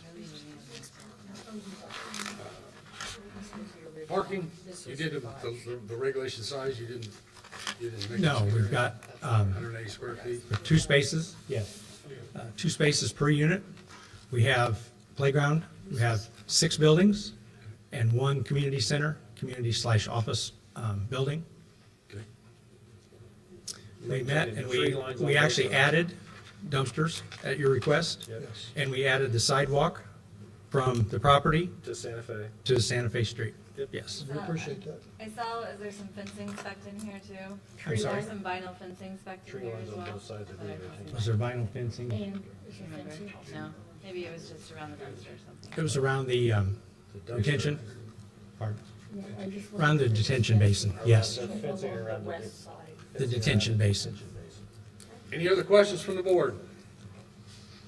So there will be a tree line along the west side and the east side, but along the west side, will there also be fencing or no, just a tree line? Tree line. Any other questions from the board? Any questions from the audience? Yes, sir. I heard that he did say, you did say sidewalks. And I Sidewalk think, to Santa Fe, yep, who's paying for them? they are. They are. Okay, Part of their there's, site. there's a lot of right of way right there because that house sits there. So I don't know, They have the requisite amount of right of way. The state bought it well, whenever they did yeah, it. that house is awful close to the road, so when I drive by there every day. You know, so it's just really close. I was gonna take pictures, but I didn't, but, yeah. I think that was it. I was just curious about the sidewalk, so. They've got plenty of right of way to make it Okay. happen. Thank you. Any other questions from the audience? Any question from the board? Hearing none, I'll call for a vote. All in favor of case 15A24, please signify by saying aye. Aye. All opposed? Motion is approved. Yeah, the next case is the TIF Plan Commission Order Number 2024-04, order determining the declaratory resolution and economic development plan for the Elwood Economic Development Area conform to the planned development of the city of Cook. Move to approve. Second. Is this you? I suppose this is me. This is a, another tip plan for the Elwood Development Project. And basically your determination is to make sure that the declaratory resolution, the creation of the TIF area is in accordance with the comprehensive plan. We've done this on a couple other projects. TJ, is this TIF like for an unspecified amount of time, or 5 years, 10 years? The declaratory resolution. Won't exceed 25 years. I think that's what it Is for 25 years. But it is a site-specific tip, so it's not one of the general tip. It's just going to go on that land for the development for an economic revenue bond. That makes sense. And as opposed to capturing other tip Thank you. increment. Yep. You don't have anything to read on this one? No. Any questions from the audience on the tip? Any questions from the board before I call for a vote? All in favor of approving the Commission's Order Number 2024-44, please signify by saying aye. Aye. All opposed? Nay. Motion carries. Nay. Nay. Roll call. Ms. Barker, Nay. Ms. Durham is not here. Ms. Stover, Nay. Mr. Graves, Aye. Ms. Jefferson, Aye. Ms. Rule, Aye. Mr. Graycue, Aye. Mr. Pike. Yep. Passes 5-2. Motion passes 5-2. Next on the agenda is other business. I have more business, sorry. Next on the agenda is approval of claims. Got it. I move to approve claims in the amount of $31,357.64. Second. We have a motion and a second for approval of claims. All in favor, please signify by saying aye. Aye. All opposed, claims are approved. County got anything, Greg? Nope. No county meeting, No, folks. no. No what? Need a motion to adjourn, please. You already got it in a second. All in favor? Aye. Aye. Aye.